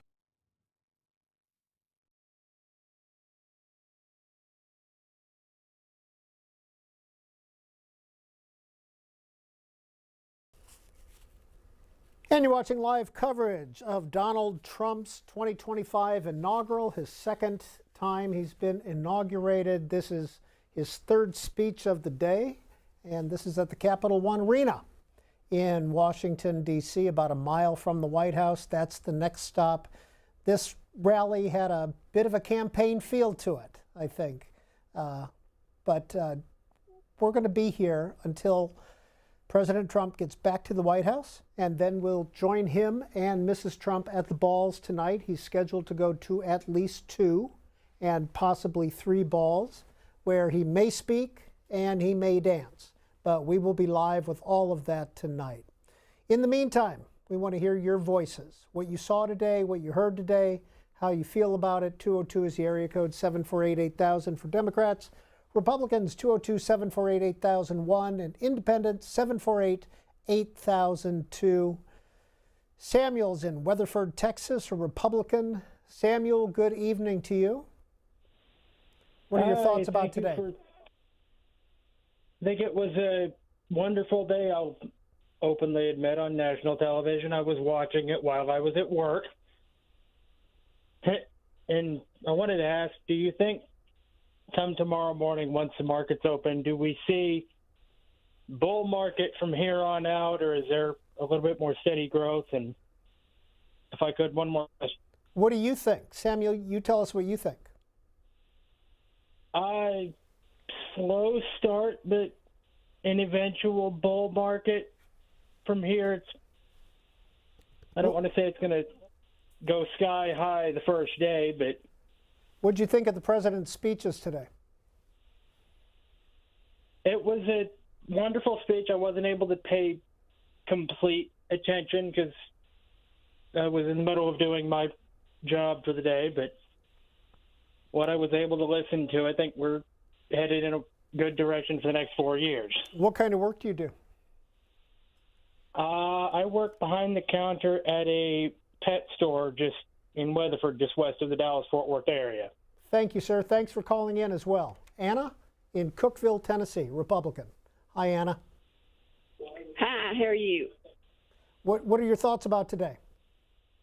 We've been watching this. My husband and I have been watching this all day ever since it started, and we have been praying, and we're Christians, and all the Christians bind together and prayed him in there, and he's the one that God wanted for this time of the season, and I think that he's going to help usher in Jesus Christ because God put him there, and after the Bible says that once men declare peace, he will come back. And I'm thinking after he leaves office, gets his time over with, I think that Jesus is going to come back. And I'm so proud of him. And we're praying that the Democrats will go along with him on everything. They're supposed to help each other instead of fighting against each other. But the Democrats seems like they want to control everything. And this United States has been the worst shape that it's ever been in, and it's because of the Democrats. That's Anna in Cookeville, Tennessee. Pardon me, I should note that the Senate has been in session this afternoon and, in fact, has confirmed the first of President Trump's appointees. Marco Rubio is the new Secretary of State. Matthew, Broken Arrow, Oklahoma, another Republican. Hi, Matthew. Hey there. Thank you for taking our call. I'm really impressed. Today's been an interesting day, and I understand there are some people that are probably not